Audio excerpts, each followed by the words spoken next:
But anyway, like I said, we got Russia and Japan going on today. This is what our facilities looks like right now. I did go ahead. I want to say it was like right at the very end of last stream. I went ahead and started the upgrade process for the chassis department. So the fabrication and quality control are both going to get fully upgraded by the time the Russia race is over.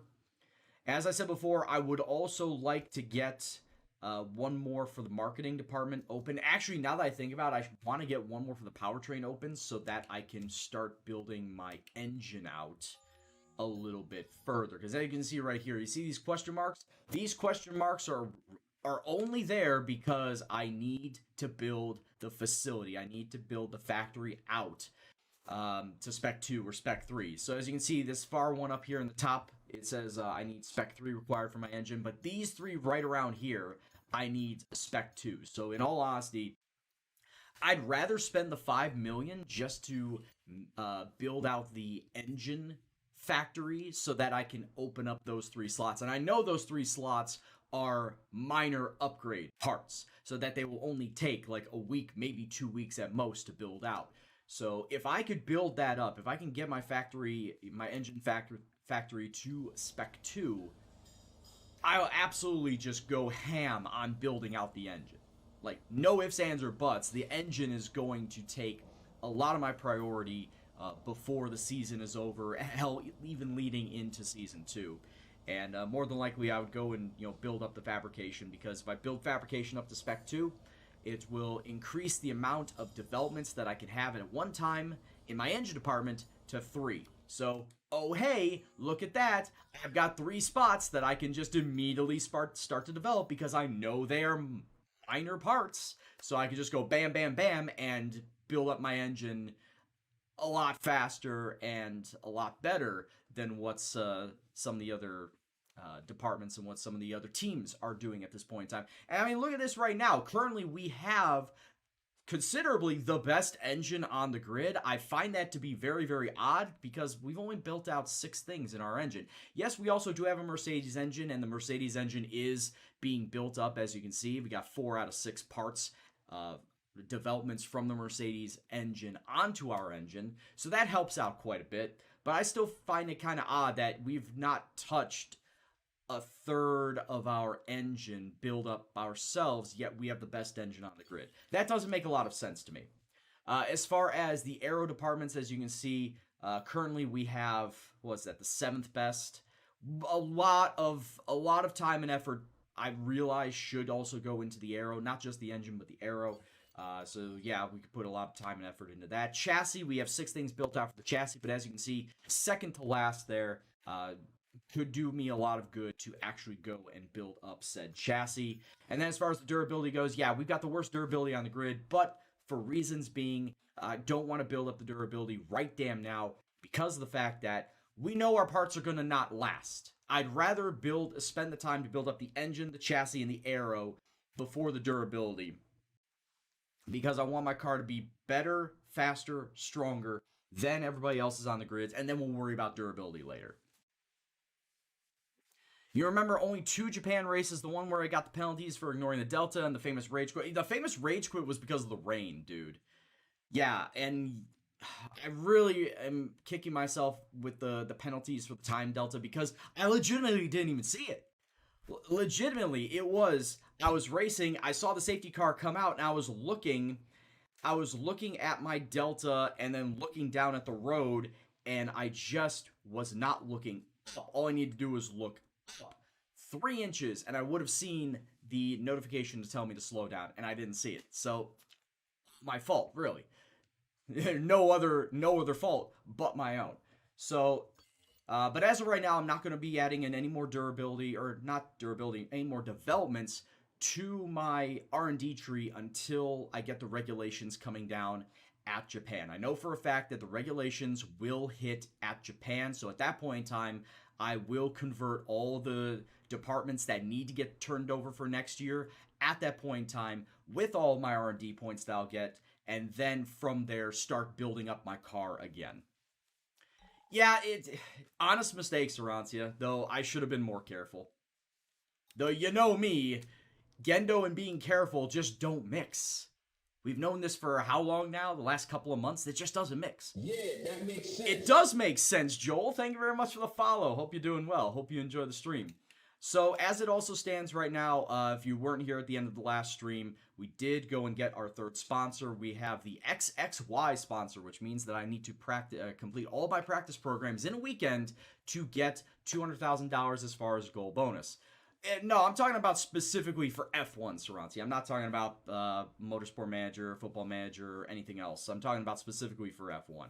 Talking about FIFA. Dude, I sucked at FIFA, so it wasn't a focus thing. It was just a me having no talent thing. As far as the driver market goes, yes, I do understand that Juan Manuel Correa probably wasn't the best choice that I could have picked up. I more than likely could have gone with some other driver for the short term. But I don't really know how much money I'm going to get at the end of the season to maybe justify picking up like a Lance Stroll or a Giovinazzi. I may have to, at the end of the season, get rid of Correa and go with somebody else. Maybe a De Vries, maybe Aitken, maybe Matsushita. I have no idea. But at this point in time, I can almost guarantee you Correa is not going to be back after this season. Also, those fire suits look very garish. Like, I am going to change up the fire suit at the end of the season. It will no longer be this bright blue and red deal. In fact, it might be a completely different layout, aside from this default fire suit. It will still have blue and red in it, but it's not going to be this layout. It's not going to be this design, and it ain't going to be those bright colors. We're not going to have the Spider-Man suit, as what you guys have lovingly titled it. It's not going to be the Spider-Man suit anymore. But I'll do that at the end of the season. All right, let's go to the race weekend. Saranti, I completely understand that. Like, I understand that because I saw that in Correa's contract. I will go through the driver contracts and figure out which ones are easier to get and which ones aren't, and I will make the decision at that point in time. I know, my man. I know. Alright, so I believe I dropped it down to 75. Okay, yeah, I did drop it down to 75, which is good. And, okay, yeah, I'm not going to confirm those changes. But at least I know that before I get into FP1, I can do it from here instead of having to log back out and log in and change the distance. So yeah, 50% for Russia, 75 for driver difficulty, and it's supposed to be raining for practice 1. Alright. What I will do is I'll do the track acclimatization in the rain, but because there is not going to be any sort of rain, as you can see, throughout the entirety of the race, I will then just move ahead to FP2 and just run my practice programs from there. Oh yeah, Teddy, I know. It's a brand new day, it's a brand new stream, and everything has been reset, so hey, here we go again.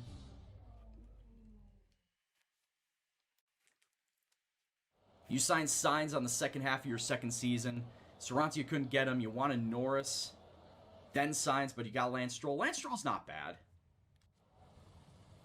I would not assume Lance Stroll to be bad by any means. Well, they're all fitted and good to go. I hope they do the trick. Alright, so let's go. And what is the weather supposed to be like for practice? It's just supposed to be like super wet. It looks like that it is supposed to be a super wet practice all throughout FP1. So, yeah, I think I'm just going to do track acclimatization just to do some laps, just to do a lap or two, and then go to FP2 for a dry set. Yeah, that's about all I can do. Hey, what's going on, Nikki?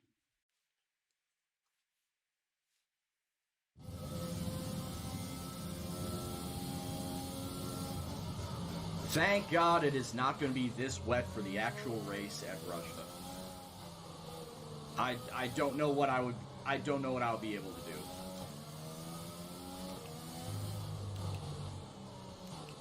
Execute Order 66. Thank you very much for the sub coming on in. Livy DK, my man. It's been a while. How you doing?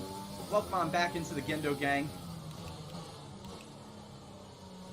Thank you for the support and dedication for the last 3 months, sir.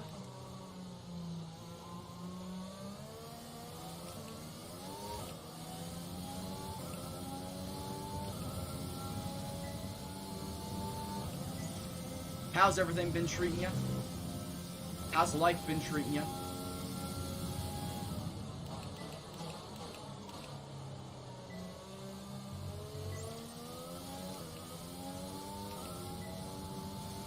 And honestly, Nikki, real life takes more precedence than online stuff, so if you had something to do with your family, that's okay. Completely understandable.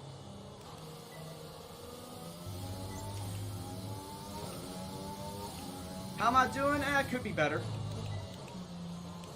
And I'm not talking about practicing in the rain right now.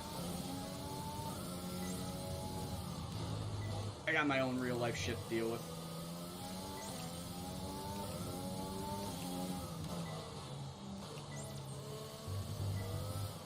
Whoa! Oh, Spinala.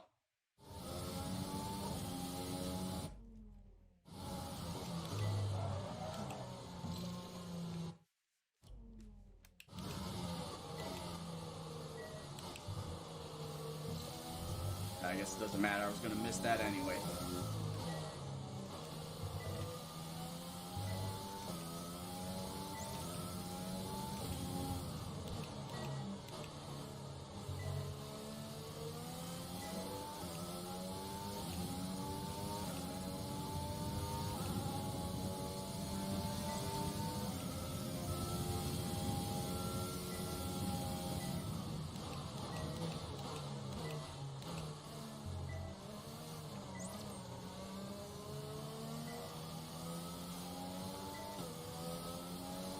This is so bad.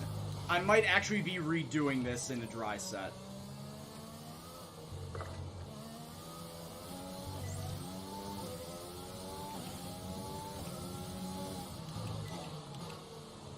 I might very well be redoing this in a dry setup.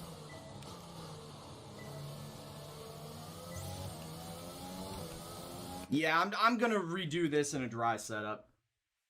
That's all. You're punishing me? Man, I don't really deserve the punishment, but thanks. Alright, so I think that's about all I wanted to do as far as a wet race, or as far as a wet drive, so let's just move on to FP2, shall we? Let's just get away from this rain, because this rain sucks. Let's just move on from it, eh?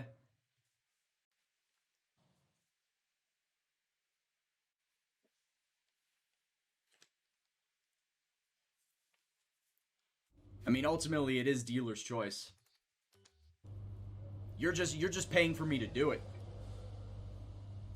Alright, so let's get back into FP2, and I just gotta remind myself, I am on my practice engine. Before I get into qualifying, I will get onto my proper engine. Just need to make a note of that. But how was everybody's weekends? And of course, for those of you who did watch the British Grand Prix, what did you make of it? I did see like the last 4 or 5 laps of it, so I did catch Lewis Hamilton's puncture. It didn't really matter because he had such a lead on Verstappen. Verstappen was catching him after that puncture, but still, I just don't think that there was any way that Verstappen was going to catch him with the amount of time that there was left in the race. So Lewis Hamilton gets another Silverstone win, of course, called it. Unfortunately, Nico Hülkenberg not starting the race, because that was, of course, the story of the weekend, was Nico Hülkenberg taking over for Sergio Perez.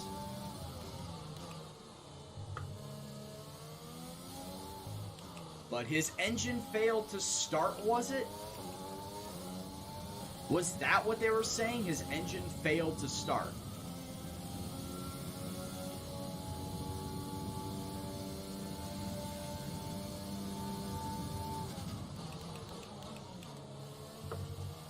Ah, god damn it. Well, I gotta say this, the brakes worked extremely well.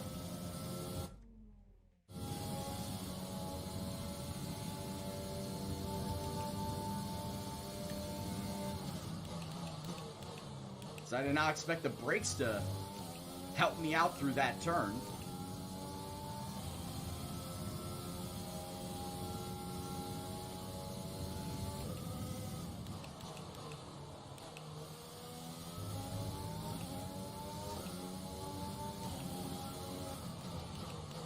I was going to say, hell, this could all be that the Arrow, all my developments with the Arrow are actually coming to fruition now.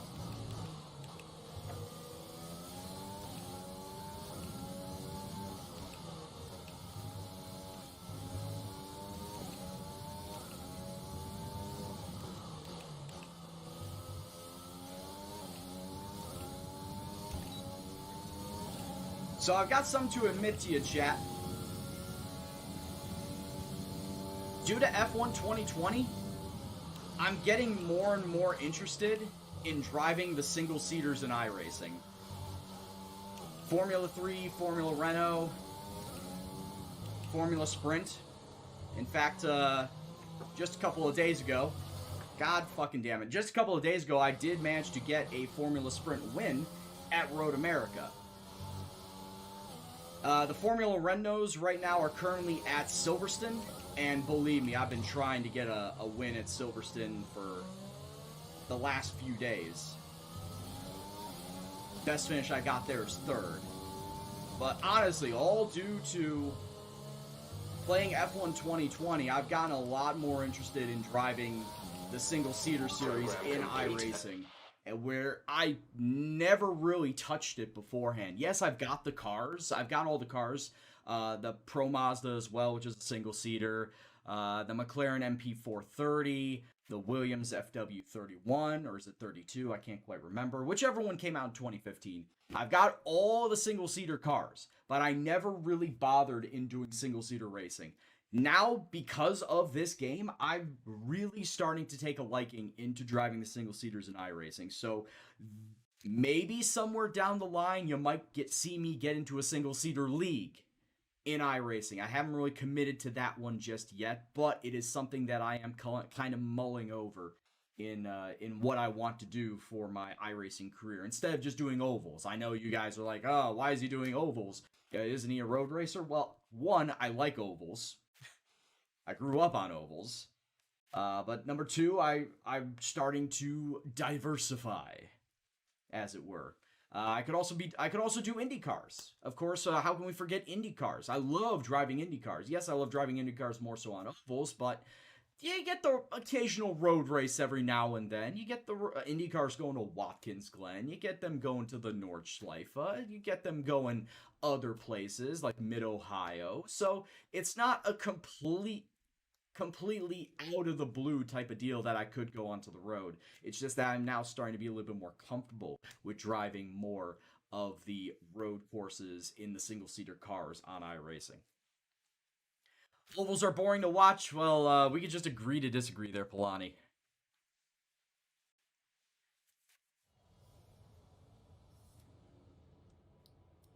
Alright, we'll go to ERS management. You also said that the Renault drivers drove well. Good race for them. Ricardo would have gotten a podium. Yeah, he finished 4th, didn't he? I took a look at the final standing sheet, and I was really surprised to see Ricardo finish in 4th.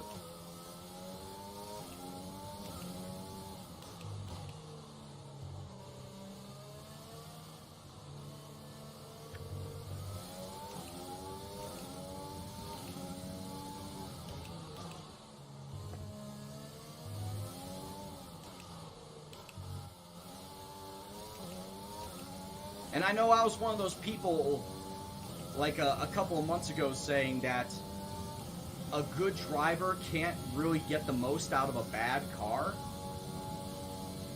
However, that statement has been proven to be false many times, that good drivers, if given a bad car, can definitely get the most and push that bad car to its limits.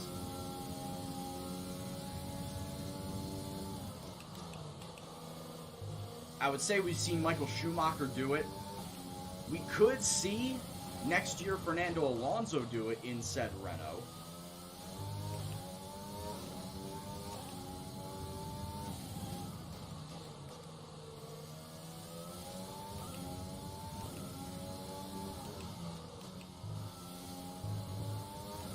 I would still think, though, that a bad driver in a good car would still have the advantage, because yes, they may not be that good of a driver, but they still have a damn good car. They would still have a damn good car.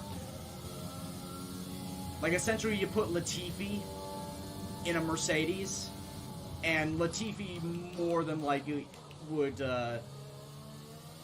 beat most of that field.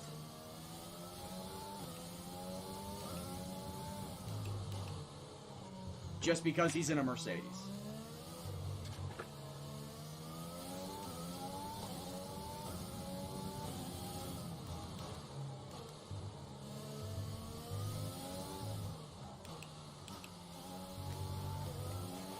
Okay, test complete, and that was it. Sadly, you gotta say that Vettel was probably past it. Like, Vettel is not that good of a driver anymore. But there is a conspiracy theory going around that Ferrari built the car around Charles Leclerc, and that they didn't really take into account Sebastian Vettel and his driving style. So that both Ferrari cars, are tailored to Charles Leclerc and how he drives. And that's what's sabotaging Sebastian Vettel. It's just a conspiracy theory. I don't really take a lot of stock into it, but there could be a point to be said there. That the reason why that Sebastian Vettel is not doing all that great is because the car is not designed for him.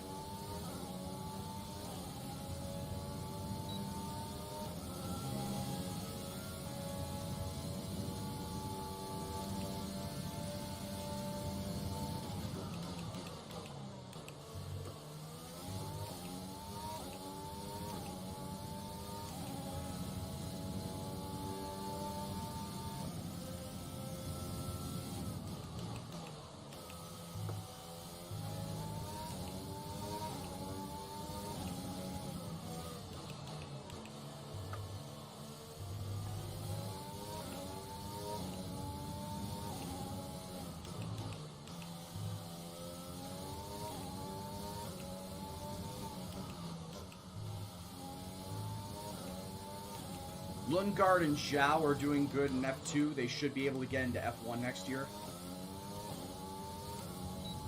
I honestly don't know how they're doing. Like I said, I barely watch F1 as it is. I watch even less F2 and F3, which is to say I don't watch them at all. Don't even keep up with them, so I have no idea how those drivers are doing down in F3 or F2.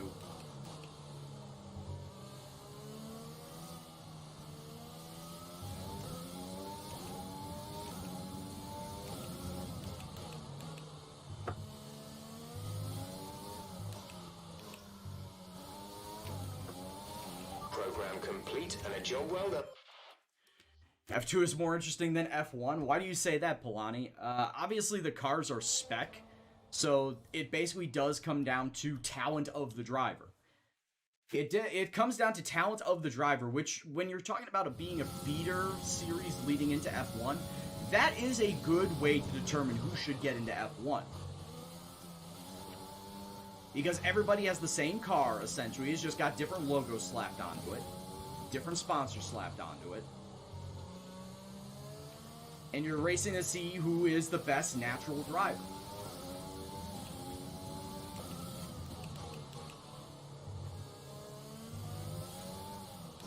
I would say the same thing for F3, right? F3 is spec. F3 has to be spec.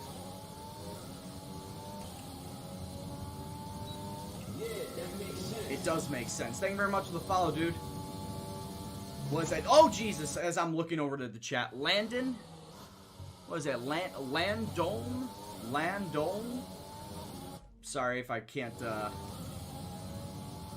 see your name or pronounce it correctly. Thanks very much for the follow, dude. Hope you're doing well.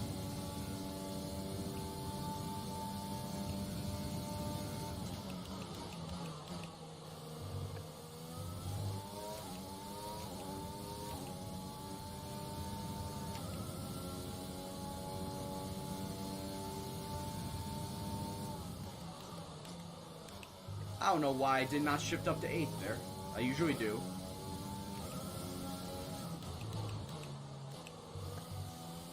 F2 achievements don't equate to promotion to F1 anymore. It's all about money. Of course, what isn't these days?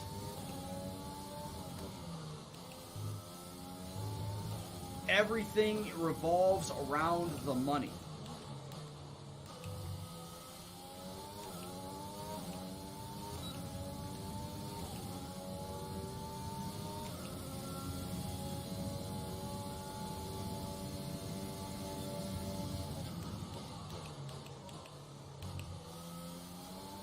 I was going to say, isn't that kind of why Latifi is in F1 right now?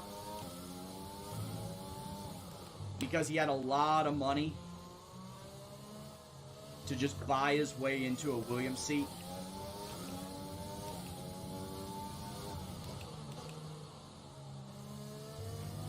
Like, that is the reason why Latifi is in F1, right? It's because he bought his way into a seat.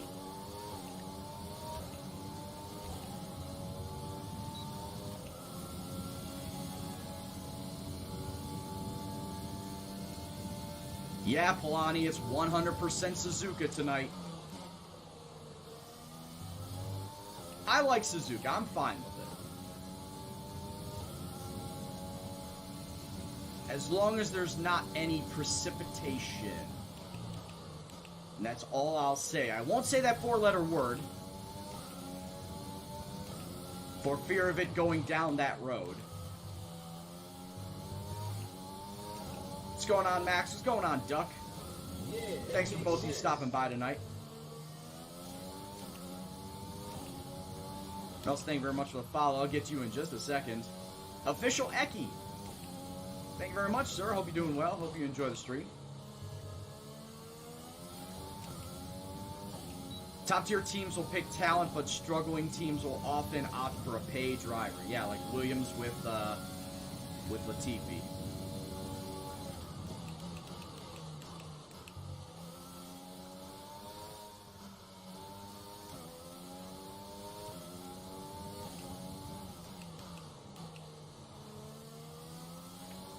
My stream said I was streaming Tuesday. I am.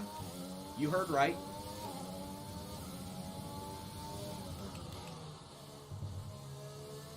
My stream schedule is Monday, Tuesday, Thursday, and Saturday. Well, my F1 stream schedule is Monday, Tuesday, Thursday, Saturday. I stream Fridays as well, but iRacing only. As one of my 2 iRacing Oval Leagues that I take part in. And that Friday one is if I take part in it. It's only an 8-week season. And I've already missed 2 weeks. So it's almost like I'm officially out of that, like, championship at this point in time.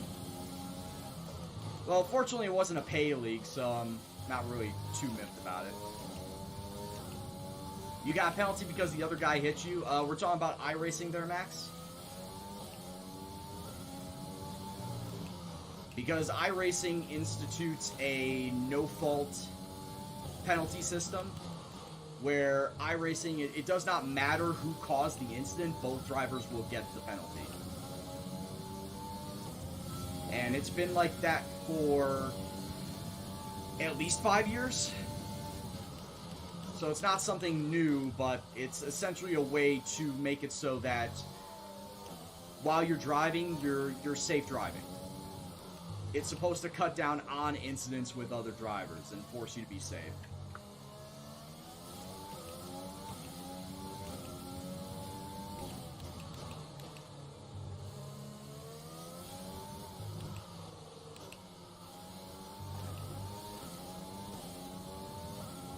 Why punish the victim? Dude, if there was a way that they could make it so that the game could recognize who was the victim, like who was the aggressor, who was the victim in that, then I'm sure that iRacing would have immediately implemented that. But I think that the game does not register who attacked who. It's just that, oh, there was a collision between 2 cars.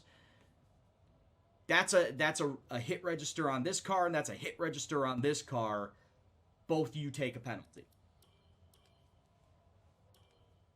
They classify it as separate instances. Obviously, the incident points are different based off of what incident occurred. Like, you get a 1x if you go off track. If you hit the wall or lose control, that's a 2x. If you hit another car, it's a 4x. So it's not a one-size-fits-all sort of incident system. It does recognize if you hit another car, but the game does not recognize if you were the attacker or the victim. And I do not think that they can code it as such. What's going on, Souffle? I'm pretty sure they cannot code it as such.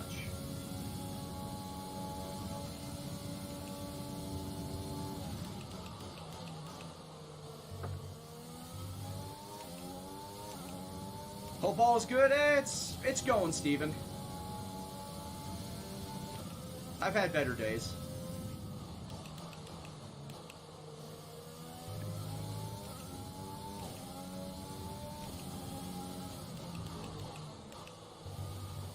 Ah, shit. You had a touch on turn. You were braking to take the corner, he crashed into you because he was too late to brake. Yeah. Obviously, it would be his fault, but like I said, the game does not recognize who is at fault. The game just recognizes, oh, car hit another car. That is a 4X.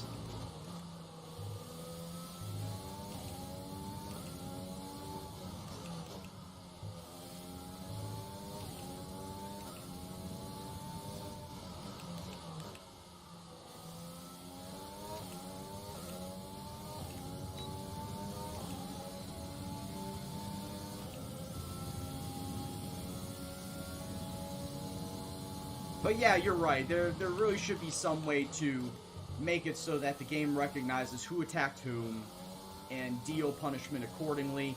At that point in time, if it was, like, implicit,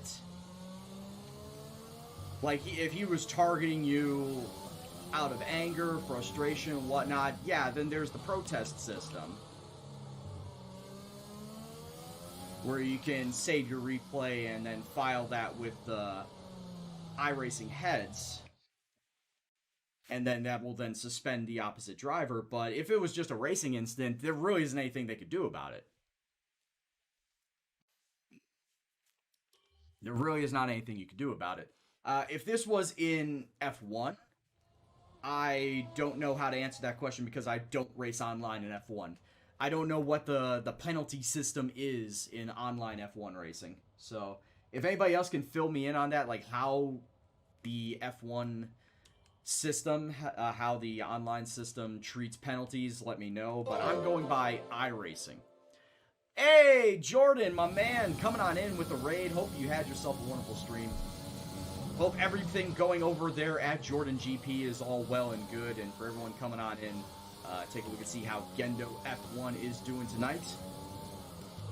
We are doing 50% Russia and then turning around for our second 100% race of the season, completely randomized, of course. 100% Japanese Grand Prix at Suzuka.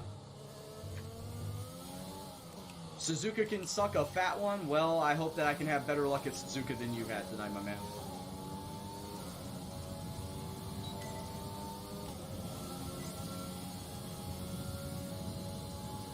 You're still in Season 1, right? Or are you in Season 2 now?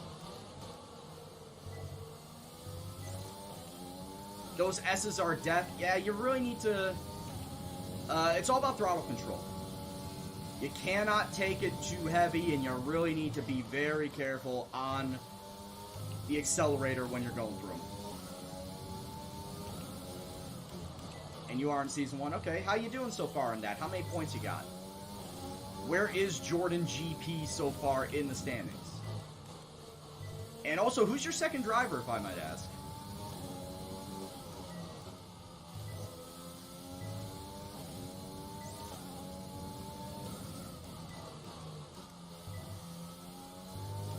What's my favorite race of all time? Well, I gotta say that I'm a super casual F1 fan. I don't know certain races, like years of races and whatnot, what happened at certain races, etc. I can't tell you that my favorite IRL race is Monaco. I know a lot of people hate it, but it's my favorite IRL. My favorite driver right now is Kimi Räikkönen, but once he retires, I'm transferring my allegiance to Daniel Ricciardo. And for everyone coming on in from Jordan's stream, where are you from? I guess who is your favorite driver and what is your favorite Grand Prix? We might as well go through the basic questionnaire rundown. Once again, appreciate you stopping on by this evening. My name is Gendo. I'll be your host.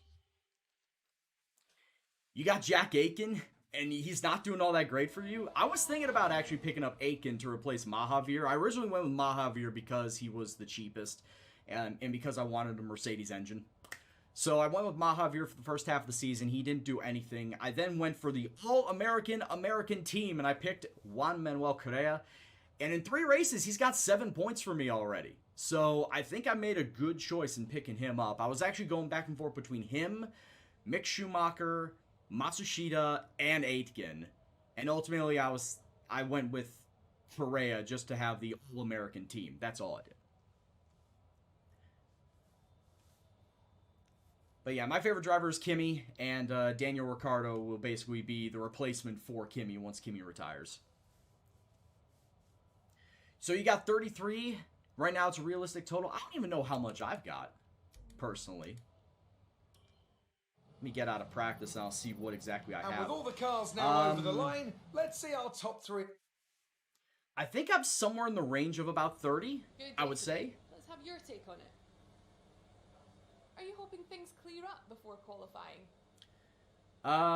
Yeah, I would hope so. Wet races are a lot less predictable. F2 drivers don't do well in the first season. Yeah, Polani, I agree with you. How do I feel about Williams' performance this season? Crap.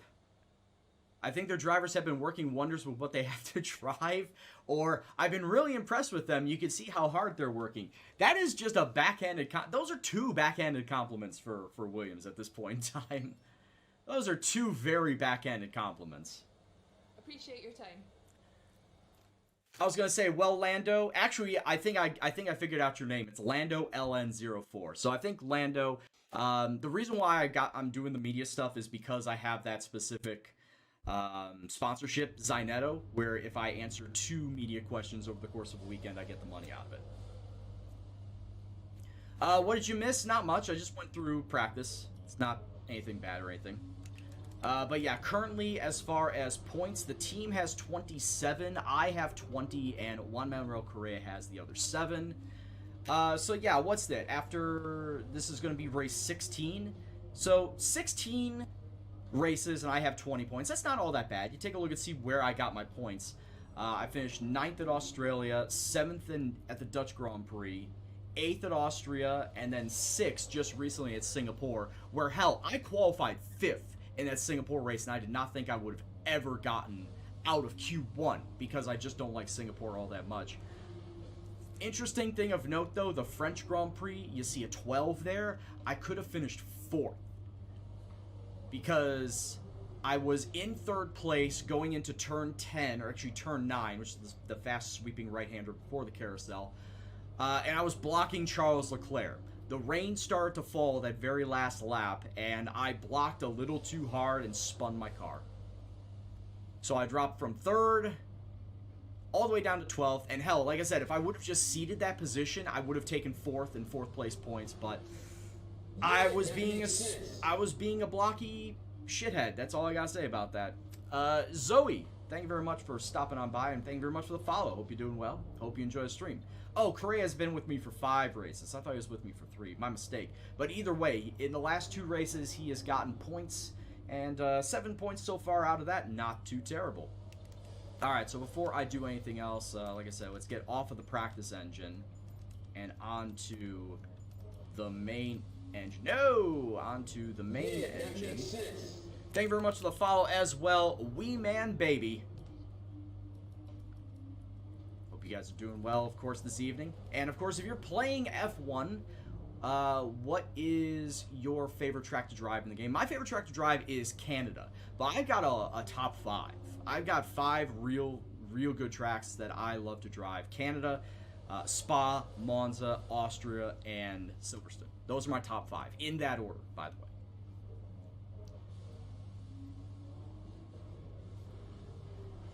George says, I don't like the idea of it being too easy to score points considering you're starting from nothing. No, that's exactly how I thought as well. Like, when I finished 9th place at Australia in the very first race, my difficulty was set at 90. So I'm like, okay, this is a little bit too easy. Let's bump it up Originally I set to 95, and after about 4 races, I then dropped it back down to 94. Alright, so the one main thing that I just have not built up yet is straight line speed in my car. And I'm not going to be using, yes, you see I have 4,700 resource points. I'm not going to be using those resource points yet because the regulations come down at Japan. So I want to see what departments are going to get affected first, use my resource points to get out of those regulations, get all those ports ready for next season, and then start my development kick. Then start my development kick up to get my car built up solidly for the rest of the season going into season 2. That's my thought process right now. Weeman says that you like Singapore, Monaco, and Canada. Yeah, like I said, I like Monaco to watch just because of the history and the ambiance of the race, but driving it is a completely different beast. 100% completely different beast. You're an IT engineer at the Aston Martin factory? Dude, can I have your job? I'm begging you, because I need a job. I have not had a job in 3 months. Thanks, furlough. Thanks, COVID. That's honestly why I don't have a job. And I myself am an IT guy, I'm a developer, but they're like, yeah, you could work from home, but the rest of the company is going to shut down, so we can't really pay you, and we can't really keep you, so we're going to furlough you. And then, because of the furlough, they started laying people off, and I was one of them. So I've been looking for a job ever since, and at this point in time, I don't really know if any companies are going to be hiring on any new IT guys. I think they may just be keeping the ones that they have at their place of business, just because of the fact that they know who those people are, and they can turn to them. So they don't want to bring anybody else in for fear of, obviously, not spreading the disease, not catching COVID and anything. So that's probably why I cannot get a job right now. It's disappointing. It really is.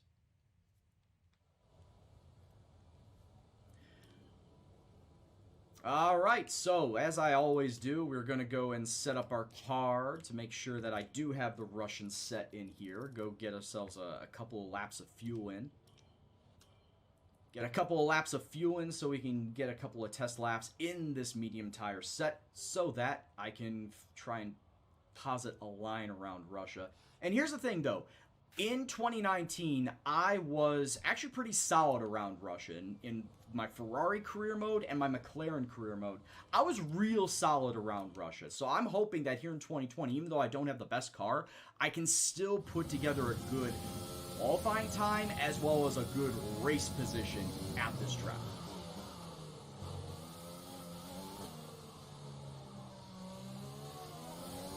What's going on, Catapult?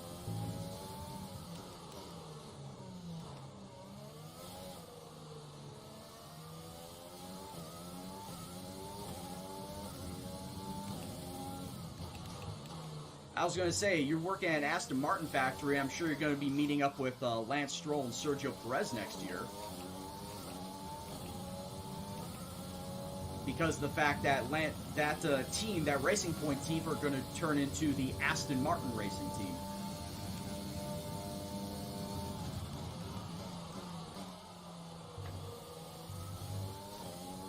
So not only are you going to meet Max Verstappen and potentially Alexander Albon down the way, but you got a full-on F1 team sponsored by Aston Martin coming down the pipe.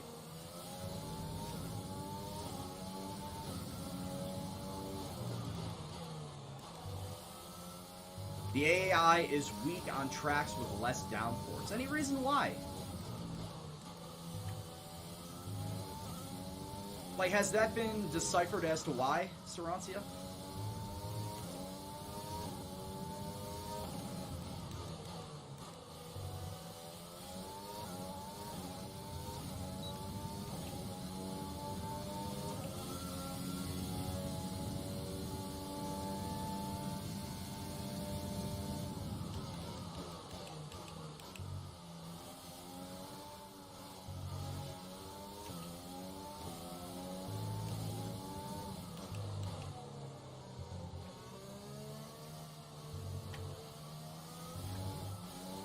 hate those sausage curves so much. Not right there, obviously.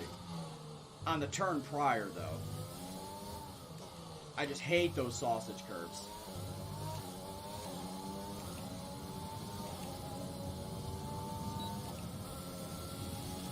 There's only 1 lap of fuel remaining. Because the AI is driving like a train.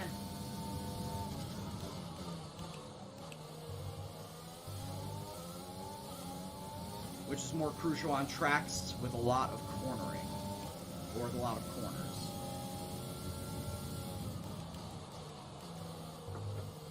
Ah, for fuck's sake.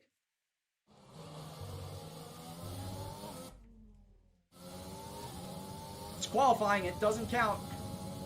It's not illegal.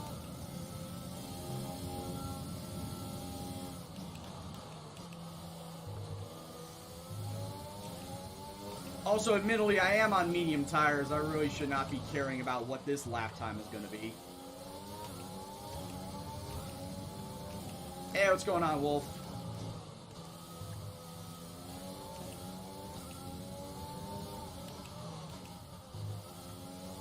It's our very own Toto Wolf, everybody!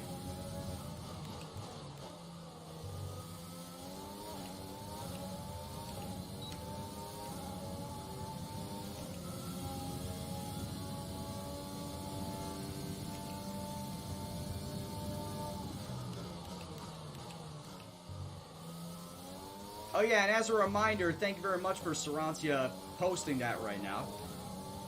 I have a special thing on my channel where if you redeem 1,000, you can redeem 1,000 channel points and make me do sit-ups or push-ups or wall sits and planks.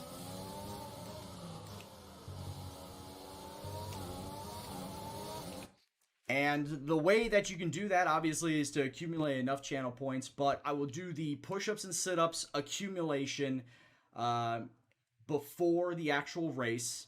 So you need to get all those points in before the race starts. So like right after qualifying, that's when the cutoff for the channel points just ends. And in order for me to see me do the wall sits and the planks, you've got the entire time up until the end of the race. As soon as the race is over, that is when I do my wall sits and my planks. And it is all due to because of me wanting to get more and more fit. Because of the fitness initiative that I took at the very start of the year, where I wanted to kick my own ass to make myself in better physical shape. I started the year at 240 pounds, and I just recently weighed myself. I'm now up to 213. Like I was at 210, but now I'm back up to 213. So I'm kind of hitting my plateau. So need to get a little bit more into the gym, put a little bit more time into like cardio and whatnot, and working on calorie counting, etc. It's gonna be a little bit more intensive for the rest of the year because I want to try and get below 200 pounds before the year is out. That's my ultimate goal, is to get under 200 pounds. Clean up my mess in the background? What do you mean? It's still messy? No, I don't know what you're talking about there. No idea what you're talking about. Still very messy. Alright, so if I want to get into Q2, what sort of times am I looking at? 1:23.4. I need to get 2 whole seconds faster, at least 2 whole seconds faster. What the shit is going on here? I don't think I'm going to get into Q2. If I need to get 2 whole seconds faster, I don't see that happening. I really don't see that happening.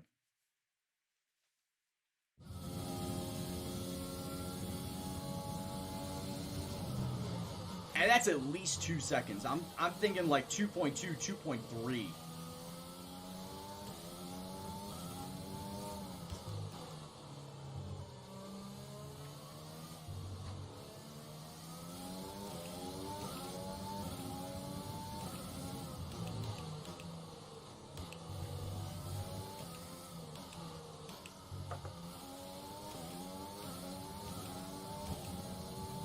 Alright.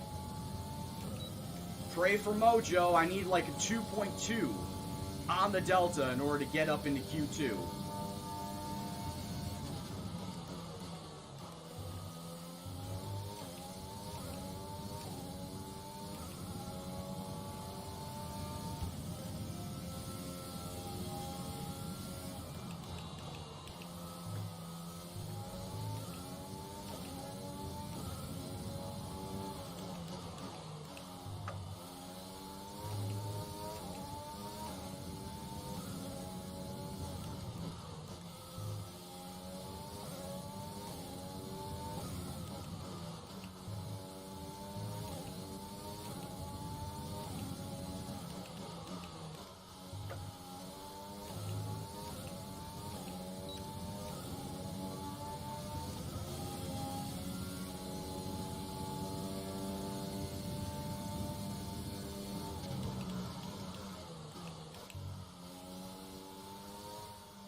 Okay, there's 2 minutes left in this session and we're in the drop zone. We need a quick lap, or that's qualifying over for us.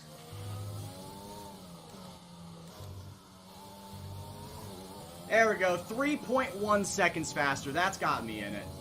Yeah, that got me in it. 4th place. Let's go.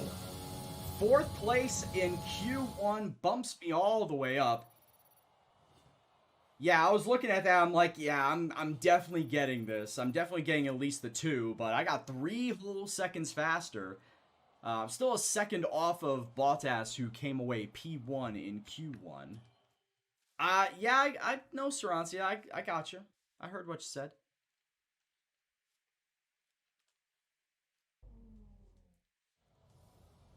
Alright, so we have moved on to Q2, and once again, I am going to throw a couple laps on the medium tires at this point in time. Just, like I said, just to get some extra time out there. That's all it is for me, is just to get extra time to put together a lap. A good solid line to get a good solid lap.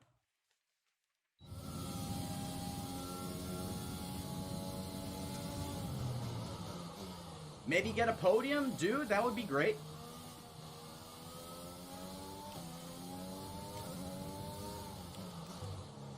I believe, if I remember the races from last time, back in 2019, if I qualify in the top 10, the softs will last for 8 laps, and then I can go on medium tires the rest of the way. If I remember correctly, that's what the strategy is. It's you go 8 or 9 laps on soft tires and then switch to mediums for the rest of the way.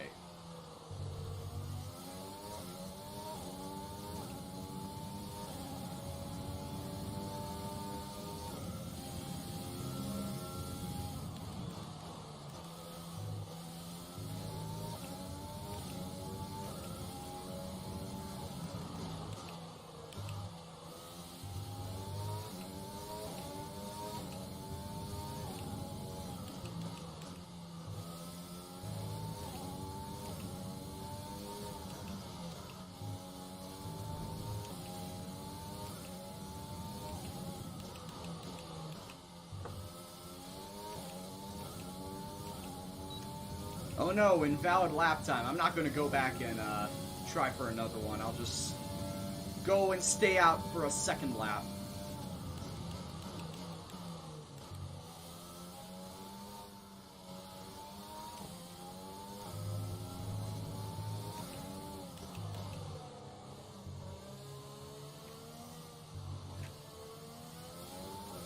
Yeah, it's like that sausage curve right there, the uphill left-hander.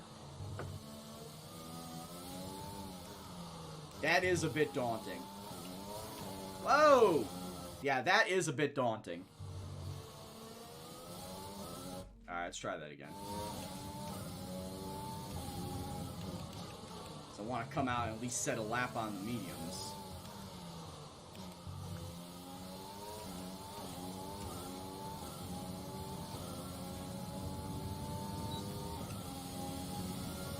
Give me at least a lap on the mediums. And yeah, soft medium is the best strat. Sarancia, I agree.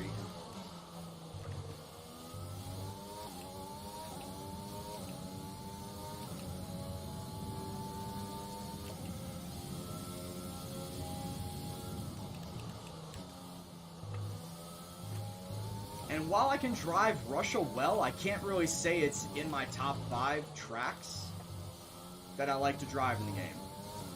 It's not really one of my favorites to drive. Kind of the same thing with France. Russia and France, two tracks that I'm not a big fan of driving.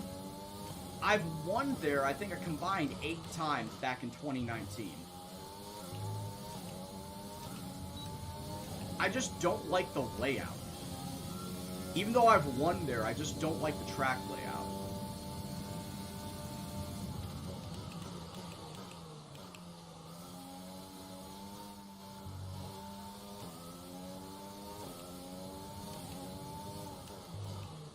Yeah, Jordan, if I can cheese a pole here too, I would be absolutely okay with that. I mean, I've done it with the Ferrari and the McLaren back in 2019, but that's because it was Ferrari and McLaren. I built those two cars up. This is just a car that is being built from the ground up. Why is Japan 100%? Because we re-rolled it, NASCAR. We re-rolled Monza because I accidentally forgot to change the track length before Monza. If you want to know specific information, So I or make re-rolled it certain and we got changes to the Japan. So car Japan is during a pit 100% stop, you race. can tell me what you want over the radio. Press and hold the radio button to activate the system, and you can either speak the command or select it manually from the radio screen that will appear on the multifunction Oh, display. Jeff. While the Jeff, I radio is know active, what I will say to cycle you. through You can command shut the groups with fuck MFD up. button. Oh my god, Jeff, can you please shut the fuck up? Alright, so as it stands right now, I need to get, once again, almost 2 seconds faster than my last time to at least qualify top 10. Occon's got a 132.7, I've got a 134.5.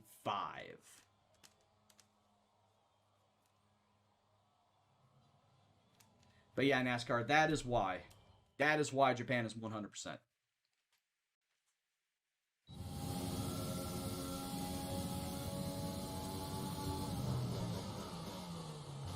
How I can drive this setup without spinning around. What race is this? I believe this is race 16.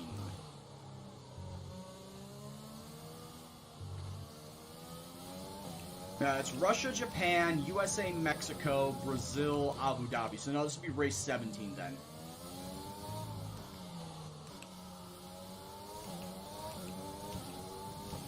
Alright, 132.7.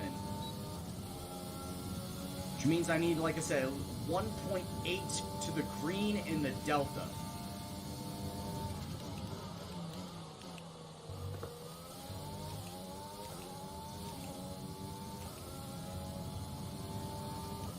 And that's at least 1.8.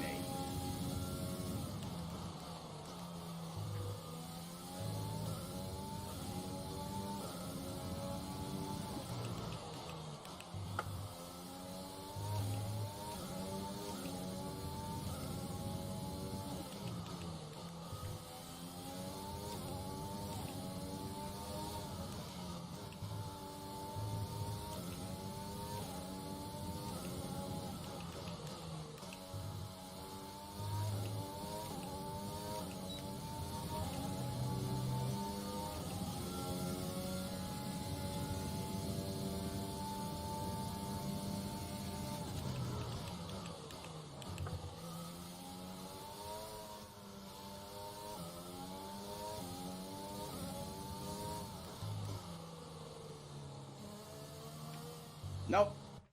Bag it up.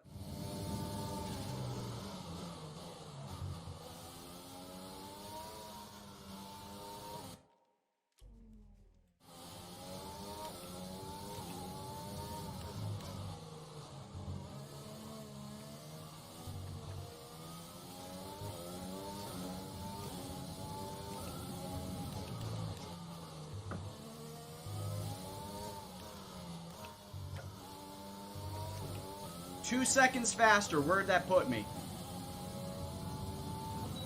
Q3. We made it to Q3, boys. Yes, I flashed back. Don't tell anybody. Let's keep this our secret. We made it to Q3. Like I said, I need to go at least 2 seconds, or at least 1.8 seconds faster, and I just made it. Look at that time. Look at that time that Ricardo put, 132.47, and I got a 132.45. Holy shit. Just made Q3. At this point in time, I don't even want to throw, like, even a practice lap down for... But I will throw one practice lap down.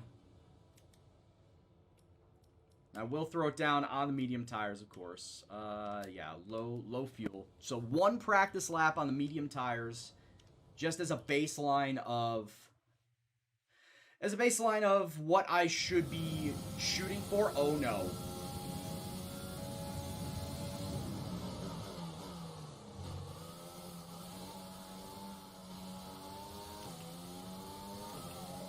I don't like those clouds.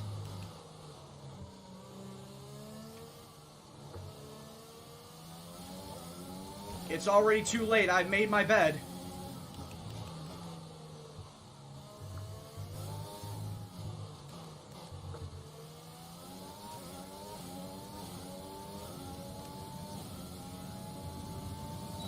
Please just let it be cloudy. That's all I ask, is just please let it only be cloudy. Don't let any rain fall.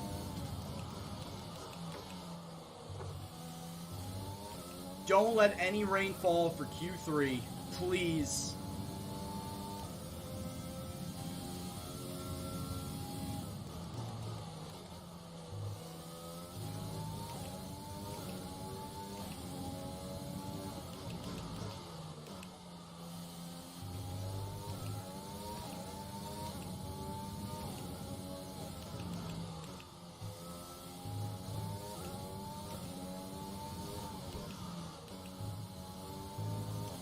There's also not going to be any rain for the race.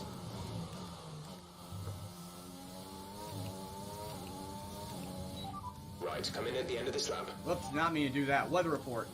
Okay, copy that. Fuck off. Weather report. Weather report. Radar is clear. Weather is looking good for now. Dries seem like the best tyre for now.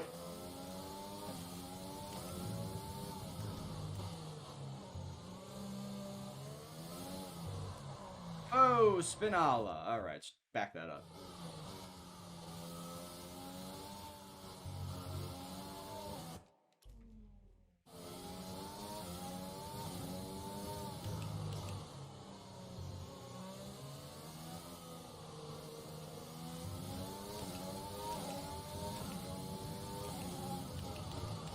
Well, Jeff said it's clear, so it must be good.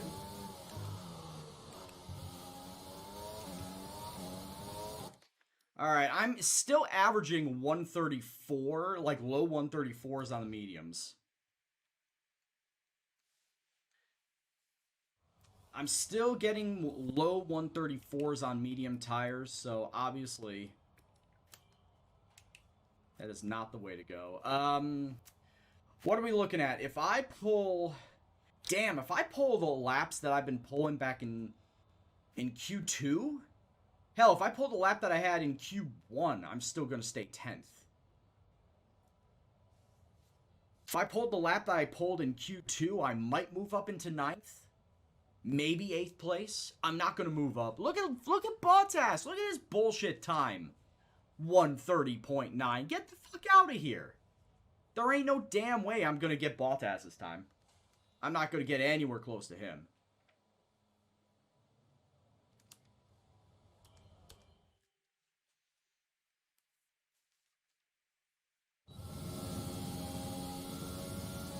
So, if I'm starting in the top 10, yes. But how much further up am I getting? Probably 8th place at best. I can tell you, and he is actually leading the Drivers' Championship in my save. I'm kind of surprised that he is OP. I would have thought Lewis Hamilton would have been the end-all, be-all.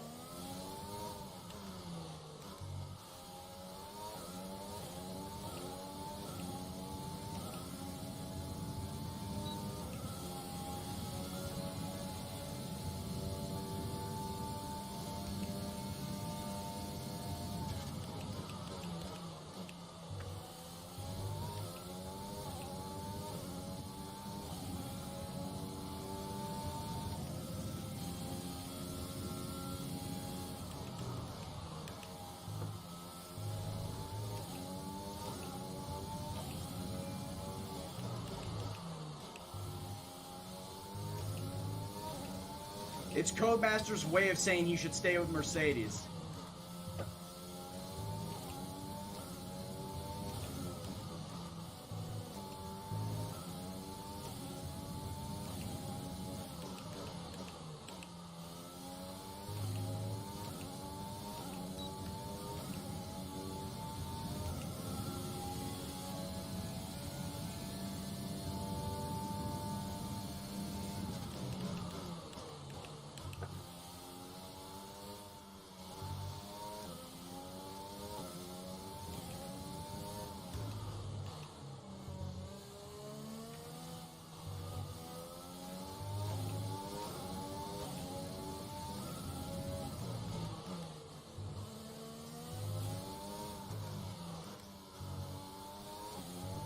Alright, I got 2 seconds faster. Where'd that put me?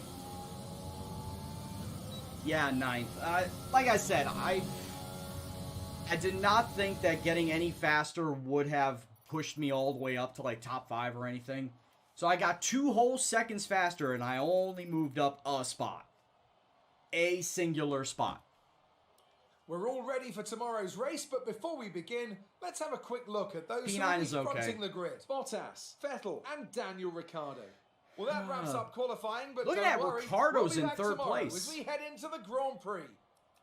So the default strategy is to go 10 laps on these tires, switch out for the mediums, and go medium the rest of the way. Personalized, due to the practice program, wants me to go 1 lap later. They want me to go to lap 11.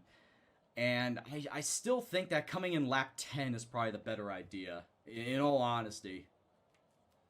Just filling out my exercise chart. Okay. Personal trainer Wolfgamer over here. Yeah, in all honesty, I still feel like that coming in lap 10 is probably the better option. Coming in lap 10 would be the better option just to try and undercut. I feel undercutting would be more inducive, or this would be more inducive to that. So, I feel like I should go with this. We'll go the original set, but under the personalized rules, which of course means that I'm taking a lighter fuel load. So I feel like we'll go with this. We will go with the 10 on the soft, and then if need be, we may push it 1 more lap, but I'm just doing this because of the undercut potential, and it might yield some positive results. So we'll go with this. We'll go with the 10 on the soft, 17 on the medium. And I'm seeing a lot of you guys are picking in the top 10. I'm kind of surprised that you think that I will in fact get a top 10. I would love to get a top 10 here. Believe me, I would love to get a top 10. Top 15 at this point in time is probably the must. Hell, maybe top 12 is probably the must. Like don't get lower than 12th, especially on a track like this where I know I can drive it well. But can I get the most out of the car is the question. Well, we shall see how I'll get the most out of this car. Let's go and do this race. 27 laps, boys.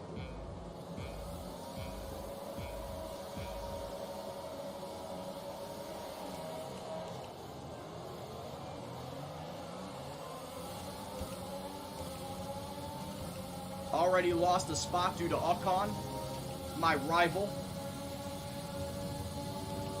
Oh, this is gonna hurt. Ah, flash it back, flash it back.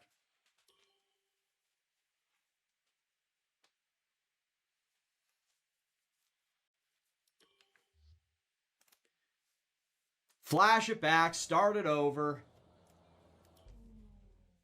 And the bad thing is I knew it was gonna happen too.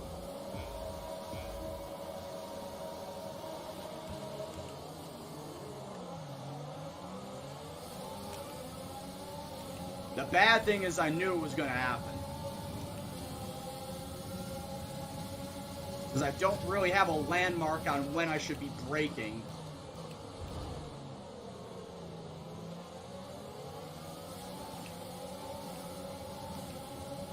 When you're in amongst the pack, you don't have a landmark to tell you where you should be braking.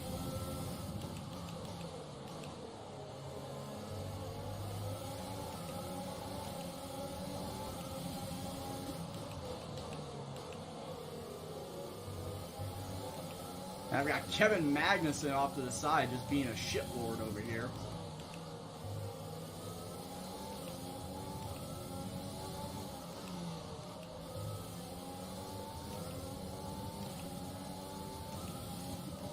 It is Sarancia, and like I said, when you're trying to look for a braking point, not just looking for the braking line, but an actual marker on the side of the road to see where your braking point should be. When you're in amongst the pack, that is always going to be a problem.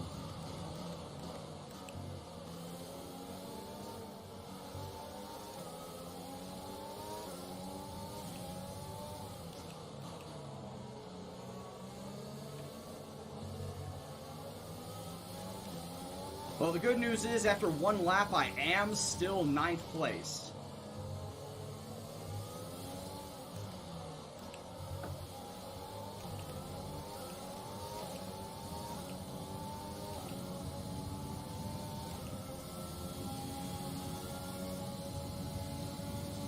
Still using overtake early just to try and keep up with the pack. And also using it in the DRS zones when DRS is not on is probably for the better.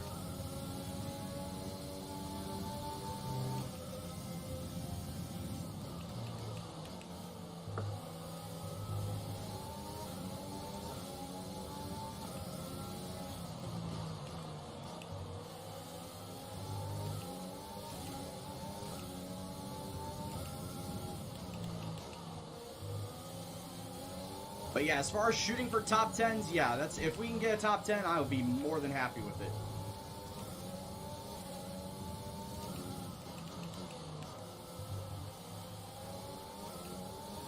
I honestly thought I cut it too much there.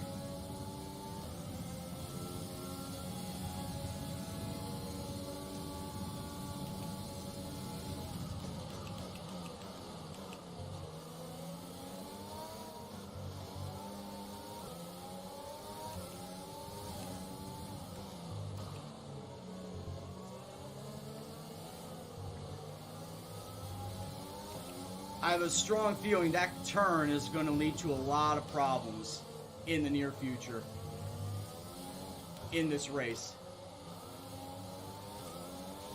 DRS is being enabled this lap. We can use DRS when you are within 1 second of the car ahead and in the DRS zone.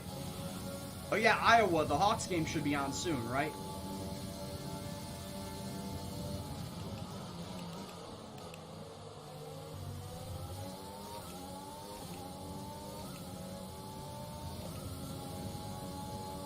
Hawks game starts in like 20 minutes, I think.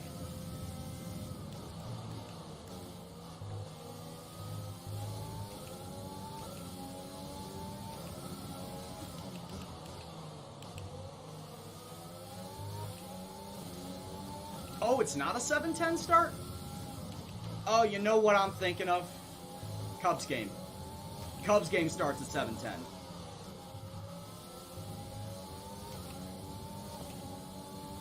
Wow, so the Hawks game is going to start, like, right... I was about to say right where my stream is about to end. No, I totally forgot. My stream's not going to end at 9:30 or 10 o'clock tonight because, of course, the hour, or not the hour, the 100% Japanese race. And that's going to take an hour and a half.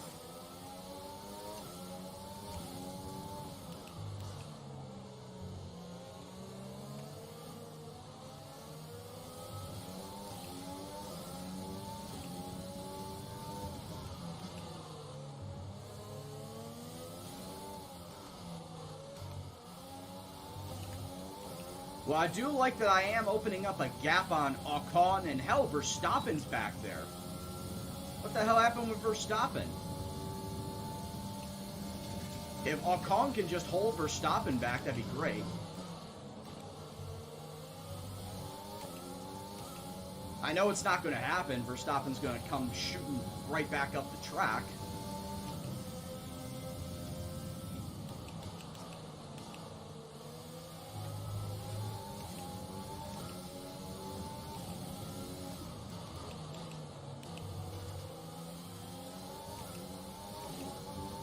Yeah, I knew that was going to be a thing.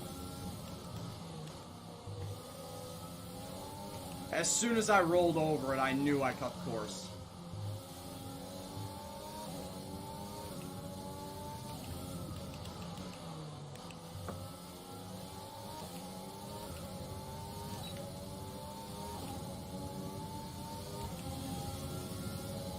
Come here, Albon. Oh, I'm not going to be able to pass him.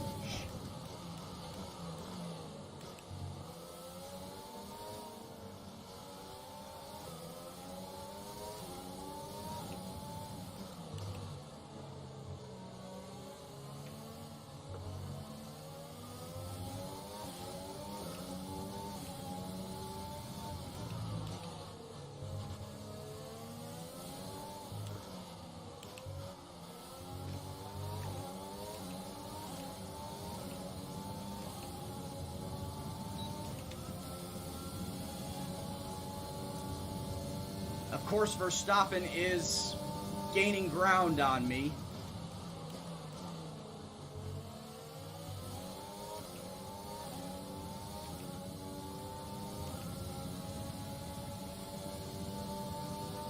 Why'd they move it back? Because of rain. There's not rain in the area. Well, in my area there's no rain, but there probably is up at Wrigley.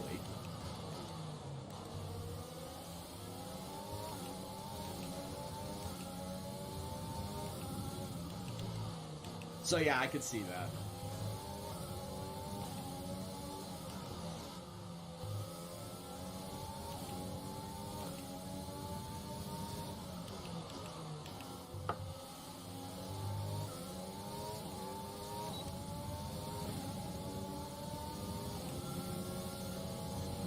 Oh, can I pass you, Albon?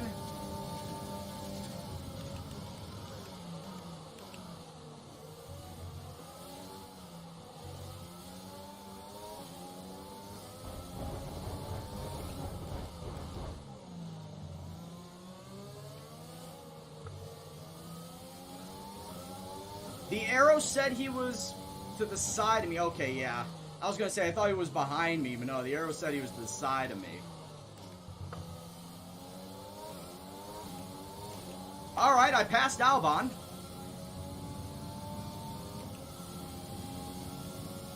How long is it going to last? Probably not very long.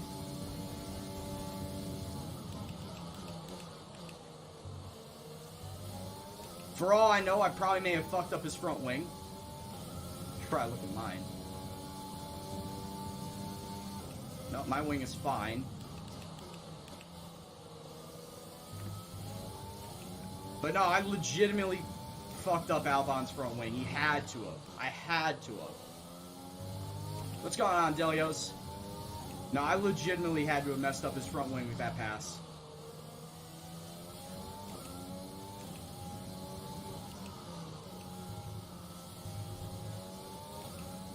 Delios, Verstappen had a grid penalty. Albon started in 8th.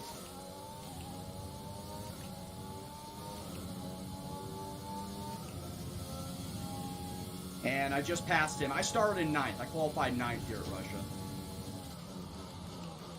Once again, another decent qualifying day for me because somehow I can drive Russia pretty well.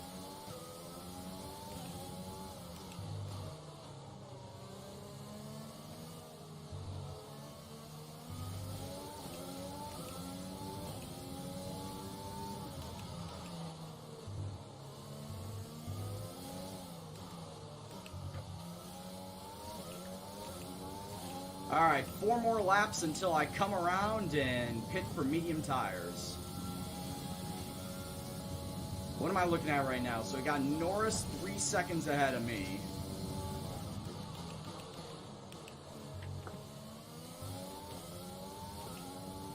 Albon and Verstappen slowly closing back up on me.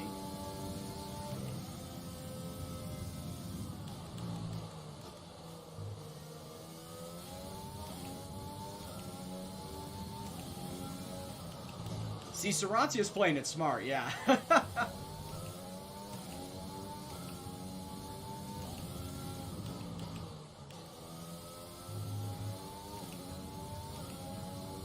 See, Sarancia wants to bring out the rain dance every single stream. He wants to be the rain shaman. And Wolfgamer loves to just put a stop to that right away.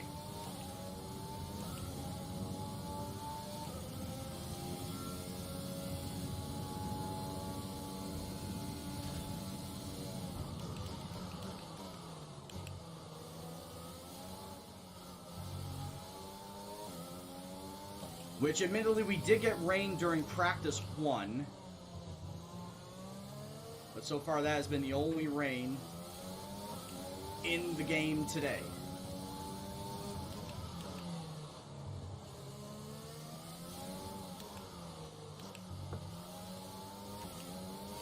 We're approaching the pit window. Looking to try and You'll be keep on it the that way. mediums. Looking to try and keep it that way. Alright, tire wear right now, it's looking to be in the low 30s. So tire wear is not looking too terribly bad.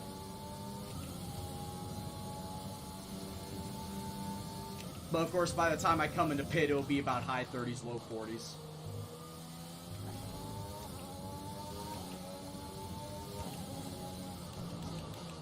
Man, get this one. Albon is not letting Verstappen pass.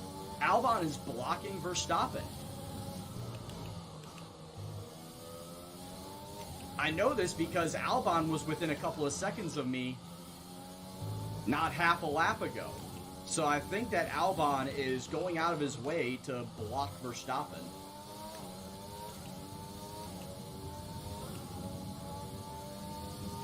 Yeah, let them fight!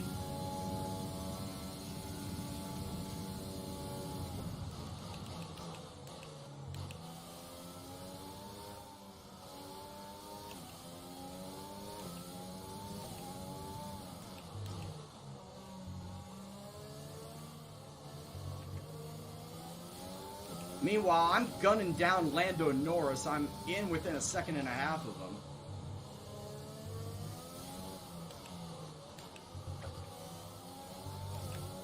And I don't know why I did that. Legitimately have no idea why I took that final corner the way I did.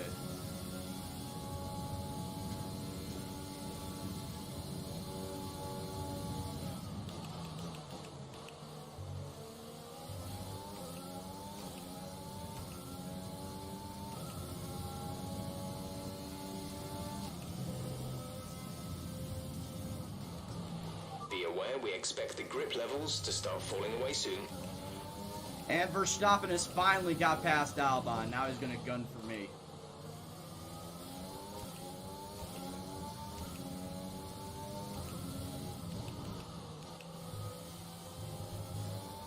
The bigger question is, when is he going to reach me? Because I have a very strong feeling that he is going to come in and pit on lap 10 as well.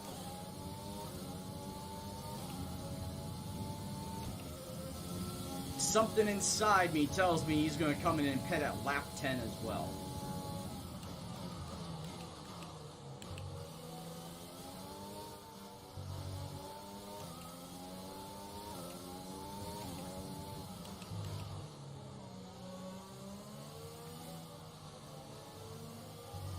Turn, you bastard!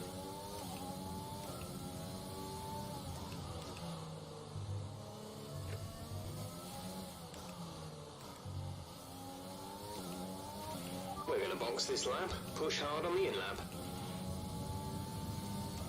Ricardo's got his own train. Oh boy.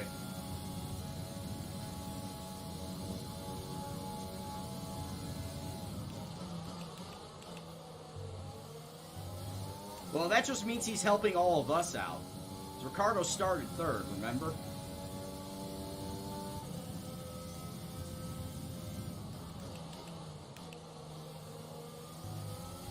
He's helping out all of us other top 10 starters.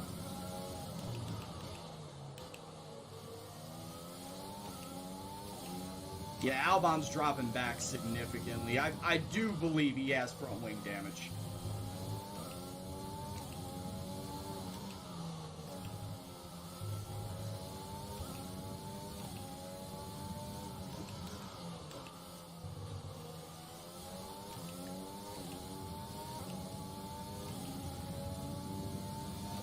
Oh, Wolf and Delios, you were not here when I gave my speech on this, but because of F1 2020, I am becoming more and more adept at driving single-seaters in iRacing. So much so that I might actually consider driving in a single-seater league. So yes, we're talking about the F1 cars, the Williams and the McLaren. We're talking about the F3. We're talking about Formula Renault, the Pro Mazdas, I should say, the Formula Sprint cars. This past week, Formula Sprint was at Road America. I was able to pick up a win on that yesterday. Formula Renault cars are currently at Silverstone. My best finish there is third place. I'm looking to try and get a win. Oh, actually, I can't because today is the changeover, so we can't do that. Yeah, of course, there's also IndyCar. How can I forget IndyCar? IndyCar That was our last stop. being America's No top more scheduled single-seater. pit stops. America's top single-seater series.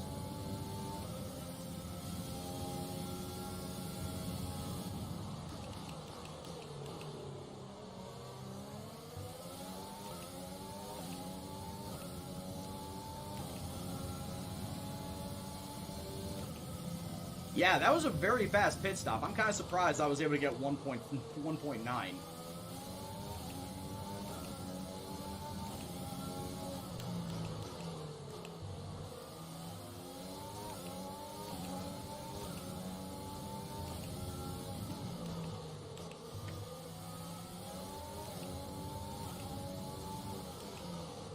I was going to say, yeah, what's the fastest by Red Bull? 1.7?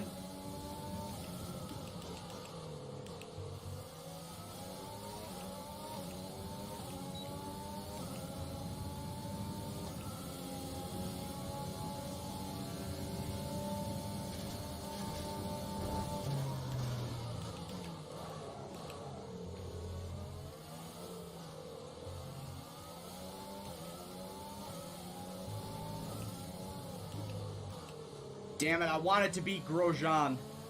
I want to beat Grosjean to the punch there. Juan Manuel is coming in for his stop.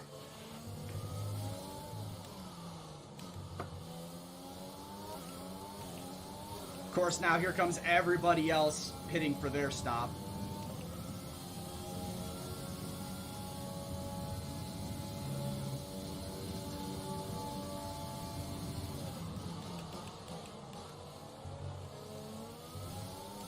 If I say everybody else, it's not everybody else.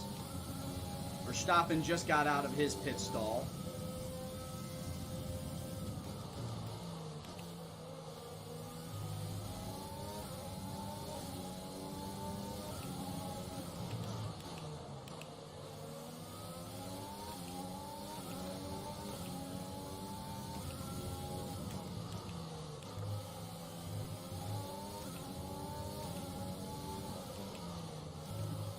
Ah, damn it.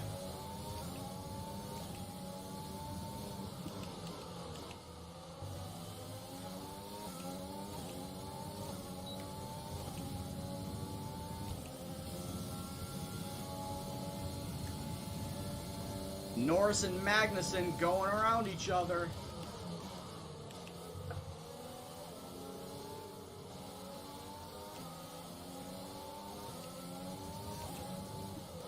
Honestly, all the soft tire boys should be coming into pit real soon.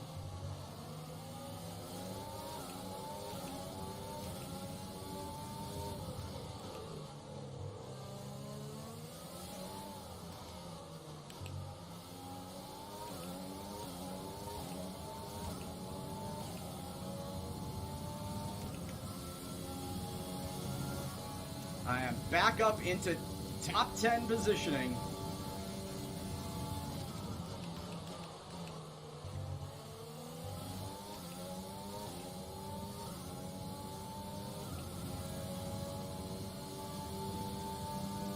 I don't know how many people in the current top 10 started in the back half.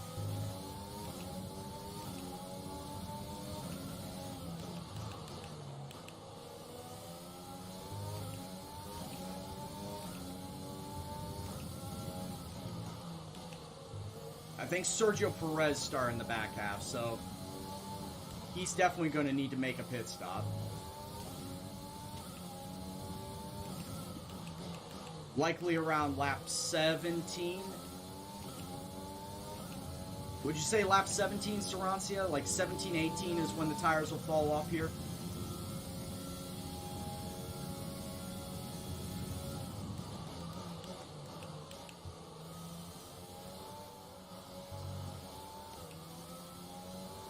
I think that's about the lap.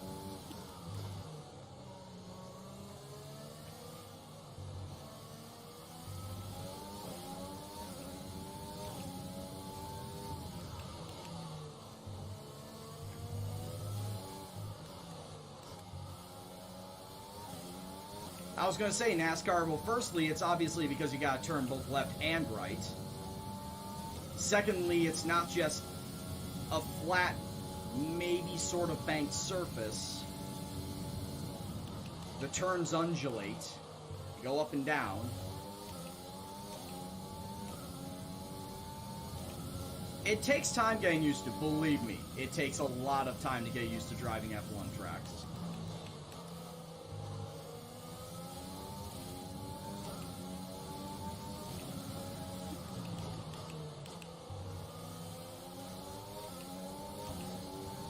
Norris and Perez putting up a good fight right now.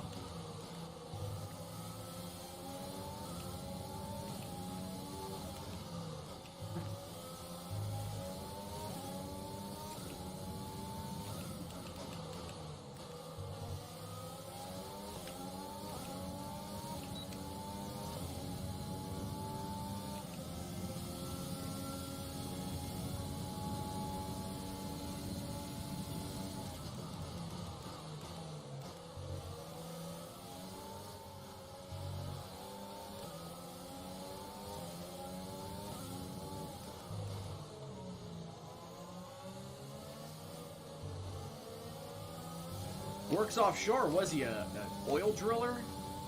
Shipper? What does he do?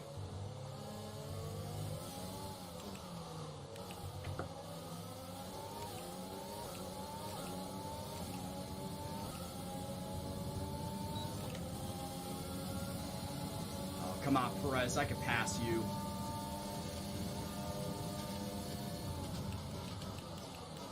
Maybe not now.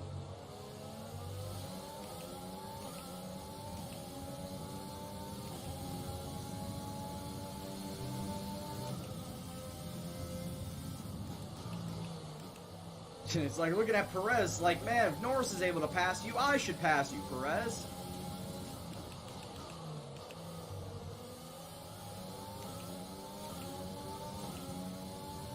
What's going on, Waza?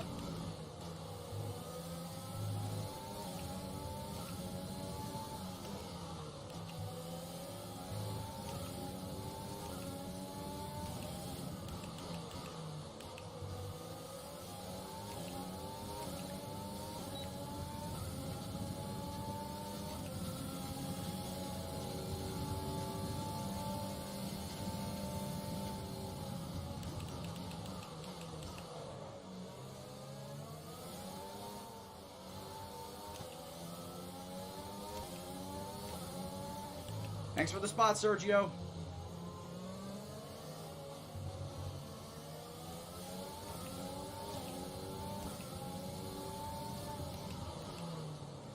And there's Sergio coming in the pit like I thought he would. I have a wild Verstappen coming up behind me, though.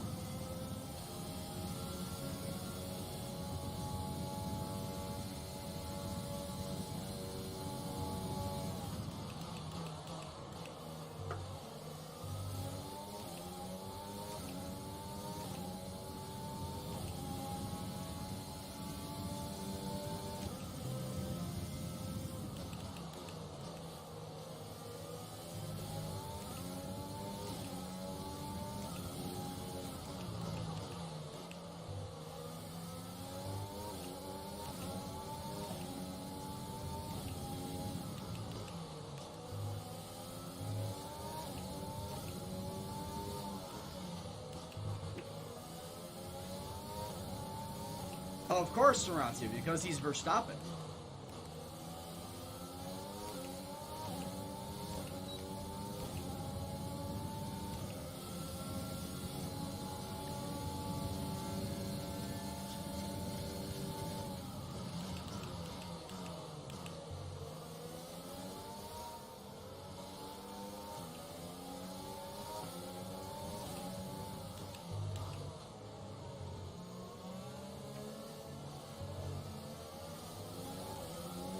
I got DRS, it didn't help much.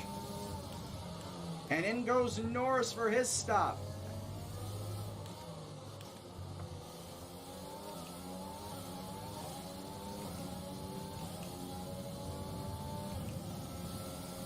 That puts me up into 8th, but I'm for definite going back down to 9th with Verstappen gonna pass me. Let's be like completely honest here. Verstappen is gonna pass me.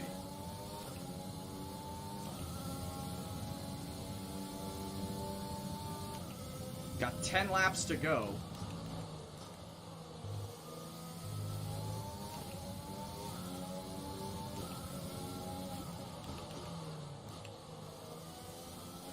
Because let's be honest, Verstappen, much better driver in a much better car.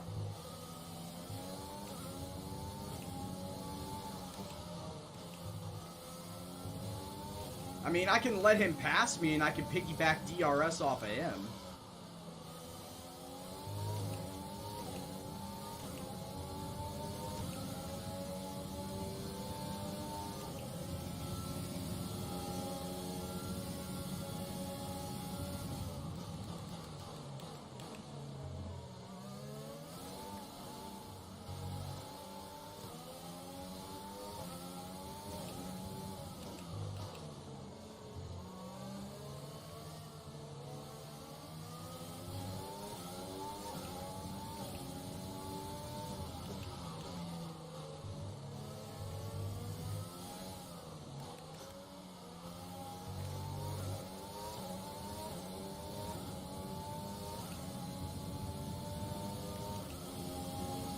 Damn, Verstappen pulled away fast. I was not even able to get DRS on him.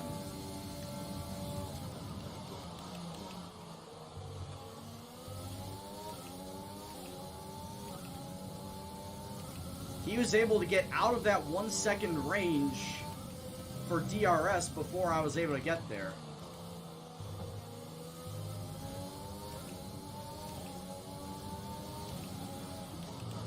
Yeah, this dude is just killing it right now. And I've got 10 laps to hold off Albon. He's 6.5 seconds behind me.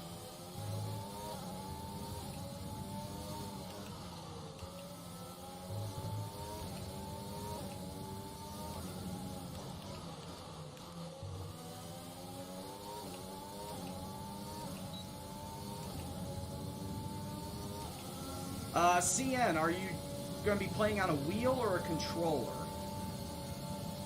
But the good thing about this is that there's varying difficulty between 0 and 110. So honestly, there's a difficulty level for everybody.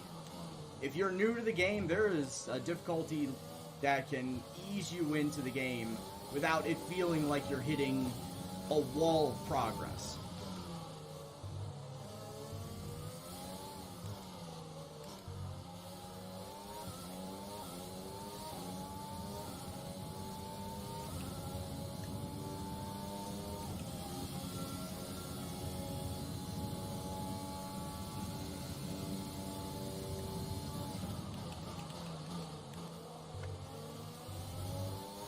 Because honestly, I got hooked into this game a week after I bought it.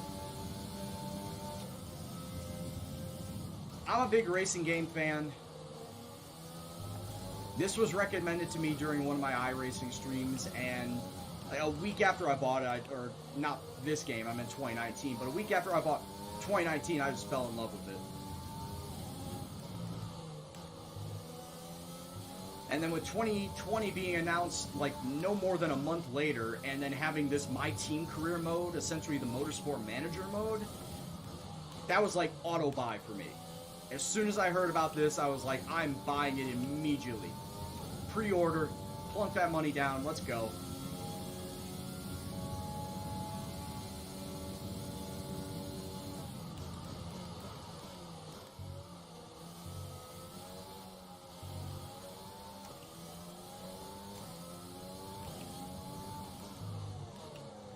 Alright, sun's down, so the glare's gone. I'll open my window curtains back up again.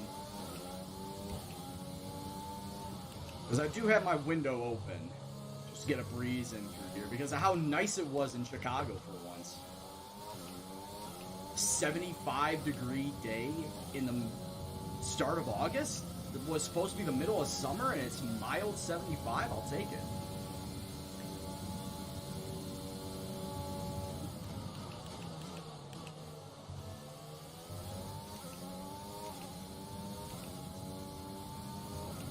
And CN, you've got plenty of options for cheap wheels that you can go for. I've got the Logitech G29. Fanatec and Thrustmaster have their own cheap, all put together wheels. Wheel, pedal, and shifter setup. Depending on where you live, really, it comes down to cost.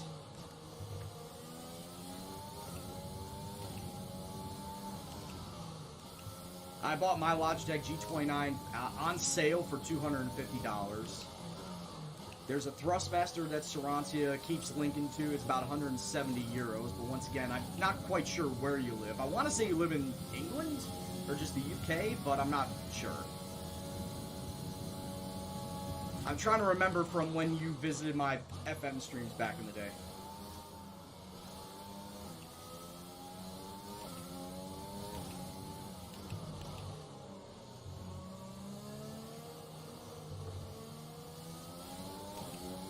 As far as how much the Logitech would cost in Europe, I have no idea what the conversion rate is.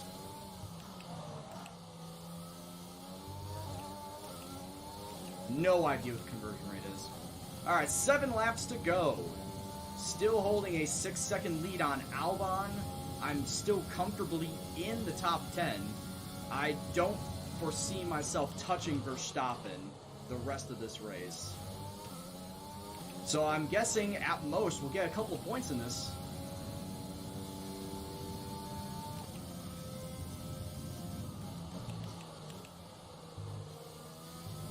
Hey, at the very least, or I should say not the least, at the very most it will be another points-based race. Get another couple of points to add to our overall tally. Not just mine, but the team's.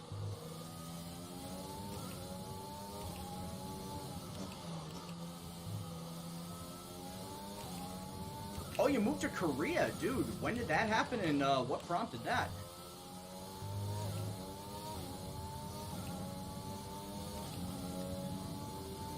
That's a big culture change, though, to move from the UK out to Korea. But if it's job related, I understand. But still, I'm sure that had to have been a culture shock to move out there. I remember one football manager, Cultured Left Foot was his name, is his name. I don't know if any of you have watched his YouTube videos or his Twitch streams. He's UK based, but his job took him out to Singapore. And he's been living in Singapore for the last 3 years.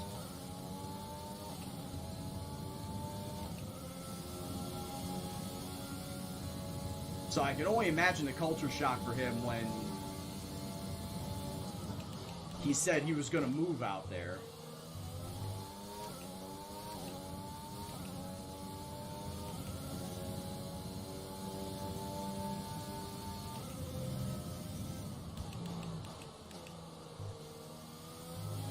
But honestly, CN, I would say if you're going to be playing, not just this game, but if you play other racing games, simulators, it is better with a wheel. It gives you more of that real feel, that driving feel. Like you're more in control of the car than if you were just playing with a controller. Well, I play with a controller for Forza and Forza Horizon. Because Forza and Horizon are more arcadey style racing games. They're not meant to be true sims. So you can get away with driving a controller in that, and you won't feel any different. However, for a game like this, and for like Project Cars or Assetto Corsa or iRacing, especially iRacing, it forces you to have a wheel. It is much better to drive with a wheel because it gives you that instantaneous There's feedback. 5 laps of fuel remaining. Especially if you get one that has the force feedback built into the mount. Giving you that instantaneous feedback of how much throttle you put down, how much you turn the wheel, the instantaneous shift.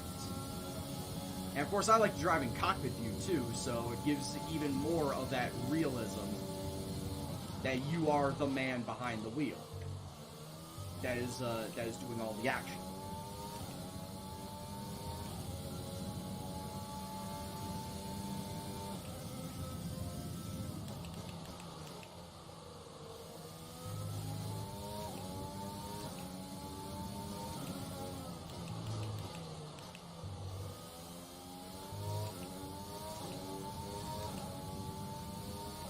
Oh, I can imagine, the homesickness traveling 10,000 kilometers away from home.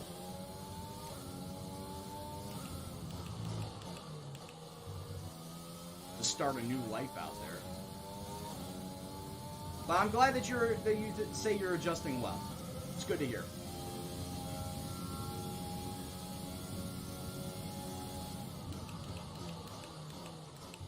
Like, for me personally, I have a rough time with potential job employment that could move me across the United States, much less to a country that's on the other side of the world.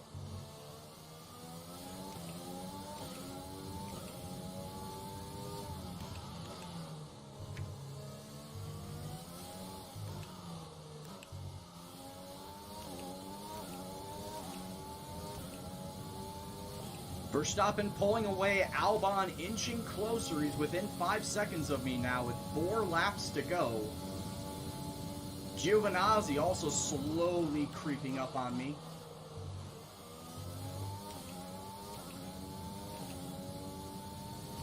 All I want to do is I want to finish in the single digits.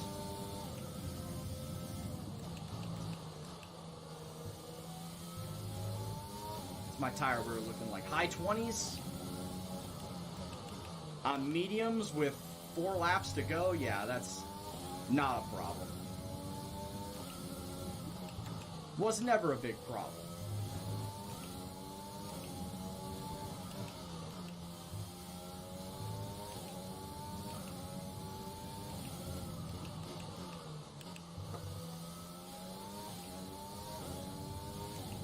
You're looking at the Logitech wheels, they seem very good value. I think they are. You gotta find them on sale though, because right now I think they retail for about $350. I got mine on sale for $100 less than that.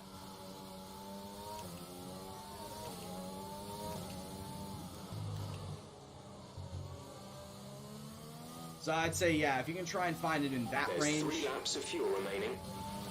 that's probably your best bet.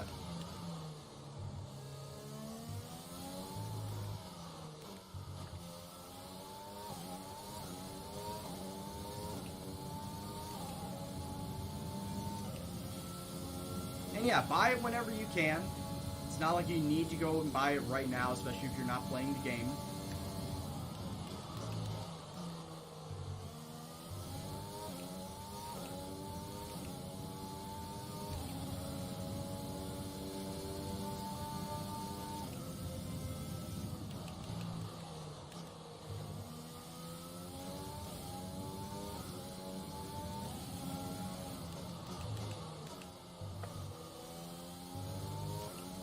Is it hard to catch up with the big teams?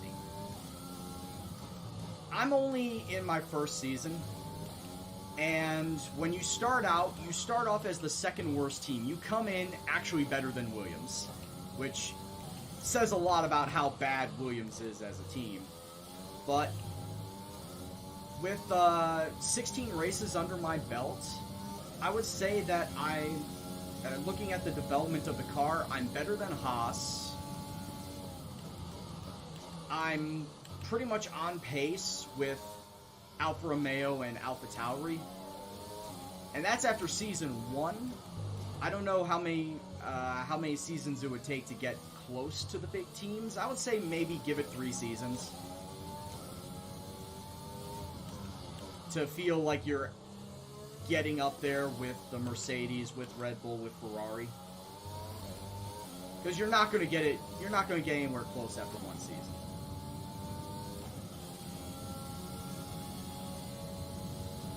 By season 3, I would think that should have built up enough that you would be able to challenge the top 3.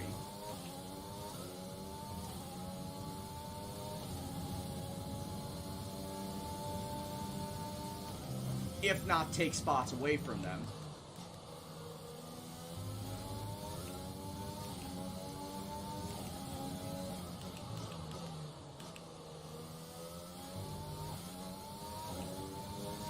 You see enough streamers have the best car in Season 2 and max it out in 3? Oh boy.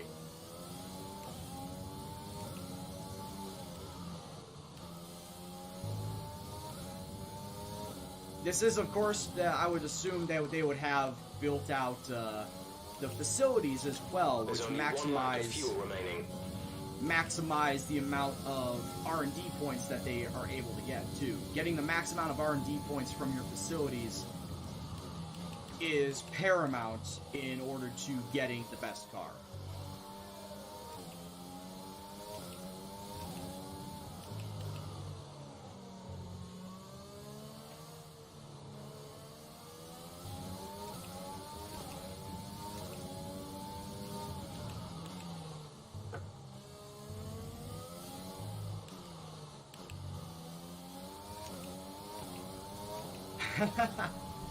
Yeah, I started watching Drive to Survive after I started playing 2019.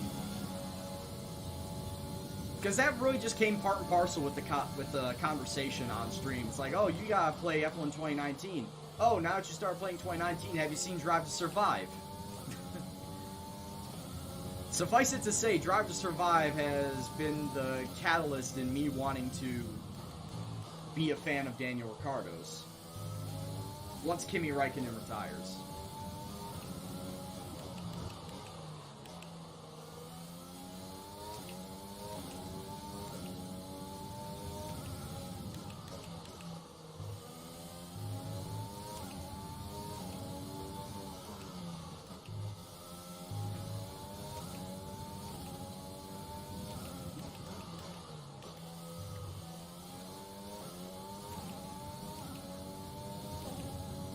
Albon probably saved up a lot of fuel leading up to this last lap. He has really turned on the jets to try and catch up. We advise moving to mix 2, fuel to mix 2. Bottas has won this race, further cementing his points tally at the top of the driver's standings.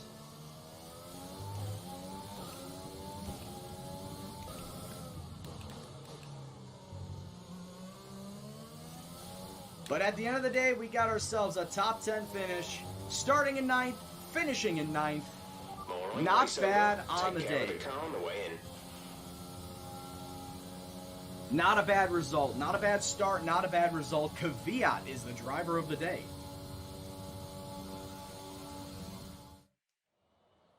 Another superb Russian Grand Prix comes to an end, and it's a thoroughly deserved victory. Ant, talk to me. What do you think it was that sealed the win for them? Another I'd say win it was for down once Bottas. again to good, consistent driving. After an excellent performance at the Grand Prix, I'm sure there'll be plenty I of started celebrations tonight amongst I the started Mercedes 9th. team. And they certainly Unless something happened where I moved deserve it. up.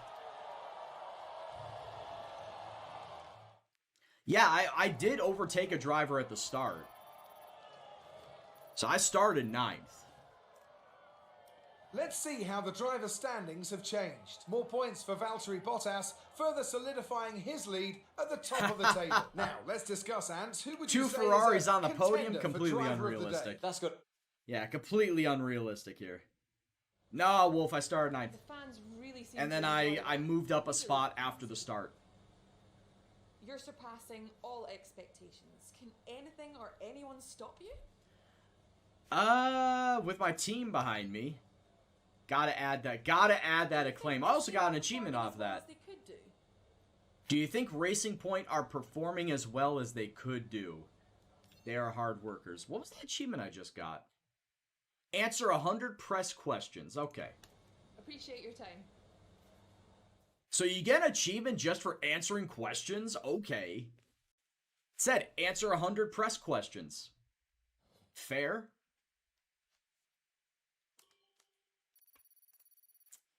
Team acclaim going up.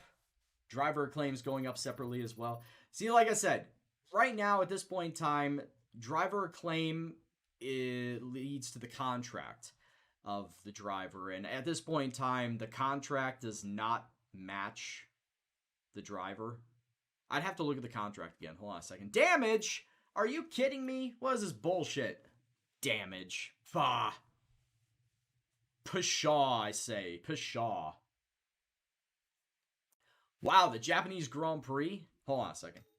Japanese Grand Prix is 4, 5, 6, 7, 8, 9. We got 9 days to fill with activities. Look at all this room for activities. Before I even do that, though, I want to go and check my corporate contracts because driver perks.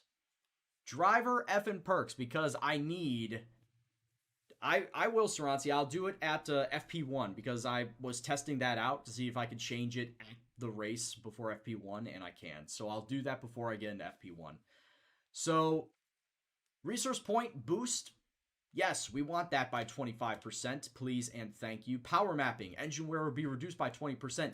Yes, please and thank you. I want that. And driver acclaim will be boosted by 25%. Yes, please and thank you. I want that. Gimme, gimme, gimme. Doing it now before... Yeah, I could.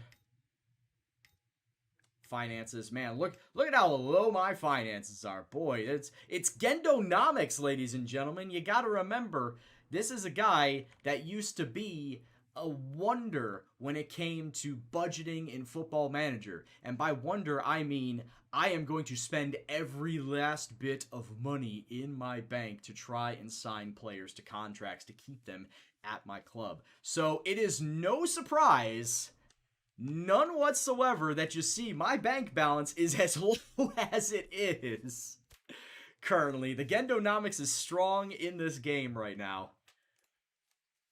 And, you know, some things, the more things change, the more things stay the same, right?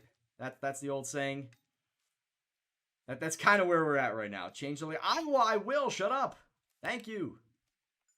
Appreciate your concern. Let me also change up my engine to being my practice engine.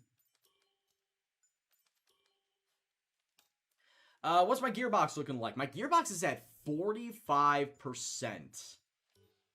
My gearbox is at 45% going into the final race, and it's going to get a load born on it in this final race. So maybe, you know, finishing with about 60 something. So I'm gonna have to watch out for that. R&D points, like I said, the regulations are gonna come down this race weekend, so I'm not gonna touch it right now. I will, Sarancia, I will. I want to figure this shit out first before I do that. Let me do my activities before I do that. Okay, so do I want to build up my team stuff? Do I want to build up my driver? Attend esports event. Ooh, no. Instead of attending the esports event, we'll do a sponsor advertisement for the vehicle. We get 750 team acclaim as well as $37,000. Hell yeah, let's do that. And then immediately spend some of that money to gain more team acclaim. That'd be great. Okay, so I've got a 3 and a 2. Yeah, I've got a 3 and a 2 that I can do. So, I mean, I could do the chassis department focus, but I don't want to kill the morale for my guys. I really don't want to do that. So, I'll just do a 2 and a 2. We'll do simulator training and then the sponsor event. We'll do that. Alright, so that being said, let me go into preference. Let me drop this down to 75 so it automatically saves it. Saving game.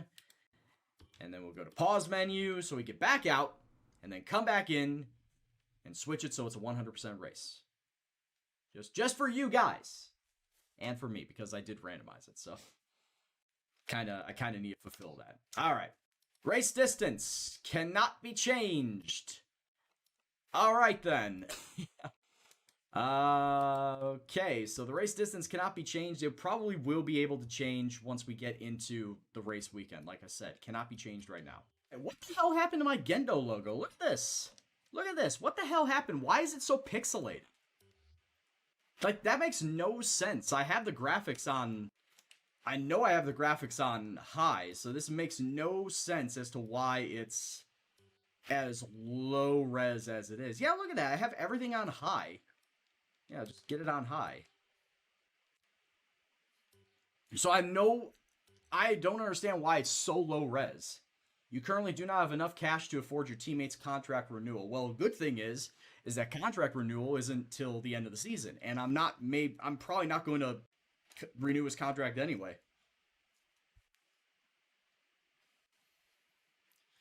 It could be the camera. Yeah, because like I look on the inside of the tags, like I've been getting, 12. I've been getting 12s for years, like for half my life.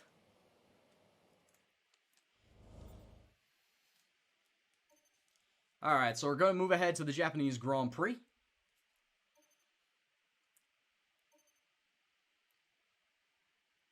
We've got monies. We've got monies. So yeah, when we go to the race weekend, we'll switch the racing to 100%. Because I do recall before or after I started doing the practice from Monza and then I tried to switch to 100%, somebody in the chat did say that I needed to switch the racing or the length of the race before you do a practice session. Like, I could do it during that race weekend, but I got to do it before I do a practice session. So, actually, before we get into that, just want to make sure, once again, we are in 75, because I practice on 75, and I race on 94. So, good to go there. Let's go to the race weekend. Alright, listen up, everyone. And as I'd said before, They've announced that the technical regulations are changing for next season. Now, there's a risk a lot of our hard work could be undone if we're not careful. So let's figure out how to mitigate this. Drivers, take a look at the developments we have and let us know what you want to invest in protecting. Alright everyone, let's get on top of this. I really don't understand why all this is low res. Like, there should be no reason it's low res.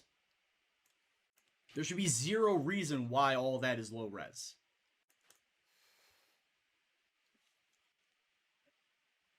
When I default everything to high. Alright, what's the weather looking like? Oh my god. So it's going to be a heavy rain for the first third of the race.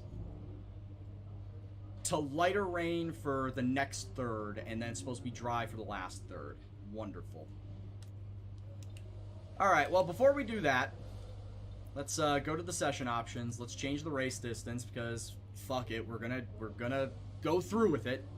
We're gonna go through with the 100% bullshit race in the rain. Alright, so that's all set. The practice engine is in effect. Okay, let's take a look and see what is affected for me. Oh, that's actually not bad. You know what? It's just the durability and the powertrain. So, unfortunately, I can't build up my powertrain at this point in time. I can't make my engine go faster. But I can start building up my chassis and my aero.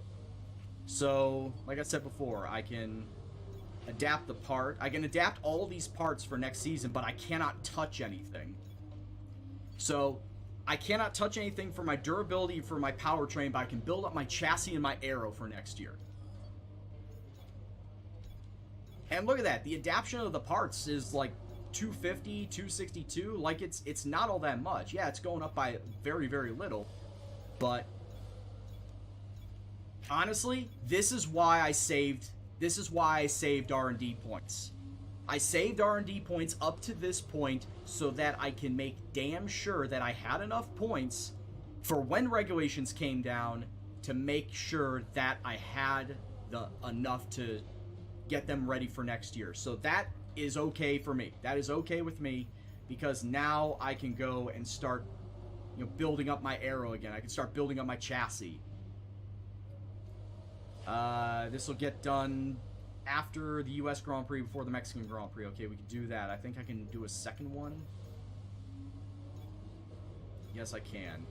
Can I do a third one? I don't think I can do a third one. No, I can do two, though.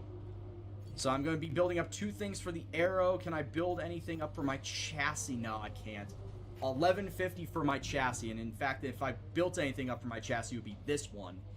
The heat dispersing wheel rims, because it opens up 3 minor parts. It does open up 3 minor parts, which, as you can see right here, points-wise, won't cost all that much. That'll be 650. This will probably be like 680. This will be like 710. Or maybe 725. So it won't cost all that much. So I will use up the R&D points that I will gain over the rest of the season to build up my aero and to build up my chassis to go into next season. But I can't touch my durability or my powertrain. That's down on my luck right there. Because I would have loved to have built up my engine going into next year. Camera's still not looking all that great. Alright. It's fine. It's okay. We can deal with it. But goddamn the fucking rain, man. The fucking rain. It had to happen. All right, let's get into it. Let's not dilly-dally because this is going to take a lot longer than an hour and a half. If a 100% race usually takes about an hour and a half in the dry, fully dry, this is going to take for fucking ever in the wet. It's going to take closer to an hour 45, hour 50 in the wet. It's going to take fucking forever, man. I'm not looking forward to it. Yeah, Sarance, yeah, I'm not looking forward to it. Alright, car setup. Let's load up the Japanese Grand Prix. Power unit practice. Gearbox. Fine. Oh, I actually have no wear on the first one. I mean, yeah, I'm fully expecting a safety car, by the way. Fully expecting a safety car. And I was going to say, the Japanese Grand Prix is what? 54 laps. What the hell happened here? Oh, this fucking thing went too long. My wheel was rolling over my headset wire. I was getting pulled to the side. But no, the Japanese Grand Prix is what? 54 laps?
Spoon is a little tricky at times.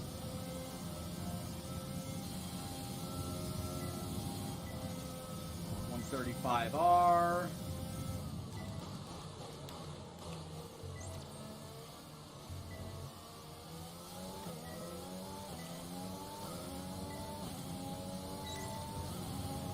Did I hit purple? Yes, I did. Purple first lap. See, that's what I want to try and strive to do, is hit purple first lap.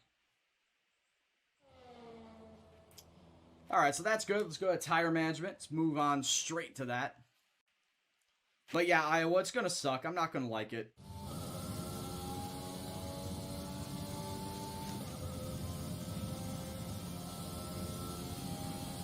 At this point in time, all I could do, Iowa, is grin and bear it. At least I'm not starting last.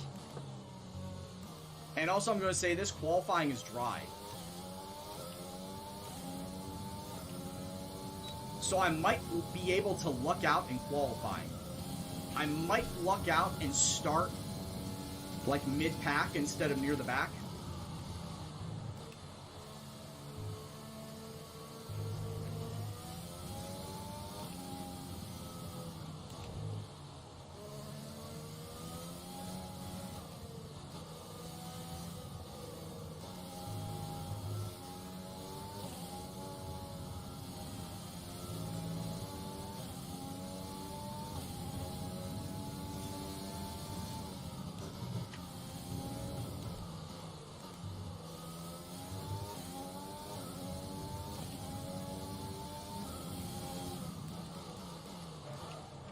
Honestly, I think Jack is streaming right now. I did see him load up a game on Steam, so I don't know if he's playing for fun or if he's streaming right now.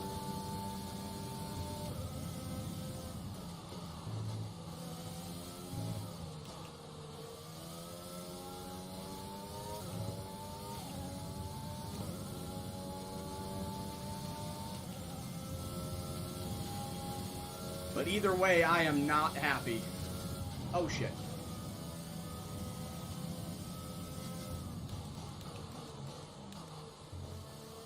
Casio triangle.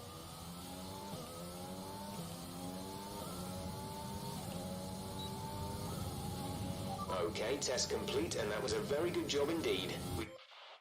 It's an okay, Peaky.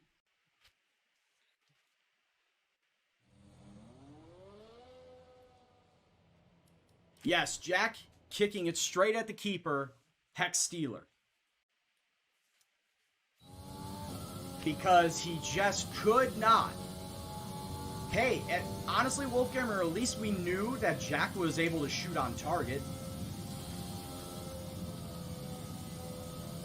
That's the only thing we knew about Jack, is that he was able to at least shoot on target.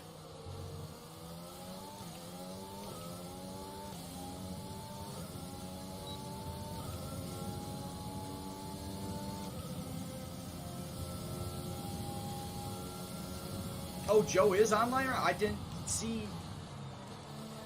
Honestly, Saranti, I didn't know that he was streaming right now.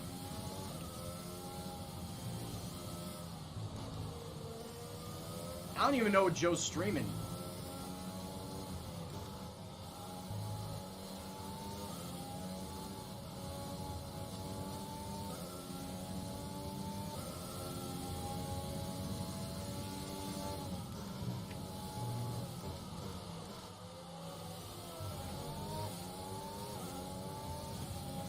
Tips about what, Peaky?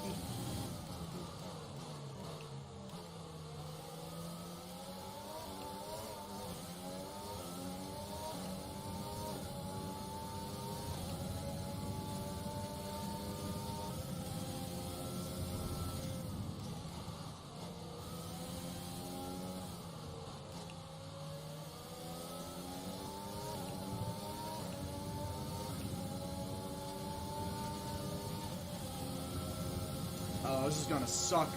George. Hey, Dragos, what's going on, man?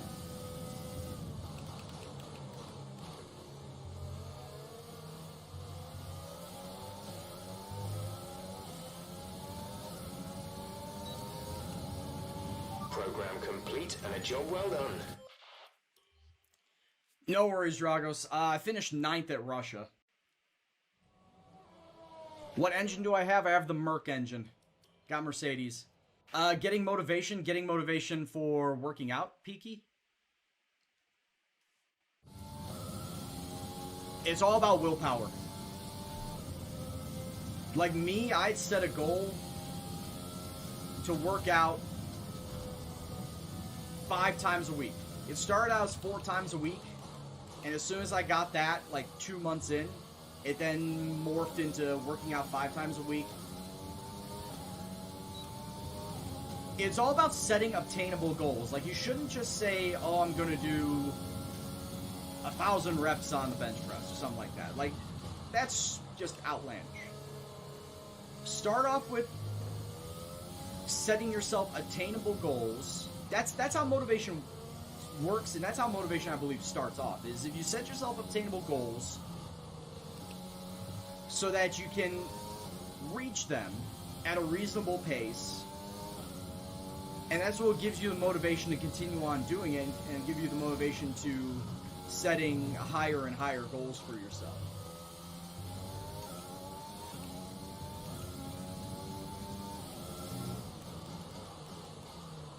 And you gotta remember, because it took me a long time to realize this too,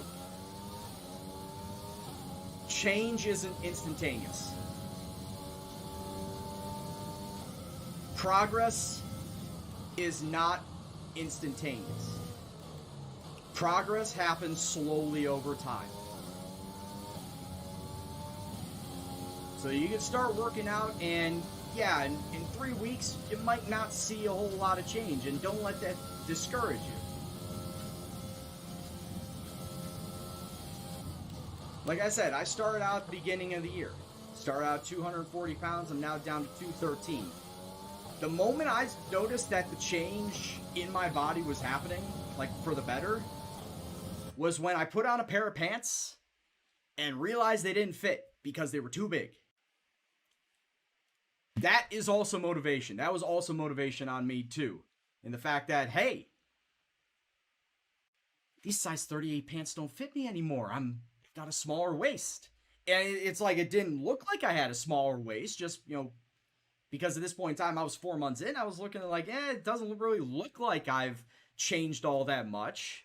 I'm feeling healthier. My weight is slowly dropping. I could see that. But then I put on a pair of pants and it just like almost fell off my body, almost fell off my waist. Like, shit, I need to get smaller pants. That's motivation.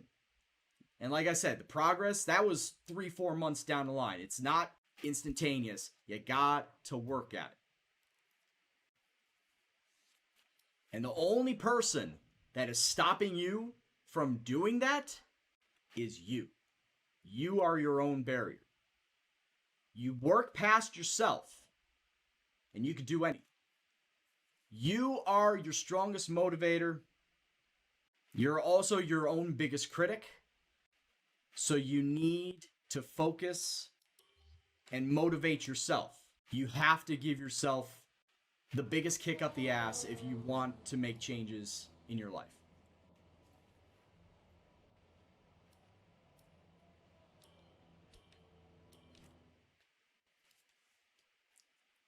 Ninth in Russia and 4th in Japan.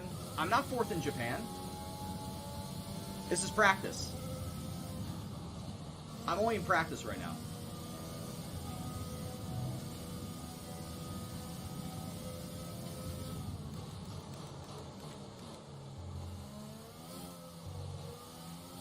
Also, I totally forgot I was doing the race strategy program.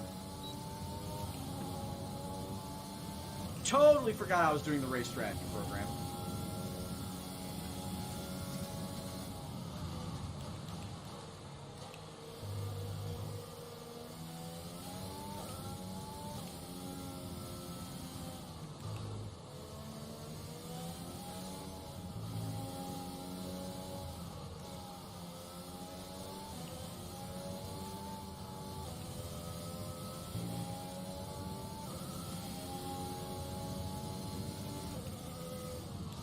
And unfortunately, Dragos, this is not going to be the condition for the real race.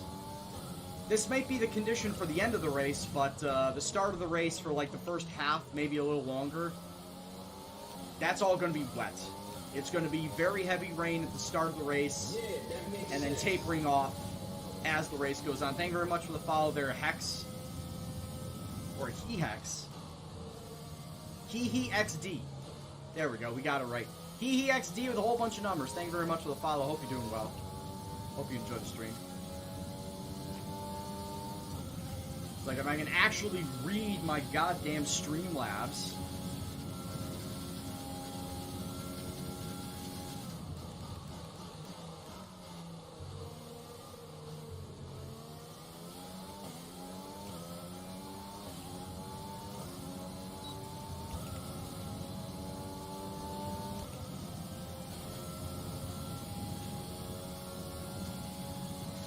But yeah, Dragos, it just so happened that the 100% race that I had re-rolled, instead of it being Monza, turns out to be Suzuka. And wouldn't you know it, it rains. It's going to rain. Did I watch the British Grand Prix yesterday? Like the last 3-4 laps. As I said before, man, it's the Grand Prix start too early for me.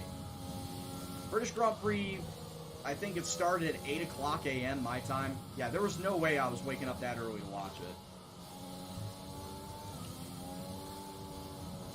So I woke up and I caught the last, like, 3-4 laps of it. I saw the puncture that Lewis Hamilton got. And I'm kind of surprised he was still able to finish that race. Verstappen was closing in on him.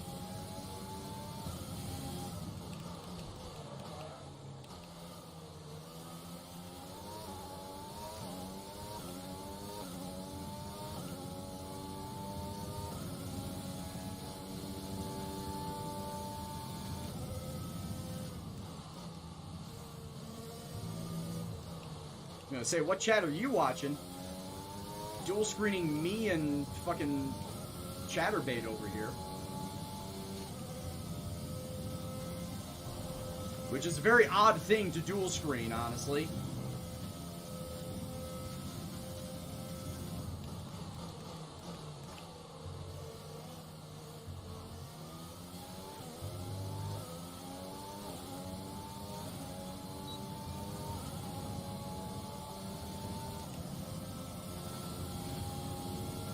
Or for all we know, he's probably got a Just Chatting page open.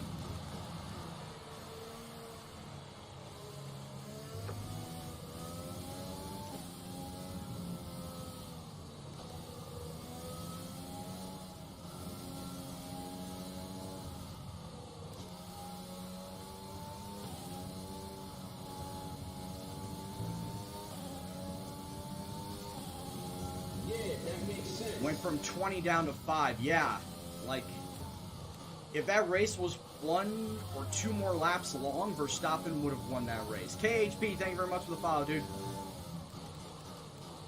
Hope you're doing well. Hope you enjoyed the stream this evening. Charles Leclerc got 3rd, I know that. Ricardo got 4th. Ricardo got so close to a podium.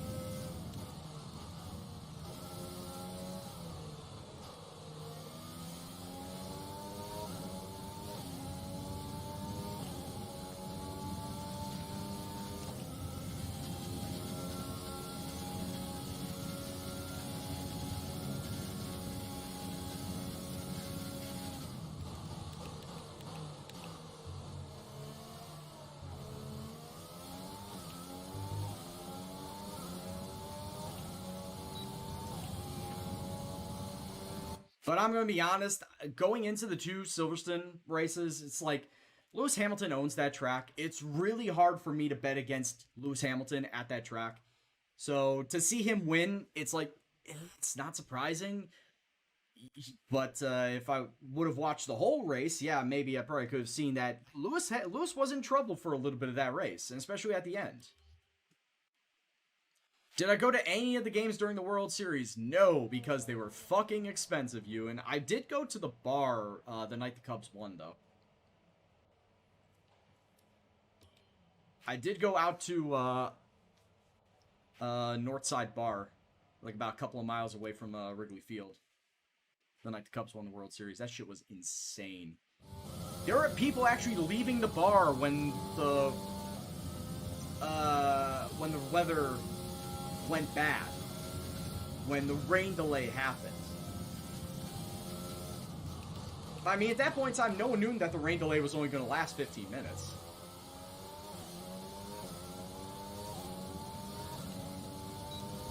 I actually had thought about going to the League Championship Series when the Cubs were facing off against the Dodgers.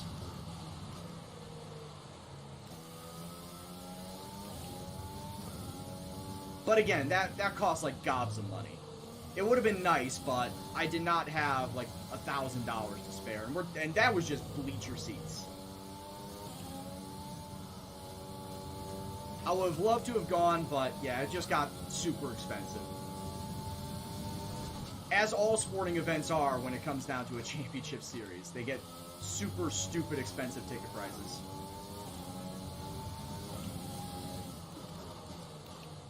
Honestly, if I'm going to be completely fair with you, the Red Sox are my American League team that I support. No, not the Chicago White Sox. Fuck them. Fuck them forever. Fuck them off into the sun. The Red Sox are the American League team that I support.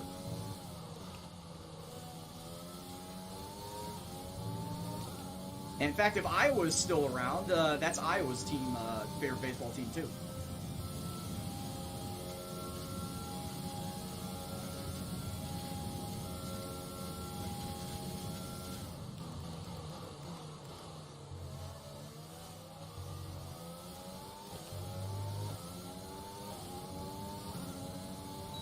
The hairpin and the Casio triangle will forever be my 2 problem sections of Suzuka.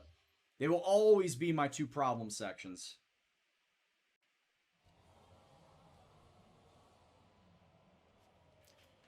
Alright, so let's work on fuel. What's this team objective? Car setup? I don't need to worry about that. Alright, fuel management. Hopefully we'll get this fuel management one done.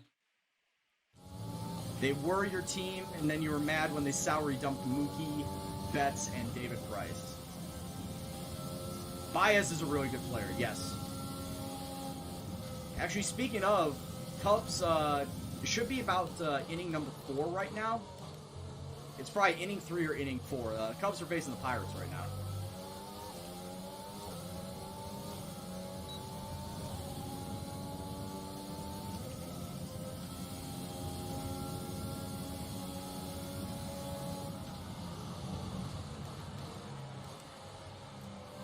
Honestly, Iowa, I can see where you're coming from. Mookie was probably going to be the future of the Red Sox. If they just would have negotiated a solid contract with him, Mookie would have been a Red Sox for life.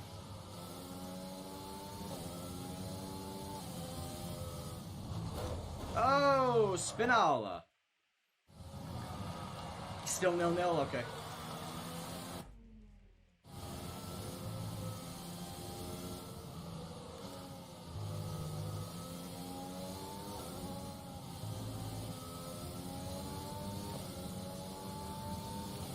No worries, Drago. Still practicing.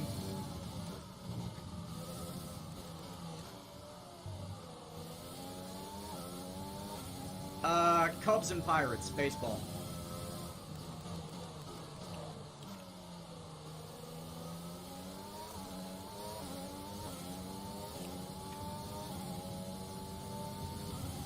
Cubs Royals, I thought they were playing the Pirates today. I thought it was the White Sox that were facing the Royals.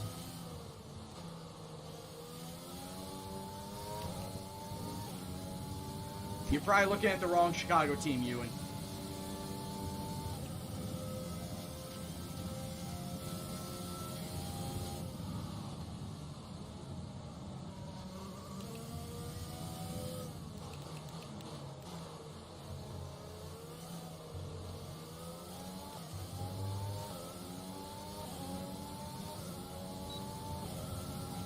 Program. Then where the hell did I see that the Cubs were facing the Pirates? Hold on a second. Was that yesterday? Yeah, that was yesterday. Huh. Okay. My mistake then. Yeah, Cubs versus the Royals. 0-0 going into the bottom of the third at Wrigley Field. How would I rate F1 2020? I rate it a solid 9 out of 10. Between 2019 and 2020, the car does handle like a boat. If I'm gonna be honest, the car does handle like a boat compared to last year. But other than that, it just feels like the game is as solid, if not better, than it was in 2019 overall. The addition of my team career, the addition of my team career definitely adds. For me, it adds to my overall enjoyment of it. The regulation changes for next season have been announced. How is your team going to cope with the transition? We're hard at work on next season's upgrades. Do you have any comments about this team? No, I don't care about Haas. Thank you.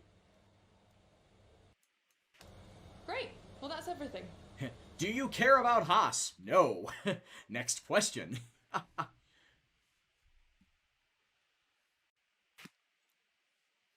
No, thank you for asking.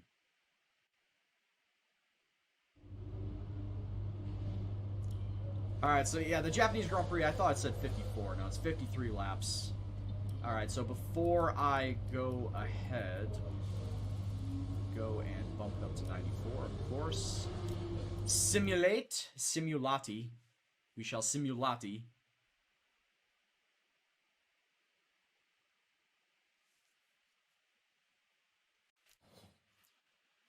Some more resource points, which will go directly into our chassis build. Yeah, exactly, right?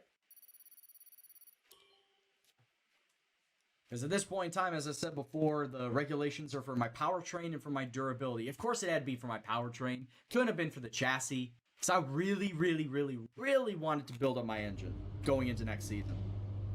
Really wanted to build up the engine going into next season. But that is not the case.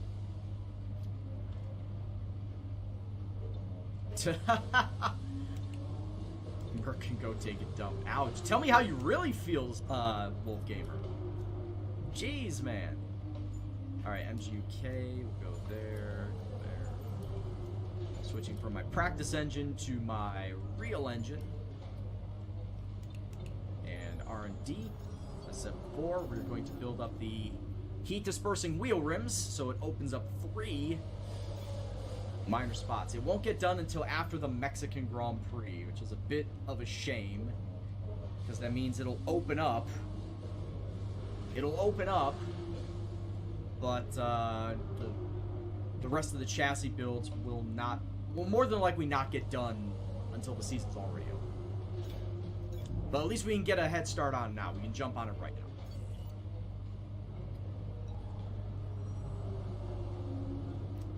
Alright, so we got that going for us.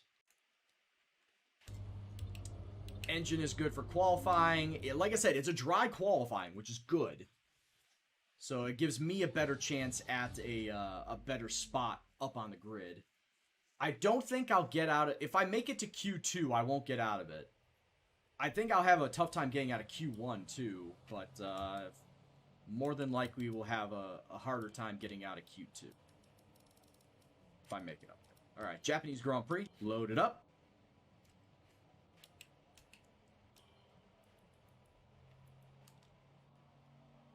Fuel load is solid. Tires onto the mediums. And let's go set some laps.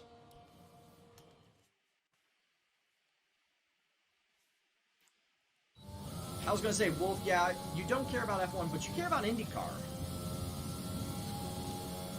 Or is it not, or is that something you don't care about either, even though, of course, the Portland Raceway is right in your backyard?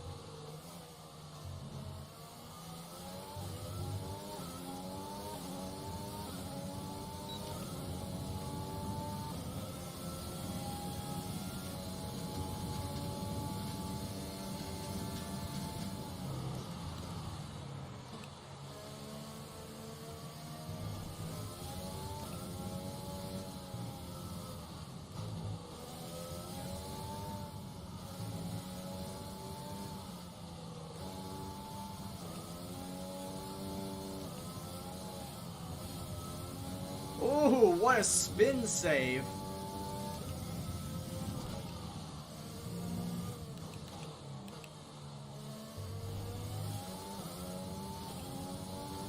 Almost was taken through the spin cycle there.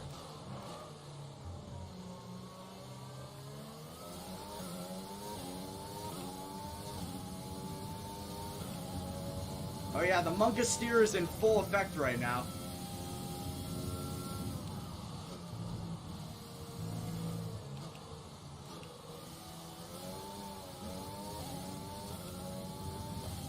Once again, whoops, jammed down the accelerator.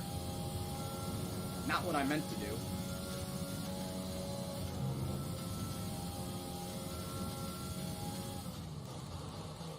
do. Into the Casio triangle.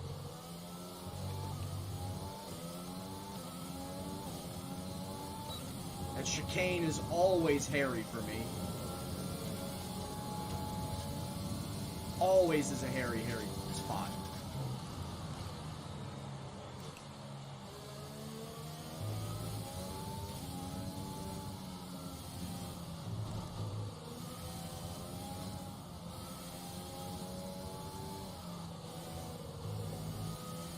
Getting on the rumble strip curbs just like I would in Maggots and Beckett's at Silverstone. There's only 1 lap of fuel remaining.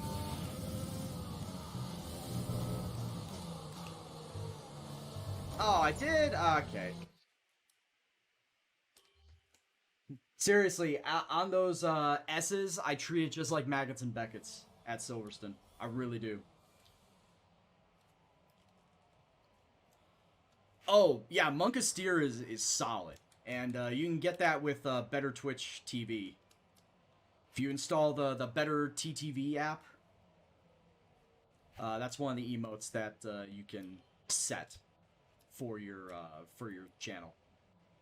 So yeah, that's what I've done, and it's fucking amazing. I got a good amount of BTTV modes, so you can check them all out. Alright, so what time did I set? It was like a 120 something. Oh no, it was 130. 130.1. And if I want to qualify into Q2, I need to get a second faster. 129.1 is Q2. So I feel like I need to go a little faster than that. So I need to get at least a second faster. I'd say if I want to be safe, get a 1.5 seconds faster. Whoa, okay. Get off the road. Get off the grass there, Brian.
I can already tell you right now I'm not going to get it.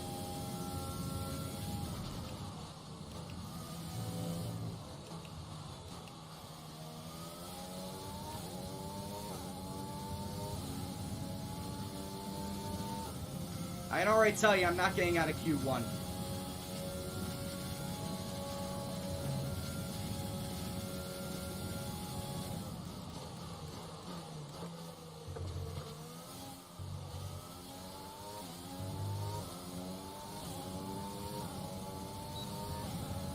I need to get a second faster. I only got 3/4 of a second faster.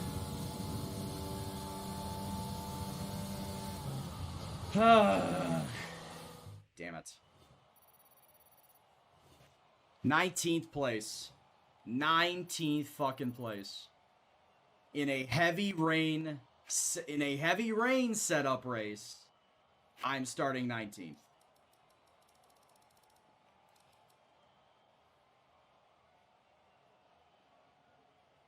So yeah, what was it? It was 130.1, and I was thinking a second faster. If I wanted to be safe, I needed to get a 1.5 seconds faster. 1.5 seconds faster would have put me right around where Giovinazzi was. I would have gotten like 16th or 17th. It would have been so close. If I would have gotten that 1.5 seconds, but I did not even get anywhere close. So I'm starting in 19th, which is, like I said, not good in a heavy rain race. Welcome along then to the magnificent Suzuka International Circuit, a stone's throw away from Issa Bay in the beautiful Japanese countryside. What surprises lie in wait for us today in the Japanese Grand Prix? We're southwest of the city of Nagoya today at a wet and windy Suzuka circuit. 3.6 miles and 18 corners make up a lap here, with Sector 1 likely to prove especially difficult in these conditions. We should see overtaking into turns 1 and 16 today, and maybe a few Kobayashi-style dives into the hairpin as well.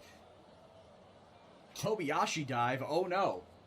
We don't want to see that. Let's run you through the driver grid order for today's exciting race. Valtteri Bottas lines up on pole position. Of course Bottas is Lewis Hamilton fucking alongside. pole position again. Looking down the rest of the grid, we have Leclerc, Vettel, Max Verstappen, and Ricciardo, Albon, Norris, Ocon, and Daniel Kvyat. Gasly, Perez, I'm Kimi curious as Räikkönen, to where everybody Stroll, else is. Giovinazzi, Magnussen, Romain Grosjean, and Carlos Sainz. They'll be starting further back after an earlier grid penalty. O'Brien, Correa, Russell, and Nicholas Latifi.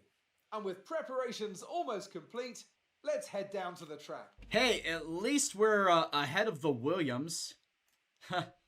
Right? At least we're ahead of the Williams. Alright, so as far as the strategy goes, they want me to go 26 laps on the wets. And then pit for... They say pit for another set of wets, but let's be honest here. It's going to be intermediates. They're going to want me to come in and pit for intermediates, so we'll do that.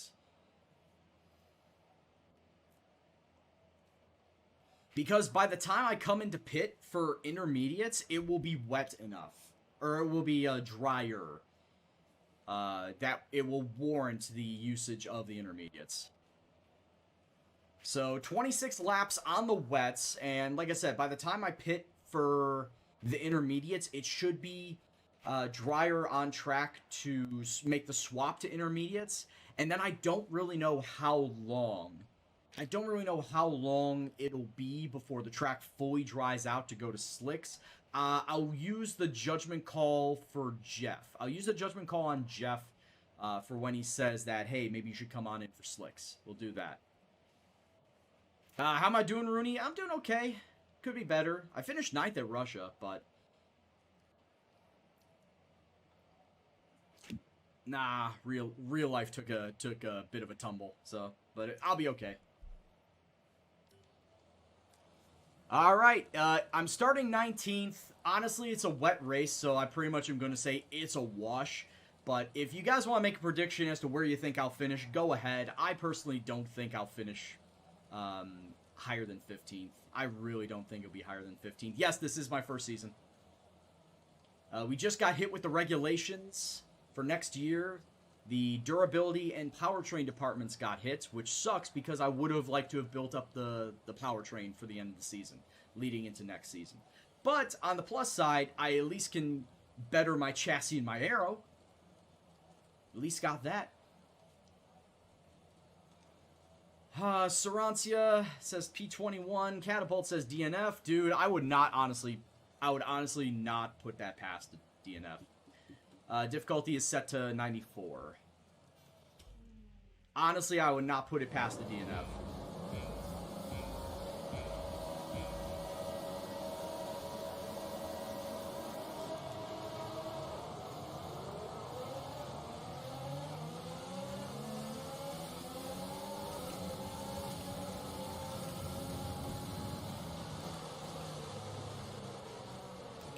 As everyone is diving into turn 1.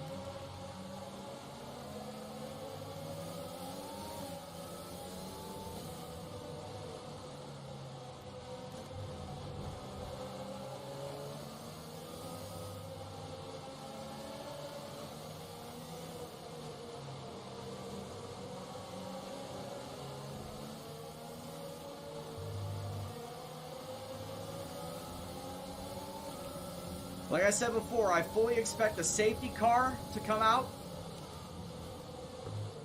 I also fully expect... Oh, shit. I fully expect once it dries up, I'll be a lot better on slicks.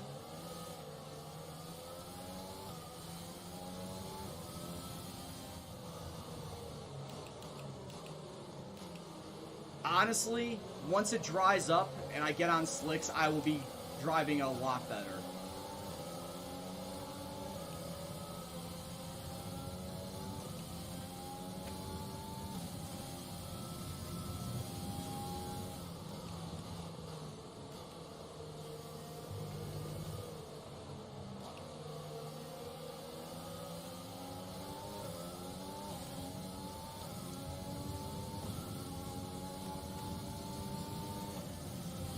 Got a long race ahead of us. If I can just coast, I'll be fine. I'm just going to coast these early laps.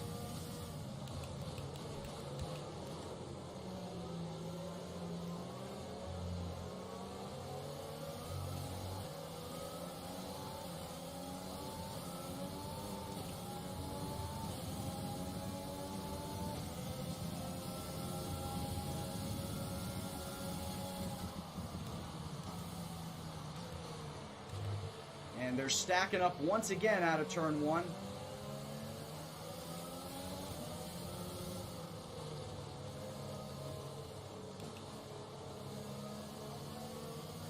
Okay, I played this course a lot back in Forza. Forza 3, Forza 4. It's still in the game all the way up to Forza 7. I'm okay with it. But even all the way back in Forza, I disliked the hairpin. Like, that was my least favorite part of the track.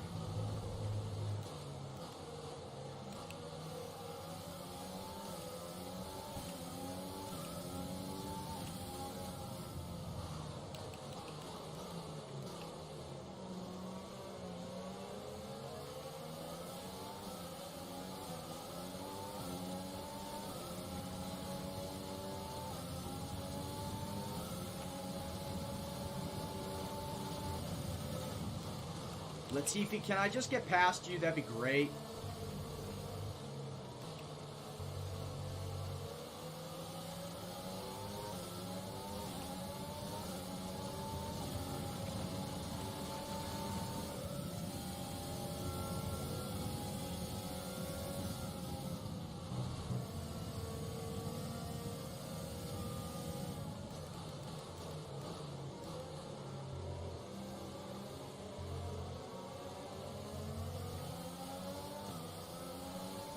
Look at that, I made an overtake.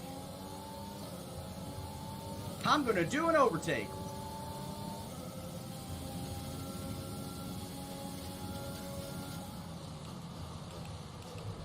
Oh shit.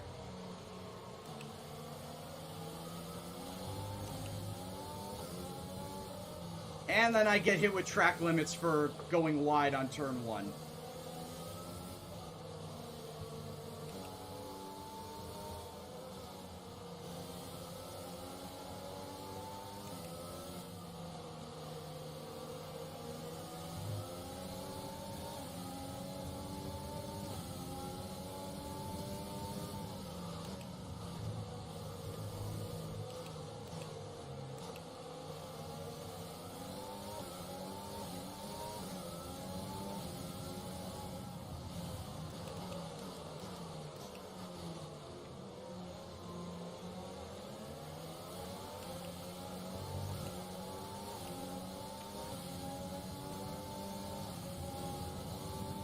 Alright, Correa, I know you've got some fast pace, but if you can do me a favor and just shove off, that'd be great too.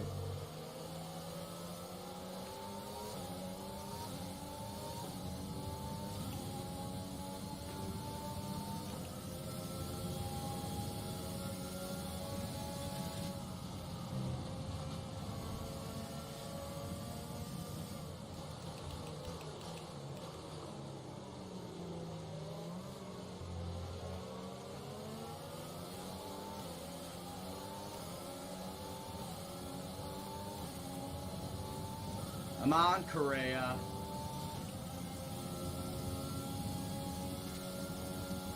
Either do something or move to the side, my man.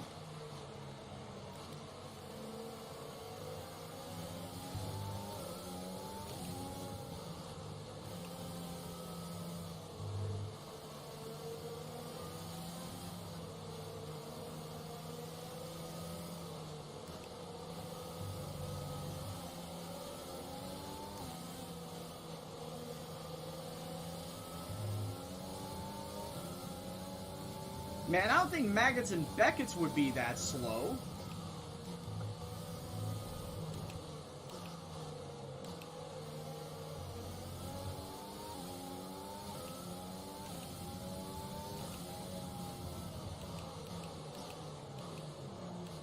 Going for realism, Dragos.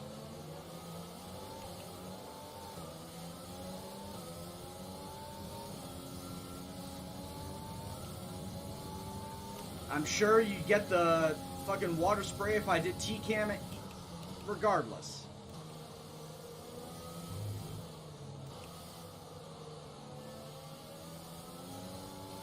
The tyre situation is an interesting one, but I think the right call is to Not stick trying to with be what we've got prickly right or now. anything, but yeah, as Will Gamer said, and I've said many times in the past, I am going for the realism aspect.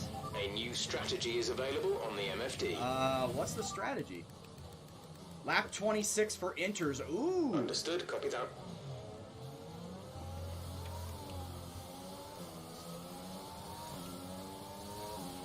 Juan Manuel is in the pits. Oh. Juan Manuel in the pits. Oh, everybody's coming in for inters right now.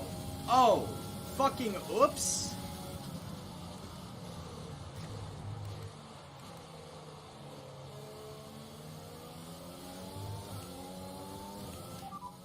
The pit box is currently full. Stay out on track. Stay out on track.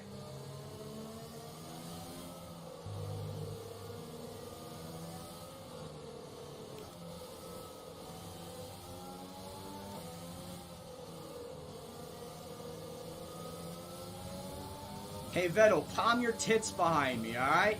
Check your MFD for a new strategy option. Jeff, I'm coming into pit this time. Fuck off. Copy that.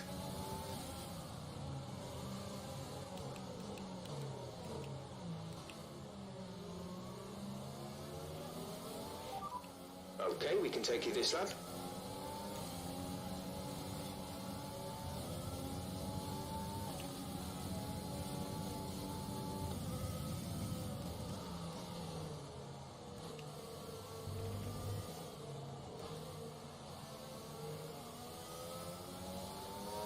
And it's like I could not come in this lap because Correa was already going into the pit box, so I had to stay out. We pretty much burned off our excess fuel. We'll be back on target soon. Don't wait too long to turn the engine down.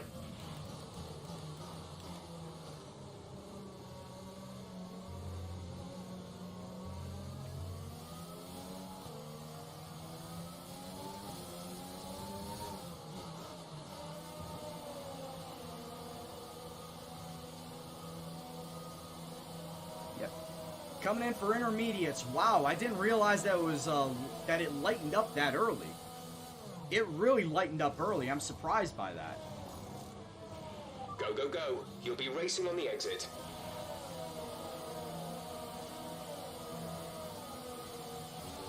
Okay, you only have to stop once now. One stop left.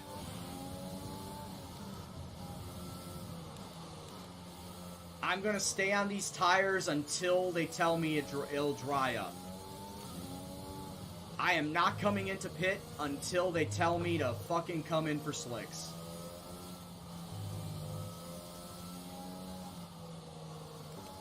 The big question now is, what tires will I take? And how long will it be? I almost feel like coming in for mediums? I almost feel like coming in for mediums might be the correct distance. The correct way to go. Yes, I know it is completely dependent on how many laps are left in the race. But I almost feel that mediums might be the way to go when I have to come into pit. What's the halo? The halo is that ring around the top. And ETA on this rain clearing up is about 10 minutes, so just keep your concentration out there. And the halo pillar is that column that you see down there.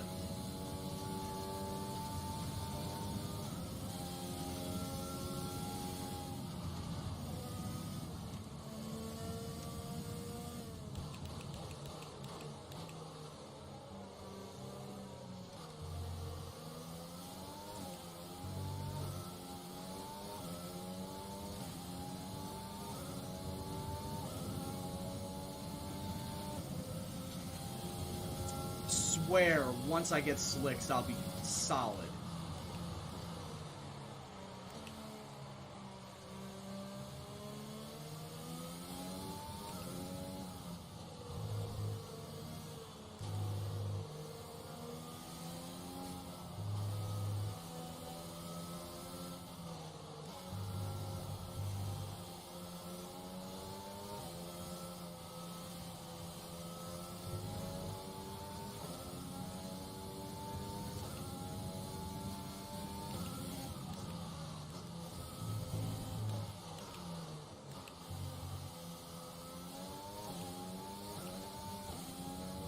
Really is all dependent on where I am by the time slicks come out.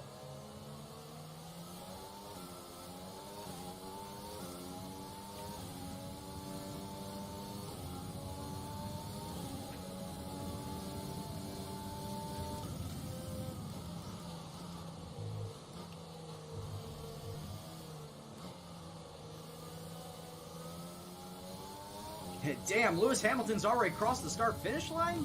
While I'm at the spoon? Holy shit. That's how far back I am from the leaders. And we're only at lap 7. Something tells me I'm going to get lapped in this race. I've got this unavoidable feeling that I am going to get lapped in this race.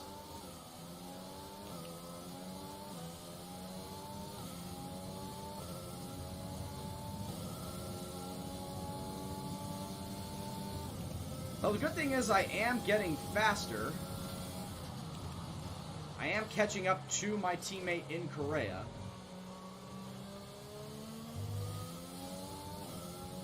The downside is I'm not catching up to him fast enough.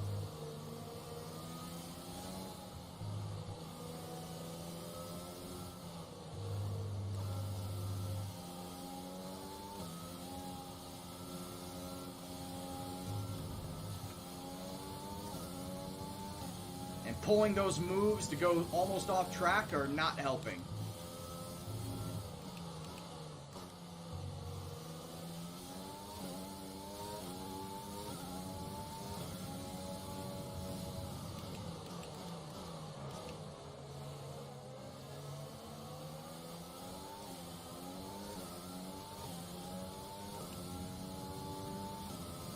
It does seem like that he's either having trouble with the hairpin or the people in front of him are slowing down. Slowing him down in the hairpin.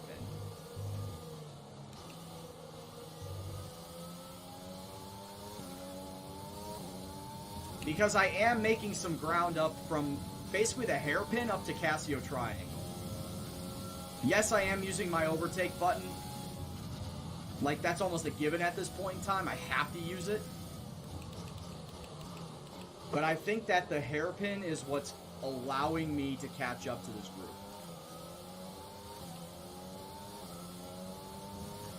And I'm looking in front of me. I can't see the map, but it looks like it's a group of about 5 or 6 cars in front of me. So, I mean, solid.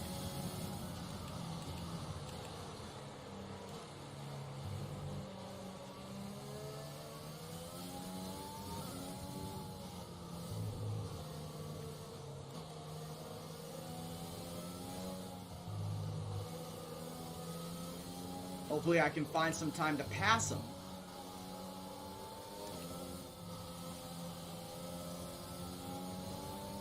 Now, when you guys come across rain races, for those of you who play the game, when you come across rain races, what's your first thought, strategy-wise? Like, do you take a look and see what the track is? Like, are you good at the track, firstly? And then secondly, how would you choose to attack the track?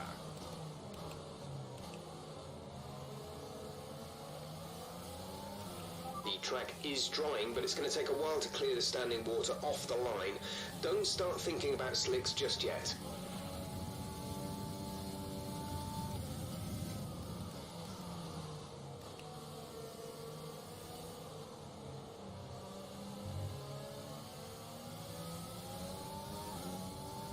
Shit, at that point in time, I probably should have looked at seeing how long the dry tires could have gone for. I mean, we still have 44 laps left to go in this race. Once we cross the line, it might be a 3-stop race. Wets to intermediates, and then probably go double medium. I'm trying, Ewan. I'm almost feeling like it's wets to intermediates and then double medium to finish out the race.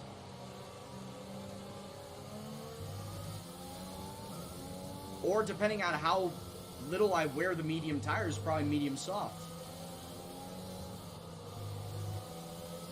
I have no idea. I honestly have no idea how long the slicks last for at a 100% race. Oh, that's a given too, Ewan.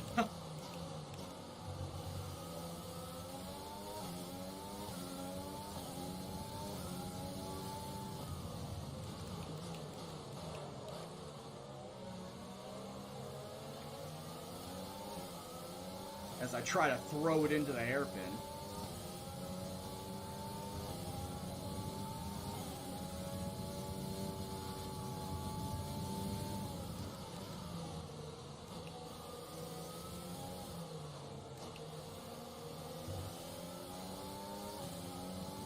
You know, Correa is decently fast in the rain. I gotta give him credit. He is really getting a lot out of this car in the wet.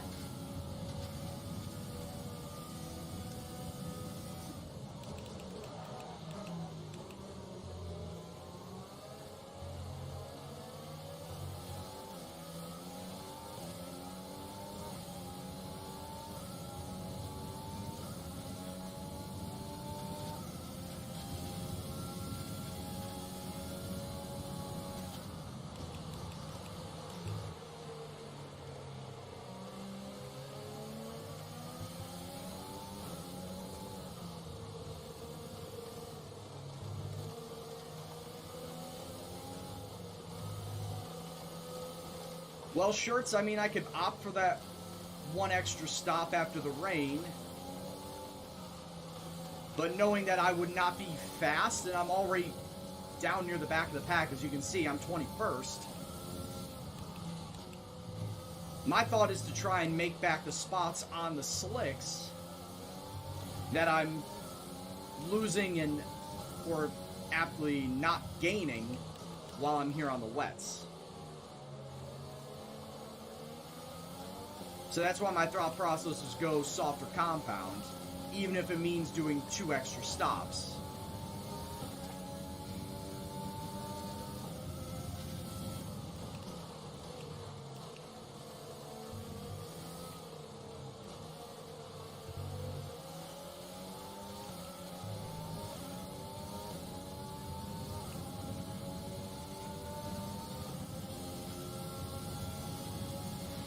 We're not going to be able to run in this engine mode much longer. We're about a lap over target. Drop down to mix too soon. I mean, I was only in rich for like half a second.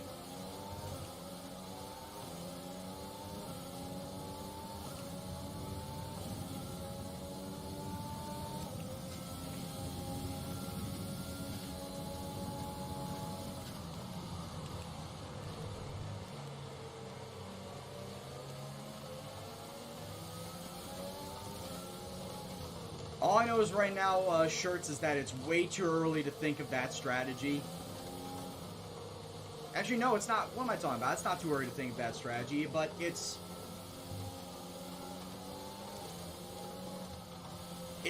really perplexing. Like, do I want to go with the Okay, only I think one more the stop? track will be drying out quite soon. Mind you don't burn out your tyres.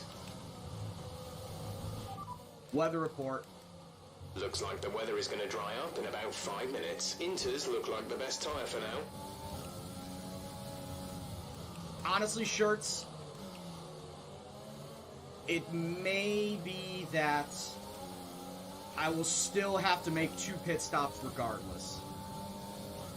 Looking at it, there's 41 laps left to go in the race. It may dry out with 35 to go, yes. So that would put the very top end of the hard tires into usability, but I'm not really keen on it. I'm really not keen on the fact that if I go on the hard tires, I'm pretty much a sitting duck by the end of the stint, by the end of the race. And I'd rather be, moderately fast. Okay, looks like some of those puddles are clearing. We're still on the right tyre for the time being, but we're not a million miles away from slick conditions.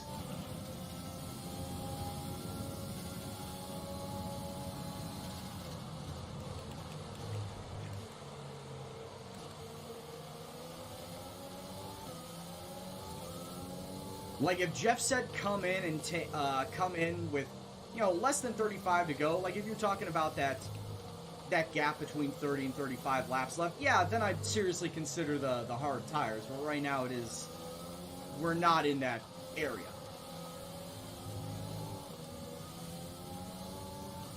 Honestly, Shirts, the weather forecasting is just as sporadic as it was last year. Because, yeah, looking at the weather, it looked like it was going to rain all the way up until, past the halfway point of the race. And right now he's saying that the rain's going to die out in 5 to 10 minutes, which is going to be the next 5 laps. It goes against what the weather forecast says. Hell, I was expecting it to be heavy rain for like 15 laps, and it died out after lap 5. The heavy rain died out after lap 5.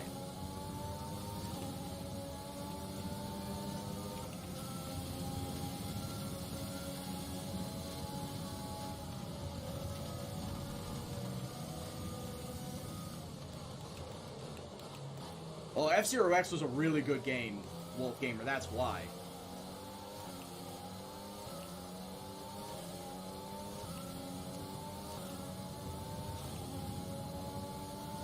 And see, here's the problem with me and Correa.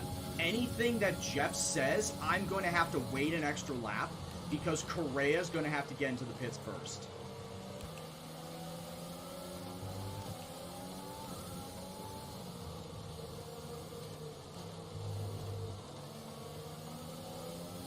Because Correa's going to dive into the pits first, I'm going to have to take an extra lap to wait until he comes out, and I do not want to stack up. I sure as shit do not want to stack up. Not when everybody is going to come into the pits. Oh! Understood, stopping this lap. DRS is enabled, boys. That means the track is dry. A new strategy is available on the MFD. Copy. Guess I'm coming in for hard tires.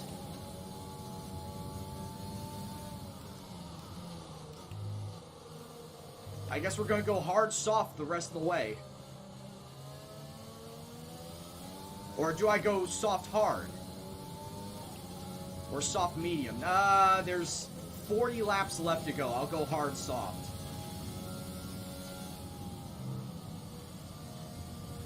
Soft hard or hard soft, chat? I'm coming into pit.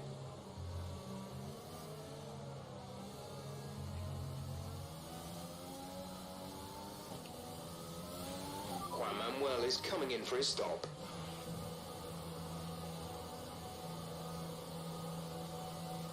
Alright, I'm going on hard tires.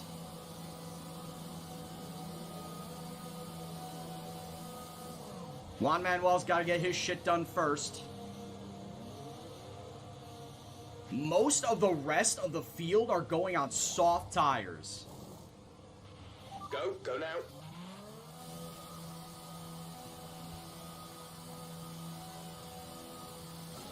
Pit strategy complete.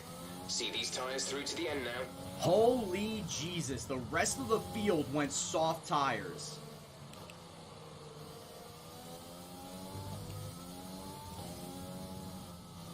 Does the AI know something that I don't?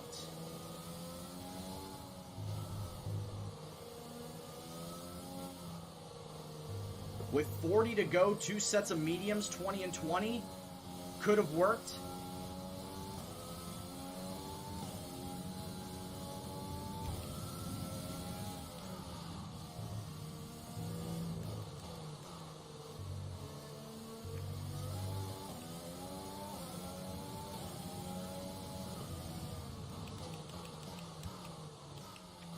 If I can hold the hards all the way to the end.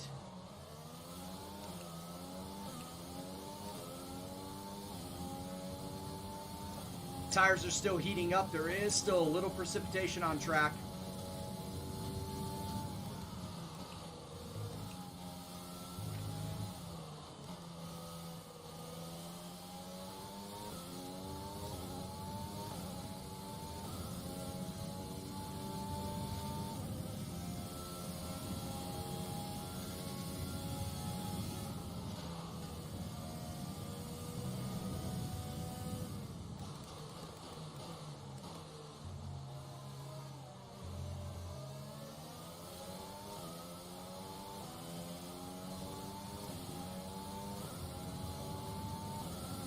I was going to say, at this point in time, the AI is probably going to pit one more time. I wouldn't say they're going to pit 2 more times. 1 more time, definitely.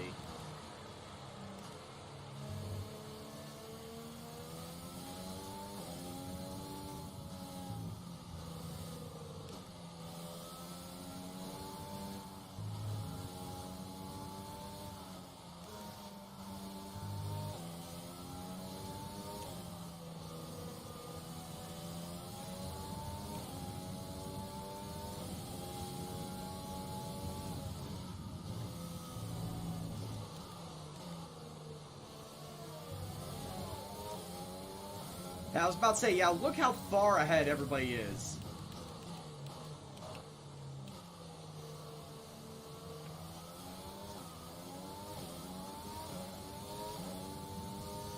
They were getting to 130R, and I was passing under the bridge that leads to 130R.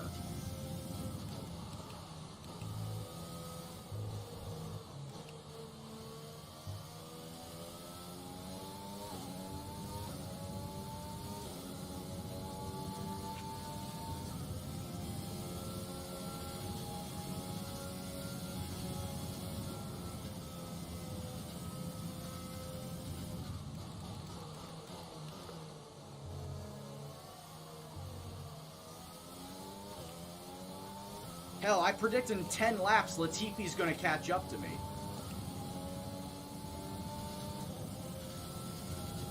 Yeah, I know, right, Shirts? Mercedes puncture.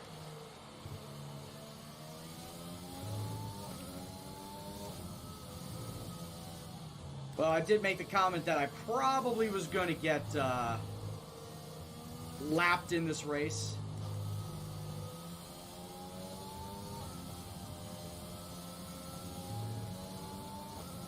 That is still on. Lewis Hamilton just crossing the start-finish line.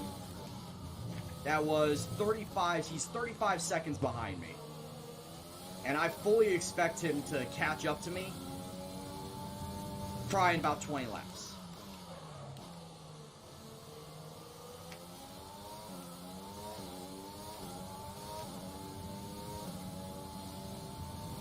Don't release the gas at 130R. Oh yeah, sometimes I don't.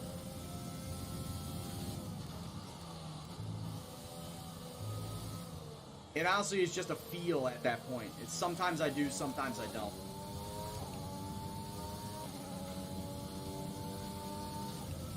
How's my engine holding up? My engine is holding up decently.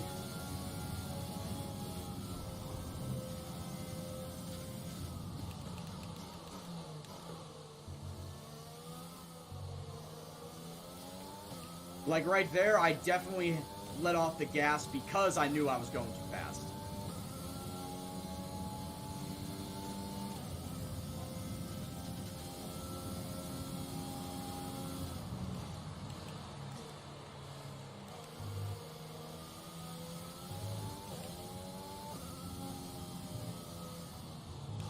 Formula Fusion.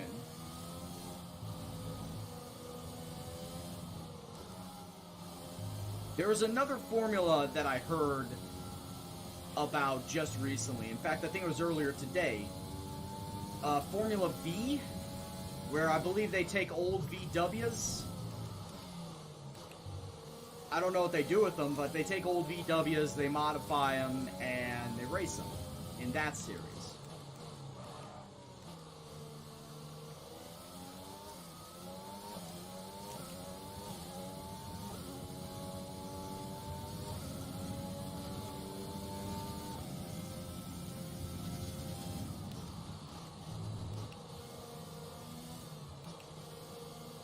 Shirts, I chose Mercedes.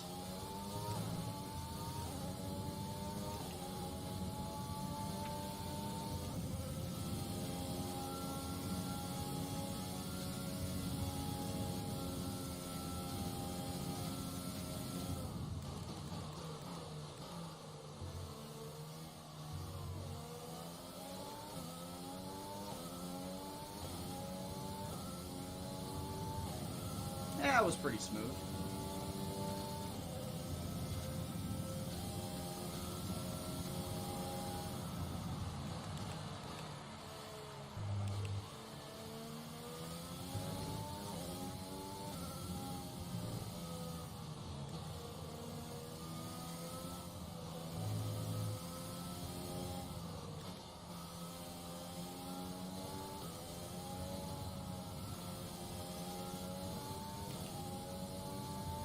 What difficulty? 94. As Wolfgamer beats me to the command.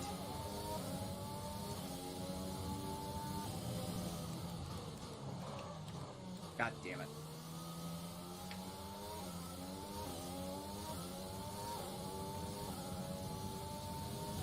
Late breaking the hairpin, never a good idea.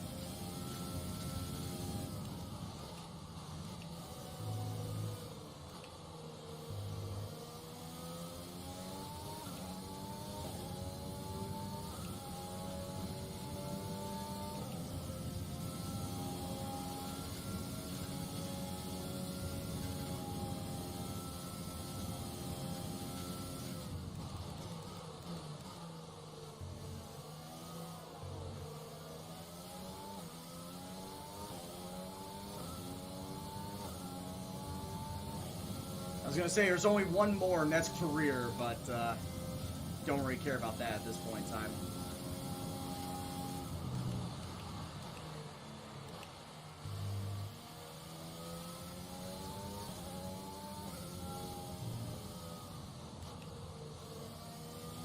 Yeah, I made it last week, Wolf Gamer. Specifically for anybody that asks about Halo.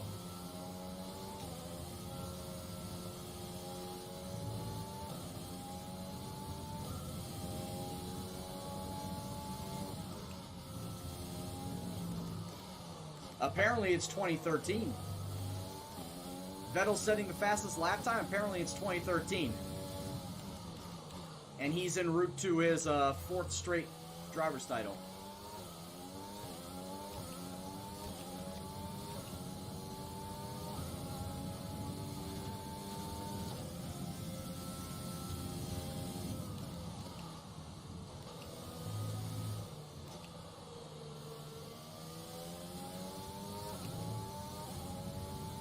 Hey, he's probably drafting behind somebody.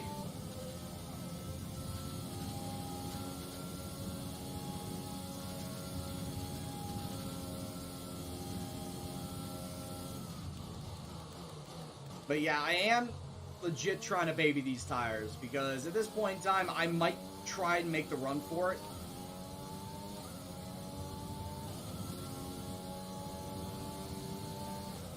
I might try and make the run for it, not making any more stops. At this point in time, why not? Why not try it?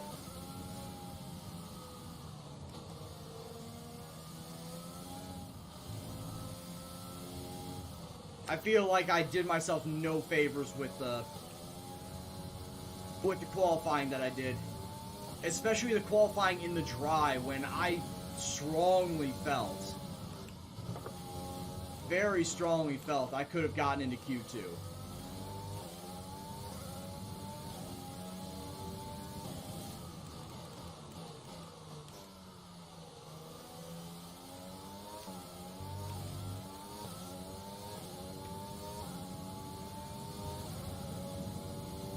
My tire temperature looking like 200 degrees plus.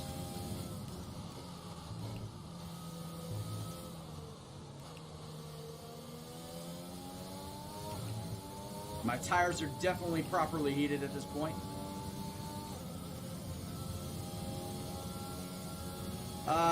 Jeff will only tell me if my teammate is in the pits. That's the only time he tells me if anybody's in the pits, is if my teammate's in it. And right now, my teammate is currently in 18th place. At the very top of the board up there. 21 seconds ahead of me.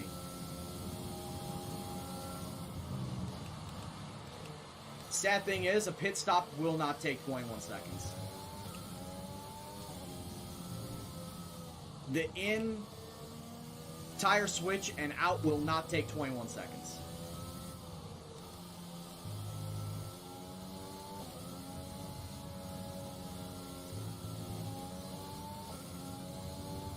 That is the sad fact that I have to deal with right now.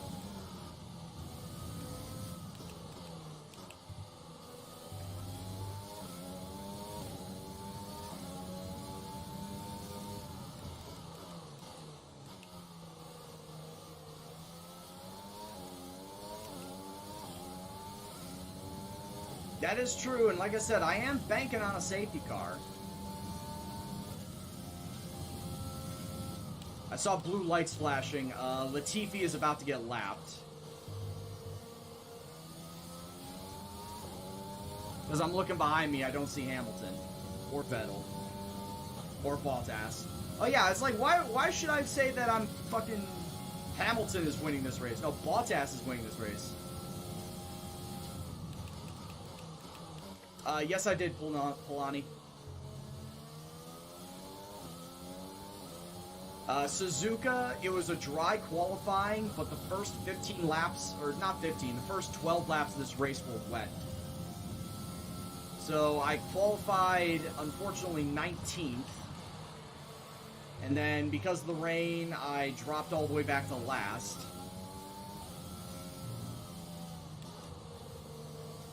We do still have 31 laps to go. There's a lot of race left to be had.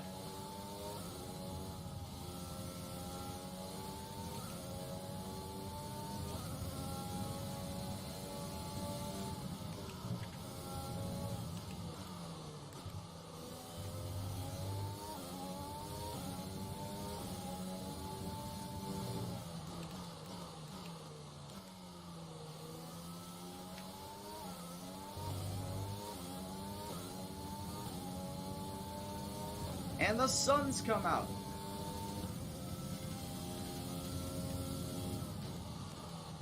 Well, thanks, Sarantia. You didn't have to, stick the knife in the back, why didn't you?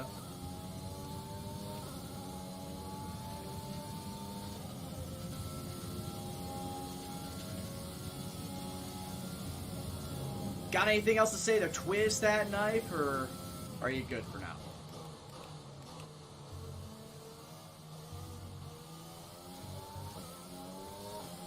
See, just like Eric Idle, I'm trying to always look on the bright side of life.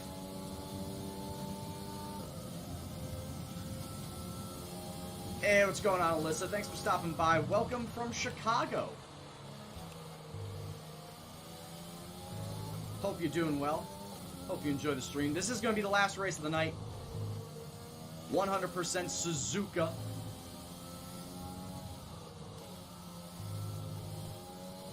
Might do a little bit of admin before I turn the stream off tonight, but yeah, this will be the last race that I'll be doing.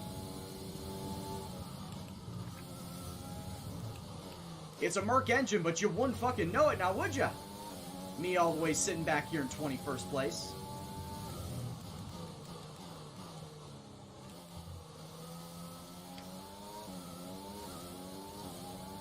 Bear in mind, I am still Season 1.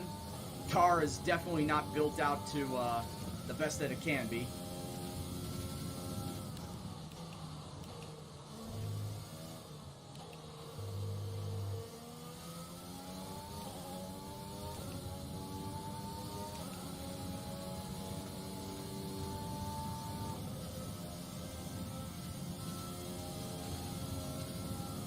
Yeah, by putting them at one less lap on those tires, yeah, I can make them last to the end, shirts. What AI? 94.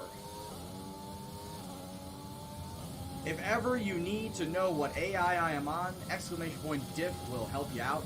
Want to know what assists I run? Exclamation point assists will help you out. I appreciate everyone stopping on by the stream tonight. Like I said, hope you guys enjoy it.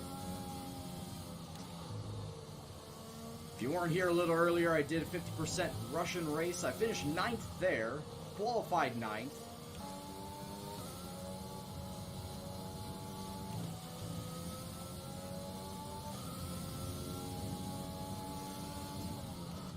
No worries, we're just trying to help you. Just trying to help you, Sticks. Blue flag. Yeah, I see it, I see it. I see the silver arrow behind me. Blue flag conditions. Feature, Create a gap and let the thank you car very come much for through. follow. Well, if he'll ever catch up to pass me, I'll let him through. Hey, a blue flag is just a guideline, alright?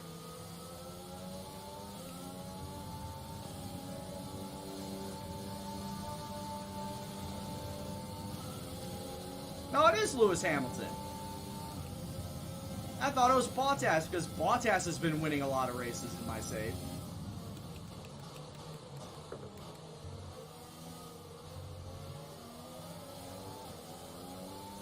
But anyway, Feature, thank you very much for the follow, dude. Hope you're doing well. Hope you enjoy the stream. Oh yeah, I can piggyback DRS off of them now.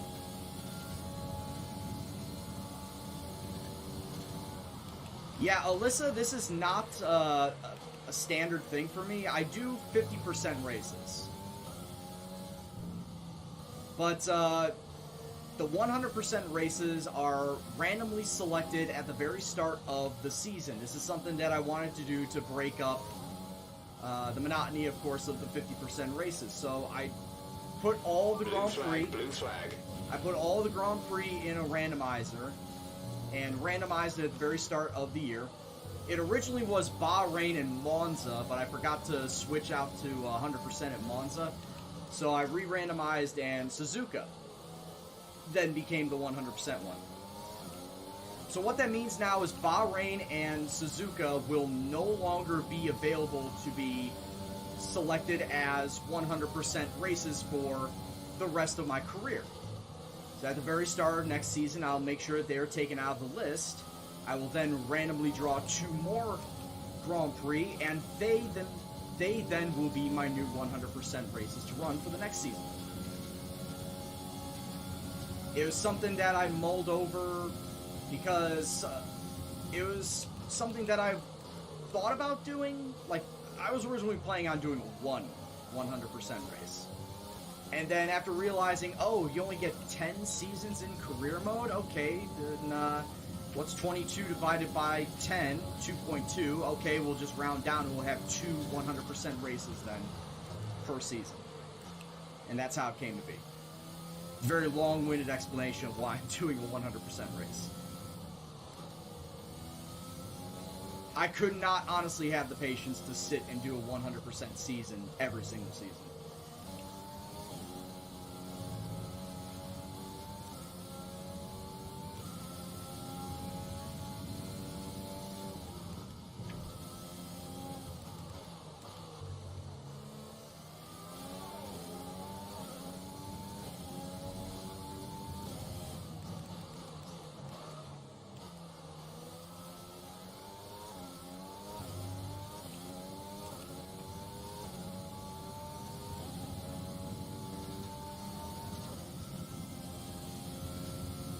Yeah, the difficulty goes from level 0 to level 110.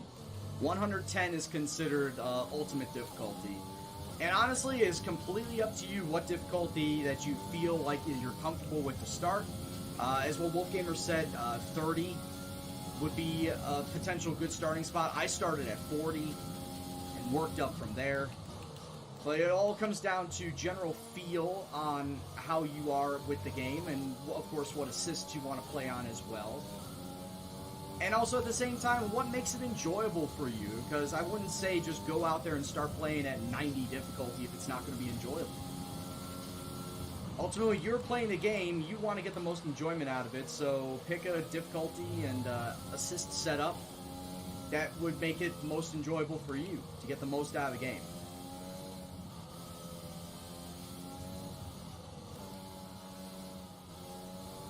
Also, I don't know what your past history is with sim racers. Like, I don't know if you've done a set of Corsa, Project Cars, iRacing, Gran Turismo, Forza, and all that stuff. Blue flag.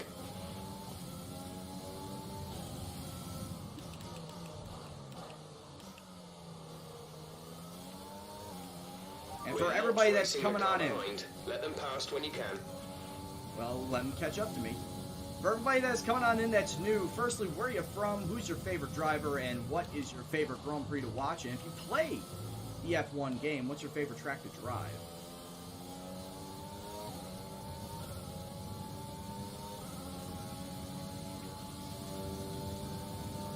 Yeah, it does, Rod. And honestly, I don't get lapped. I haven't really gotten lapped in the 50% races. I get lapped in these races. I get lapped in the 100% races.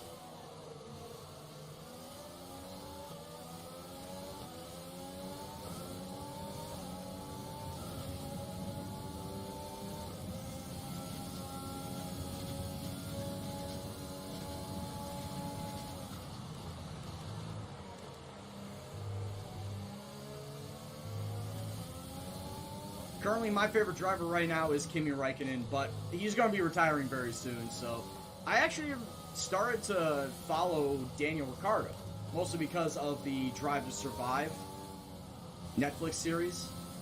Just seems like a very cool guy. So I'm gonna be a fan of Daniel Ricciardo once Kimi retires. Even though I am a Ferrari, more or less a Ferrari guy, Daniel Ricciardo's a really cool guy. As far as my favorite Grand Prix to watch is Monaco, believe it or not. But really, it's because it falls on the same day as the Indianapolis 500, so it's like, it's racing Christmas. Might as well get up and watch that, which I've done for the last few years now. Blue flag, blue flag. I was able to watch the very wet Hockenheim race last year. That was a lot of fun.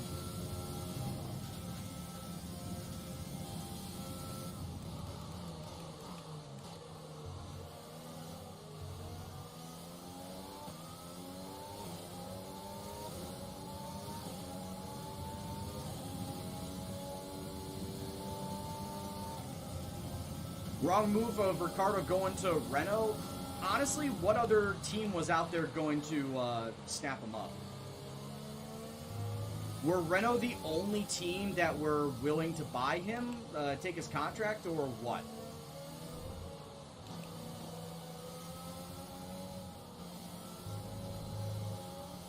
Because Red Bull themselves said that they didn't want to keep him. They were going to let him go.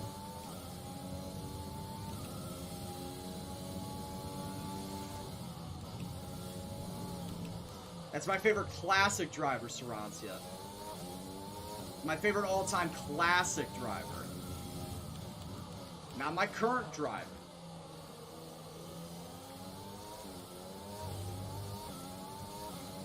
Yeah, I got a Haas driver career because I'm an American. I have my second driver is Juan Manuel Correa because he's American. Why? Because I want the all-American American team. The colors of my car, red, white, and blue. Why? American. Color of my fire suit, red, white, and blue. Why? American. At this point in time, I might as well just superimpose a face of Ron Swanson over myself because of how devoutly American Sarancia thinks that I am.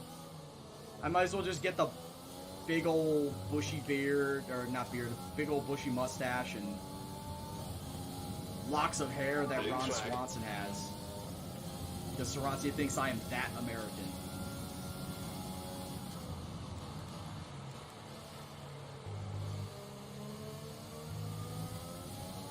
We eat steak and bacon at the same time.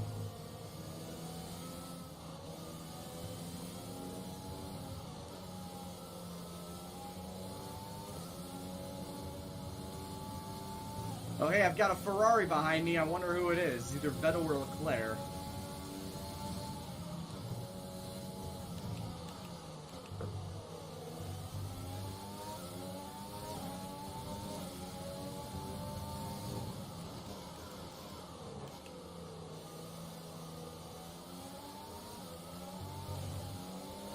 That is Leclerc who has passed me. He is 5th place. I cannot keep track of who passed me, alright? So it's Hamilton, Vettel, Leclerc, Verstappen, probably Bottas. I don't know anymore. I really don't know anymore. This is a lost race. It is a lost race as soon as water showed up.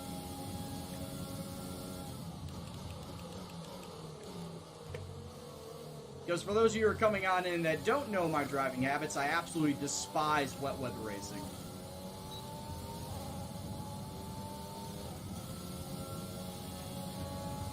Cannot stand it.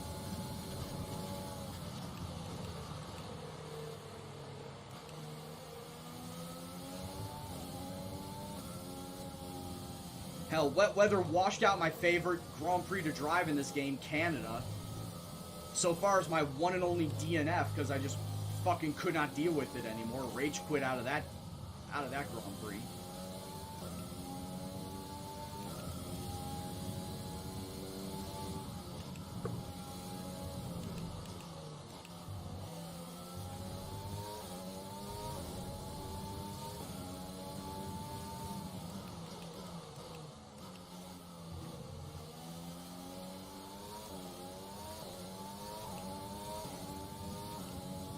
They all got to pit soon.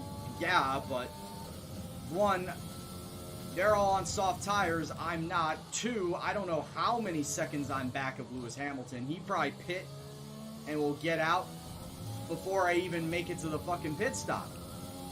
Before I even make it back to pit road.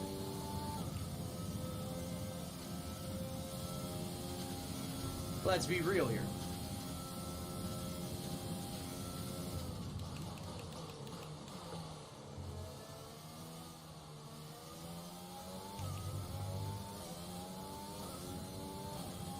Admittedly, I don't know what everybody in front of me is going to do, too.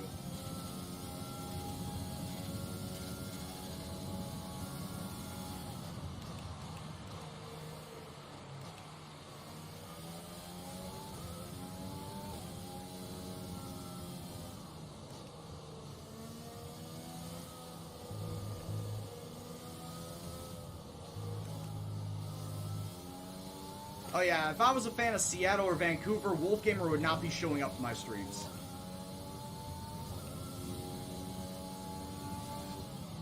Like, I think that is a given. If I was a fan of the Sounders or the Whitecaps, Wolfgamer would not be showing up to my streams whatsoever.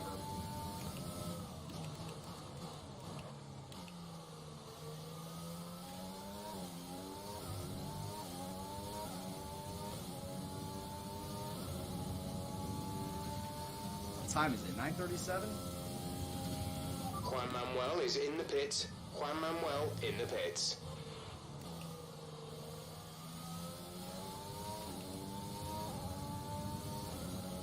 And they're all going to get out of the pits by the time I reach pit lane, or by the time I reach the pit opening.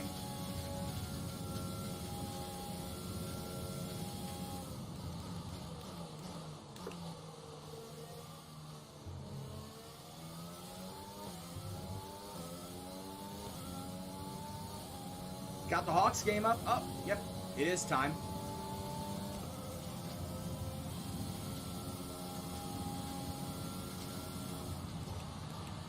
Hey, I was able to pass Russell.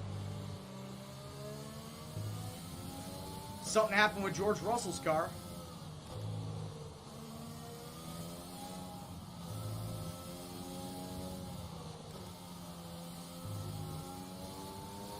They pit for softs?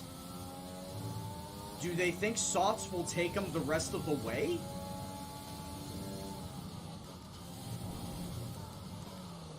Shit. Come on.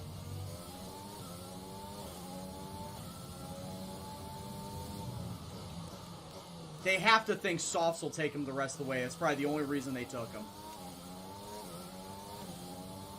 There are 20 laps left to go in this race. They probably think softs will last the rest of the way.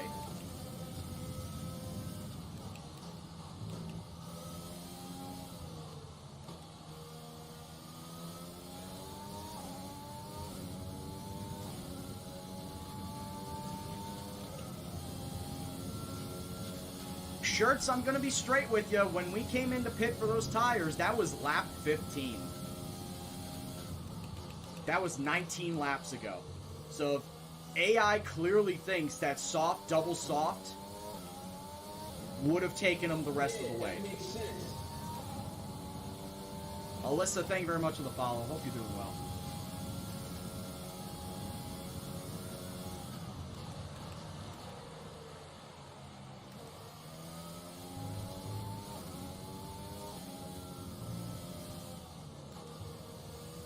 The AI clearly thinks double soft can make it because, like I said, the first set of softs lasted them 18-19 laps, and there are 18-19 laps left to go in the race. Like I said, in a 100% race, I did not know how long they would have lasted.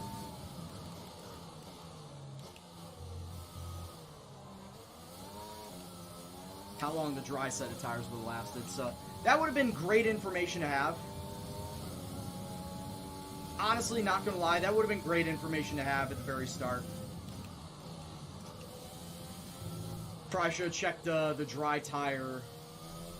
No, actually, I can't check the dry tire if it's a wet race. at the very start, you only can choose intermediates or wets. They won't even allow you to see what the dry tires will look like. What's tire wear now? Tire wear is in the low 20s. So yeah, by the time the race is over, these tires are going to be in mid 40s.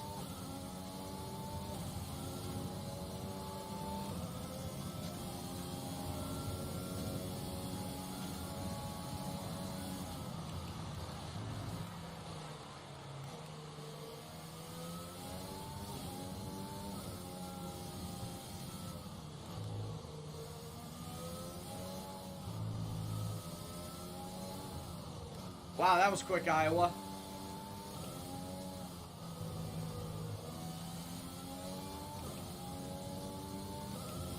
Then pick up the pace with fucking what, dude? I'm on hard tires. Blue flag, blue flag.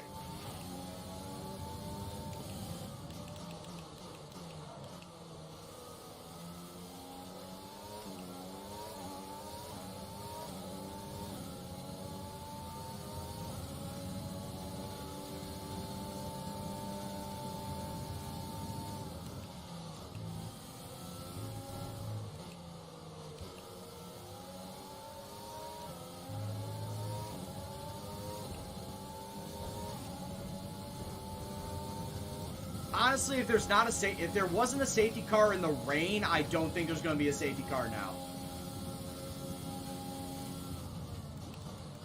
I'm going to be real with you, Chief. I don't think there's going to be a safety car now. Blue flag conditions. Create a gap and let the car behind through.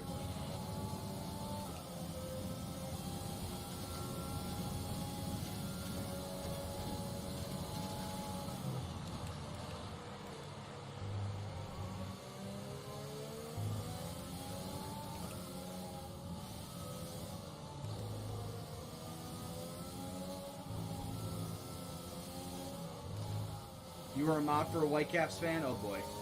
I wonder how that went down.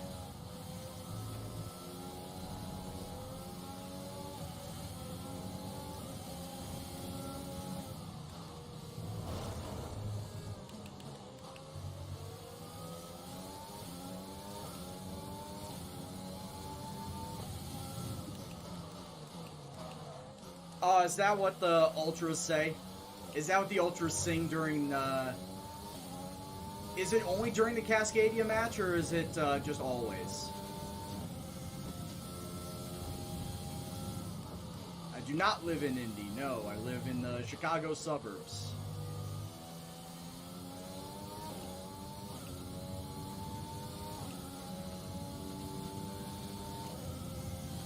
About 2.5 miles, or not 2.5 miles, 2.5 hours away from Indy.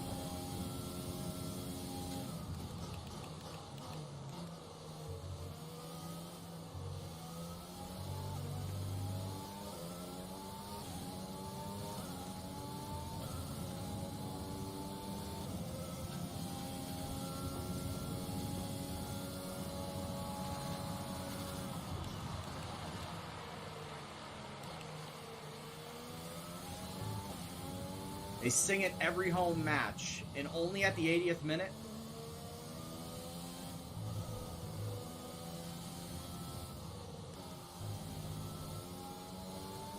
Can you just give me like a Cliff Notes version as to why?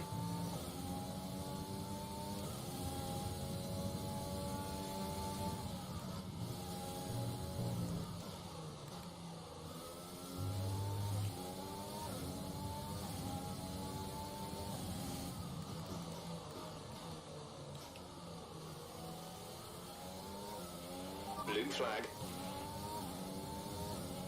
We're not racing the car behind. Let them past when you can.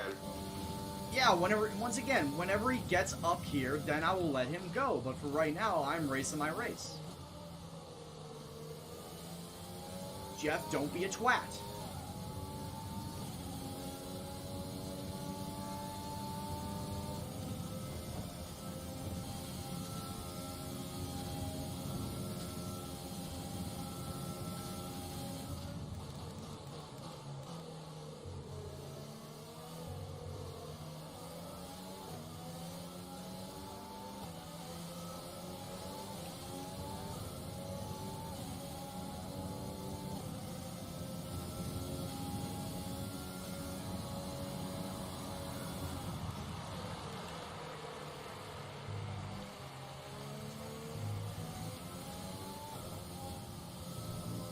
Yeah, I'm also kind of surprised Latifi has not retired from this race yet.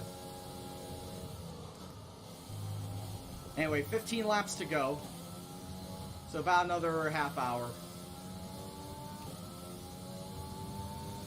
Not another half hour, actually. Probably about another 20 minutes. Fuck's sake.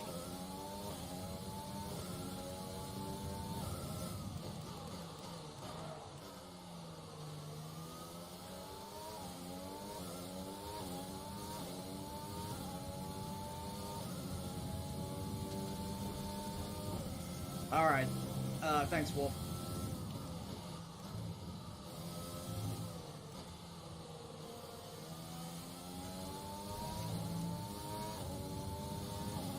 God, by the looks of it, I'm gonna get fucking passed by George Russell. That's gonna suck ass. We advise moving to Mix 2, fuel to Mix 2. Iowa, I did say this. I did say this in the Discord. That I thought the Hawks would have gotten one. I did say that the Hawks were going to get one on Edmonton. They were not going to get swept. And now look what's happening. Edmonton are just being fucking ballers like we thought they would. I was going to say, who scored? Connor McDavid?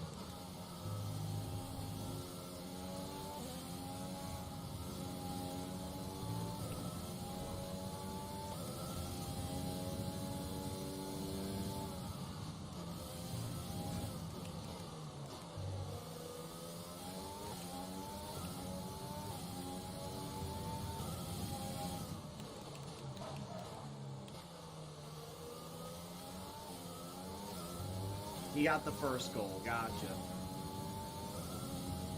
And the second. Oh, wonderful. There you go. Well on his way to his hat trick. Because the Chicago Blackhawks defense is slow as molasses. And leakier than a sieve.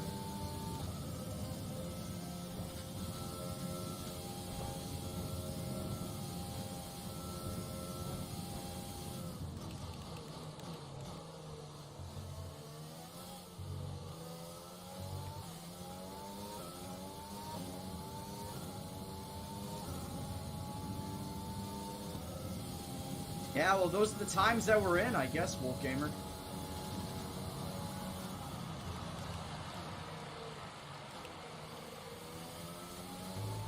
It is very strange.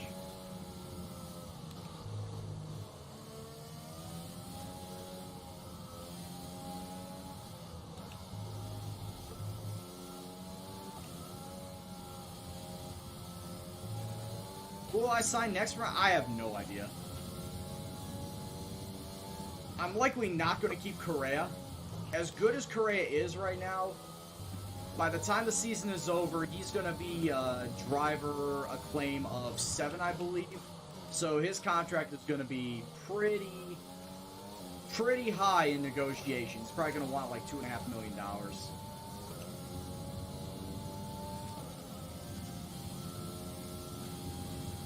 So I'll look to see who's available. Like, I've got my eye on Zhao, Matsushita, Jack Aiken, and Nick DeVries. Basically everybody that is currently a free agent, because as it stands right now, they are not developing. As free agents, their stats are not going up. So the hope is to keep them with their stats as they are for as long as possible, to then go and sign them. Go and sign F1 driver? Dude, signing an F1 driver at minimum is going to cost $6 million. I do not know how much money I will get come season's end.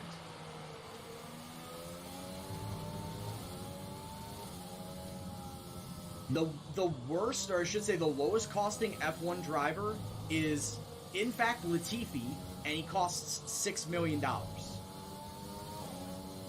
The highest costing F1 or F2 driver is Nick DeVries, and he costs $2.25 million. So Nick DeVries or Nick Latifi. Nick DeVries or Nick Latifi. I think if given the choice, I would go 100% Nick DeVries.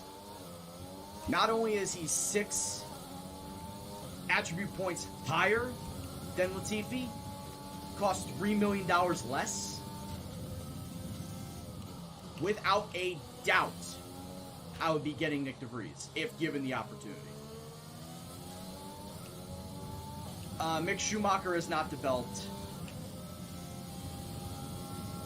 I originally was thinking about getting Mick Schumacher when I got Correa. And ultimately it came down to better developed driver number 1 and, well, doing it for the memes number 2, just like with Mahavir when I got him at the start. Doing it for the memes because All-American team.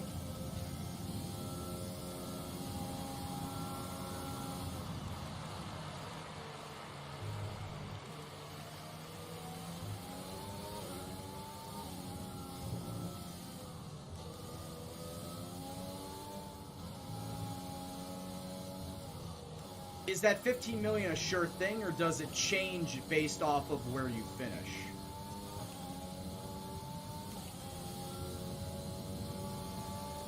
Alright, Sarancia, does that 40 million change based off of where you finish?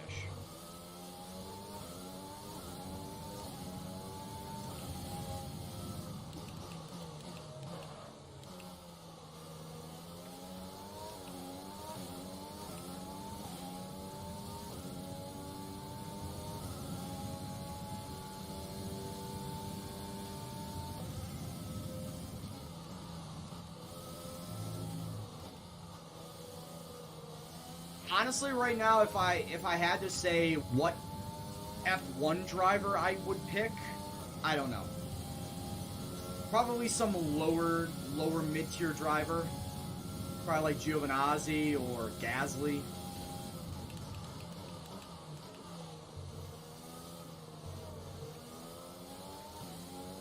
I really don't know.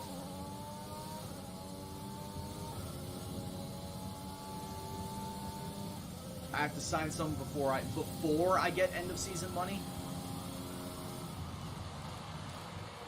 Is there a reason why, Rod?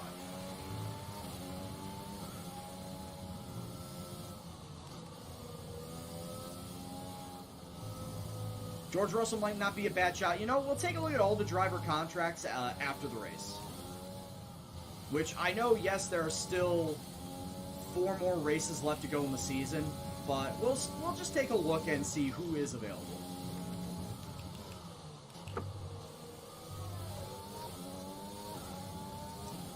Zerancia says 25 million for all teams plus bonuses for fulfilling goals in the contract. Oh yeah, that's right. The main sponsor bonus.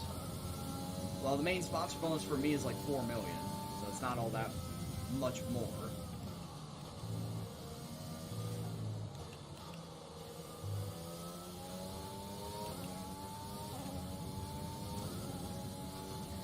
Alright, when we come to the line, there will be 9 laps left to go. Oh, obviously Russell's better than Latifi. If given the choice between the two, I'd be choosing Russell 10 times out of 10, easily. I still want to take a look and see what drivers are out there and would be available.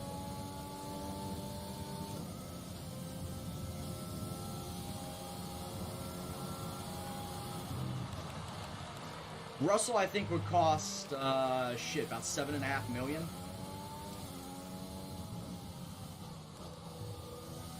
For buyout clause, as well as then the new contract. Alright. At least it's not going to be a shutout. And yes, before Sarancia chimes in, I understand that contract incentive, or the drivers are incentivizing their contracts, like they want me to have certain things built up or certain things developed, etc. Yes, I know. I'm not saying that who I'm going after is exactly who I will have. Like, I may go after George Russell, but George Russell might want something that I don't have developed. Let the car behind through.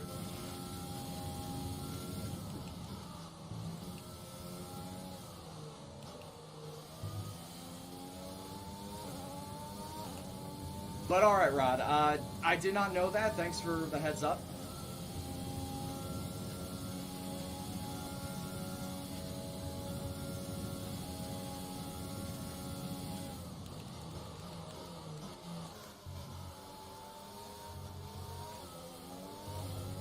I understood what you meant, Iowa.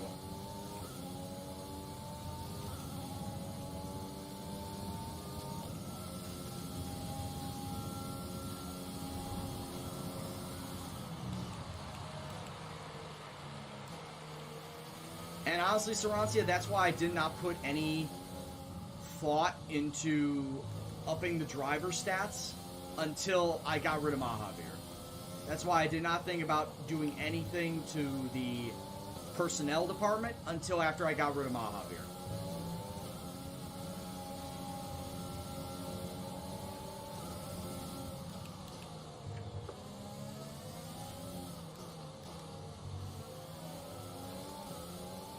I've been lapped 7 cars deep actually now.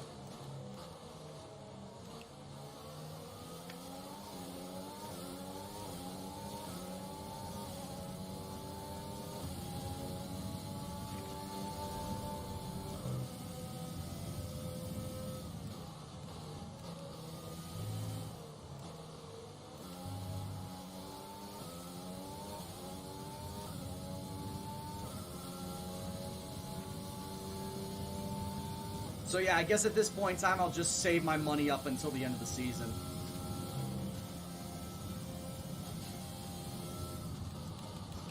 I would have loved to have gotten the marketing department built up by season's end, but... Be careful, we think you're going to start losing some tire grip around now. All the tires are on 35%. Yes, this would have been great had a safety car came out. 7 laps to go. Actually, 6 laps to go. What am I talking about? I'm already lapped.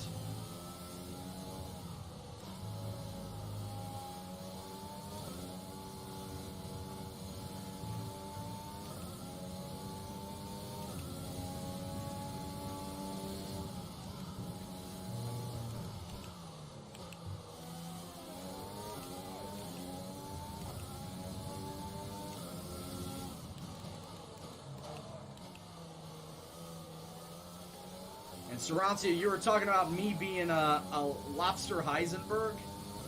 I think I need to go back and shave my hair. My hair's growing a little bit too long. He says as he got his hair cut like 2.5 weeks ago.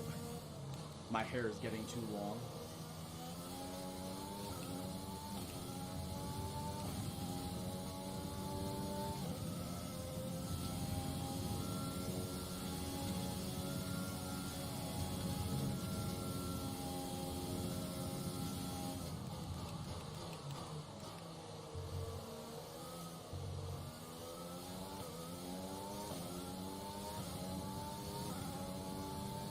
I saw the picture, Iowa. I saw the picture.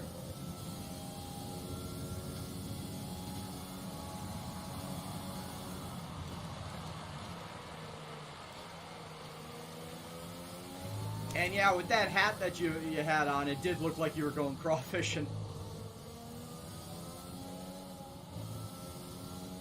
So get on the boat and get yourself into the bay. Go into the Chesapeake Bay and just start crawfishing. Blue flag.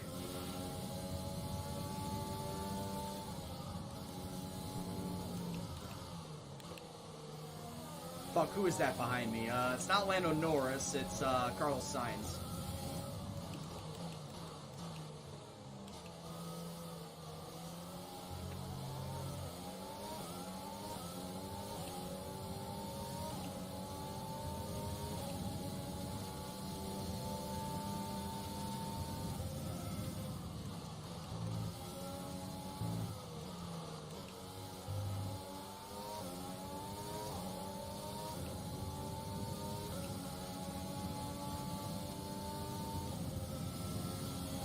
I'll be sure to look out for that episode, Iowa. I'm sure it'll be a hoot.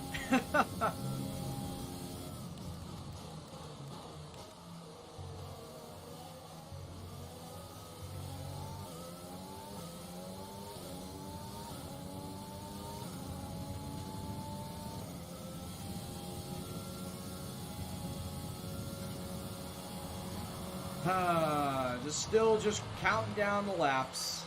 That's all I really can do at this point in time. We have 5 laps of fuel remaining.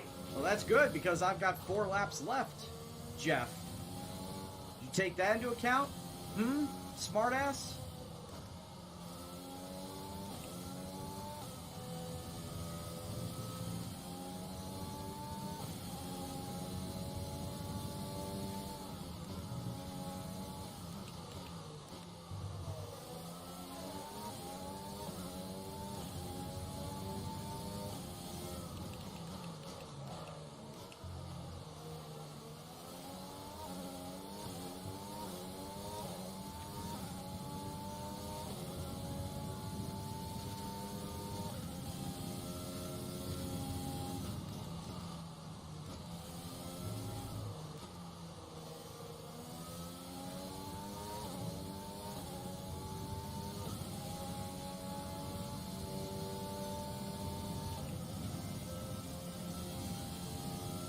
Shoveling along. So on Tuesday night stream, tomorrow night stream, we're back to 50%, and we'll be doing USA and Mexico. And now Thursday night stream, we do have iRacing on top of our normal nights of driving. But I am looking to try. Oh, Rod, thank you very much for the follow. I am going to look to try and finish out Season 1 before the iRacing League races up. Before the Oval League races up. So we got USA and Mexico tomorrow night, Thursday night, Brazil and Abu Dhabi. I might actually start a half hour early. I might start at 5 o'clock then, not at 5:30. Just to make damn sure that I get Blue flag. both races in before the 9 o'clock iRacing races up. And that one I do need to put a lot of practice into, because it's, as I said before, is the 1987 cars, and they are We're not racing extremely the car unruly. behind. Let them past when you can. They are extremely unruly.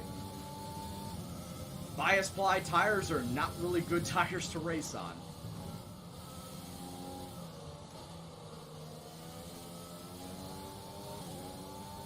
Yeah, it is looking like Season 2 is going to start on Saturday regardless, on if I did one or both races on Thursday.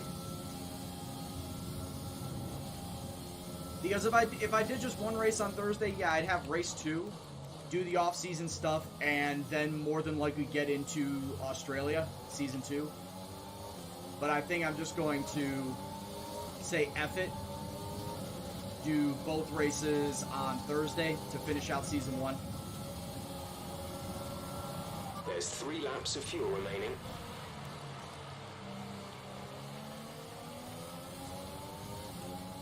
Oh, for fuck's sake.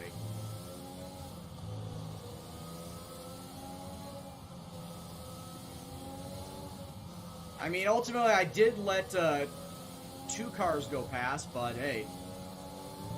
I wasn't completely ignoring it, stewards. Piece of shit.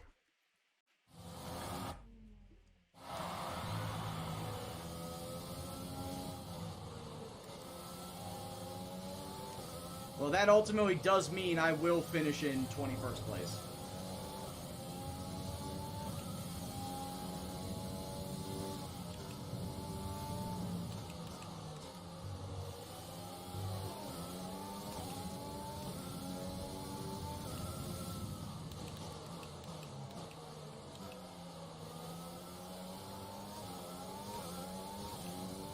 No, it's not like I was rigging the bed or anything, Sarantia.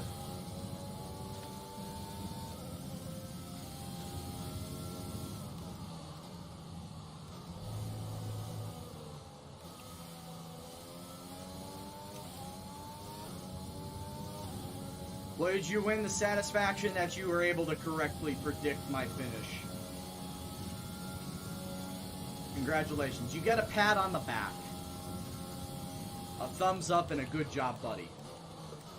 That is your prize. Oh, 1 week in the gulag, more like. Final lap.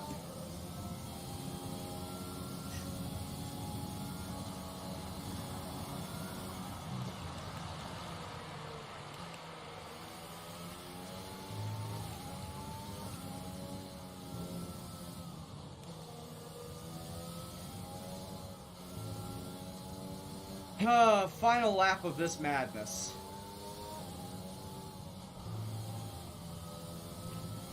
Yeah, you get an Orange Cassidy one. Just a,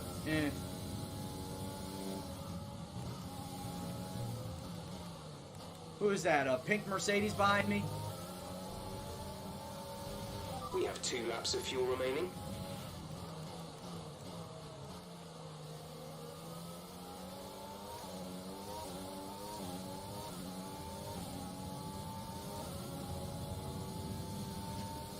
Man, I got lapped 12 cars deep.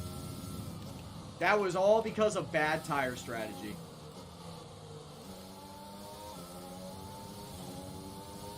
Who would have known that double soft would have been the way to go after the wet? Who would have known? I certainly did.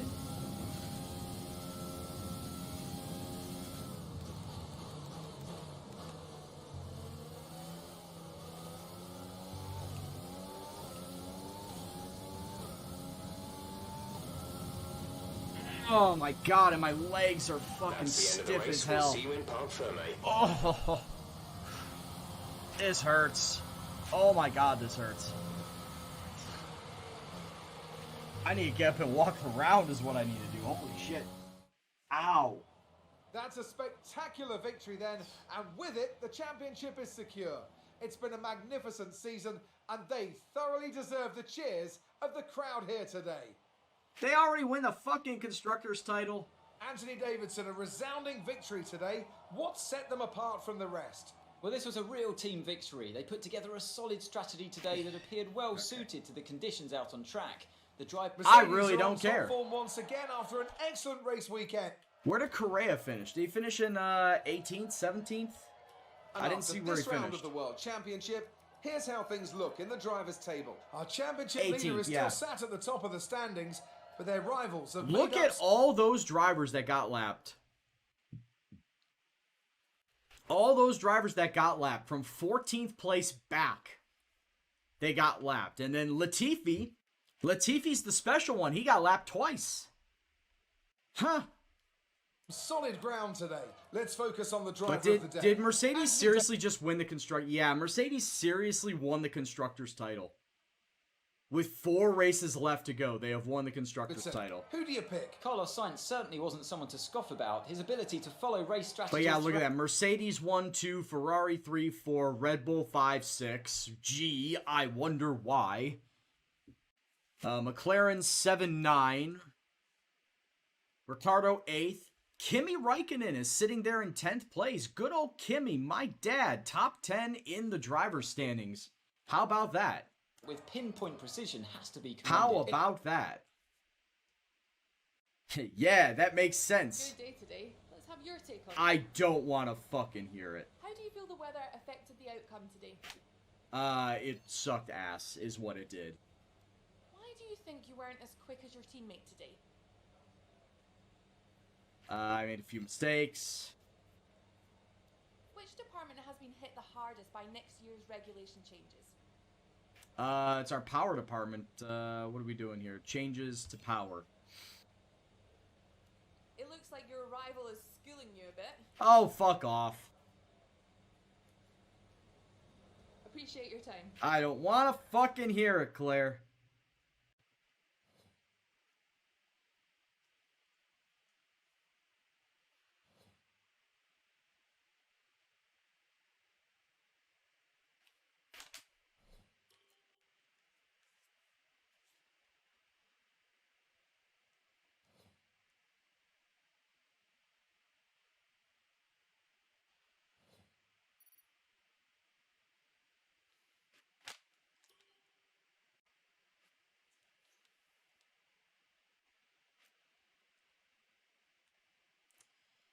All right, so what do we got here? We got 12 days into the U.S. Grand Prix. Let's just figure this shit out. Oh, we got an invitational event. Let's just figure this stuff out. What can we do before the Grand Prix? What can we do before the invitational event? So we got Race Sim, which boosts racecraft and awareness. Got a funded team event, which gives a big boost to all the departments. That's not really good for now.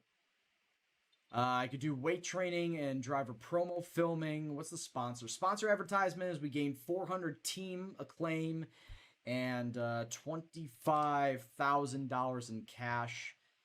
We could do that next time around. But what do we got here? Race sim. Yeah, we'll do race sim for... Actually, no, we'll do that there. Race sim will go there. And then I guess we'll do... weight training to add to his pace. Why not? Let's build the boy up and see how much he can help us out. So as I did say before, I wanted to show you exactly what is currently in the driver's market as who is costing what money. Lewis Hamilton obviously costing the most there, 19.5 million market value, as he's got $13 million for his base salary. But we want to take a look and see what some of the lower end stuff. As you can see here, the lowest F1 driver that is to a team that is not my team is currently Nicholas Latifi. He costs $6 million in market value, $4 million for base salary, $2 million for a buyout. As I said before, I was probably looking at Giovinazzi too. Giovinazzi, 73 rated, 7.5 market value, 2.5 million buyout, 5 million base salary. Take a look at George Russell. George Russell, not all that much higher in terms of salary and buyouts. He's got 9 million market value, 6 million base salary, 3 million buyout. As you can see, 4 points difference in rating. He's got better pace, a much better awareness, much better experience. So, I mean, we could go that route. What about Albon? Albon is... Yeah, everybody that is currently at driver acclaim 11 has 9 million market value.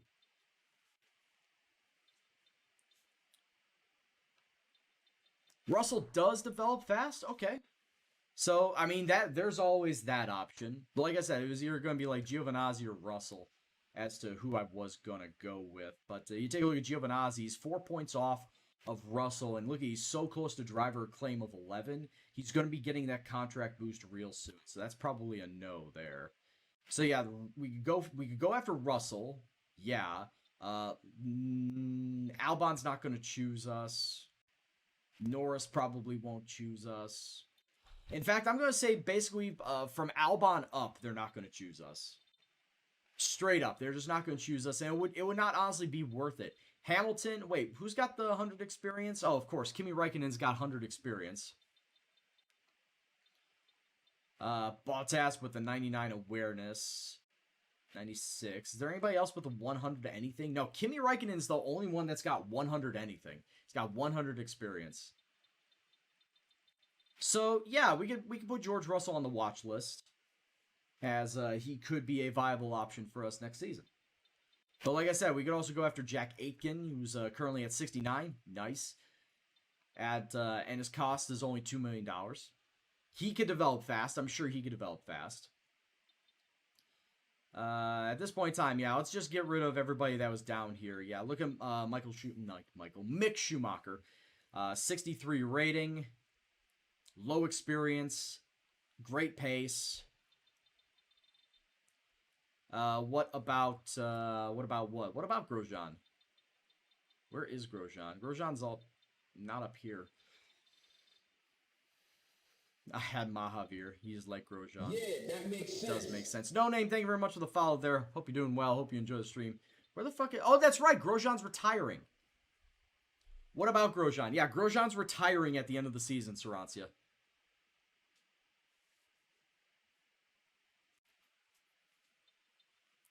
So, cannot pick him up. So, yeah, Nick DeVries. Potentially go after him. I probably would personally go after Aitken. In my opinion, oh, wait, Nick DeVries got better racecraft. Yeah, Nick DeVries got better racecraft, so I'd probably go after him over Aitken contract-wise. But if I had to pick an F1, a proper F1 driver, it probably would be George Russell. Because I would say nobody above him is going to want to sign for us. So I'd go Russell or Giovinazzi, probably. I would go for either one of those guys. He's got good pace. Giovinazzi's got good pace. I wouldn't go Lance Stroll. He's also got good pace, though. I would not go with Lance Stroll. And I would not go for Kevin Magnussen either. In fact, probably everybody above Russell is not going to want to sign for us. Just based off of everything.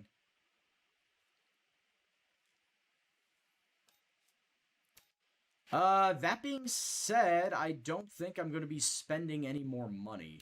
I think I'm going to hold on to it. Taking a look at my facilities, yeah, the chassis stuff got built up. Marketing, if I wanted to touch the marketing for sponsor relations, look at that, it's still pixelated at all hell. I don't know why.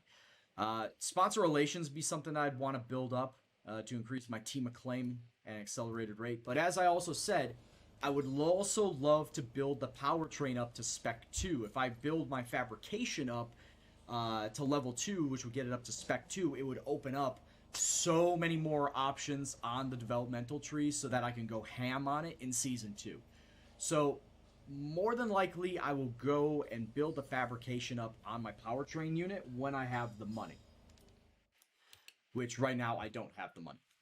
So, with that being said, that is pretty much going to be it for the evening. We're going to come back and do the invitational event. Let's take a look and see what the invitational event's going to be in the first place. So, it is going to be an invitational event at Russia. Perfect for me, because I love driving around Russia. Of course, it's the old school cars. It looks like they're from the 80s. I think they're the 80s cars, early 80s cars. Or maybe early 90s cars. I can't really tell with the intake. The intake flap as big as it is above the driver. But it's a pursuit event. I think it's a time trial thing. Maybe it's a time trial thing. I don't know. We'll take a look at it when we come back on Tuesday.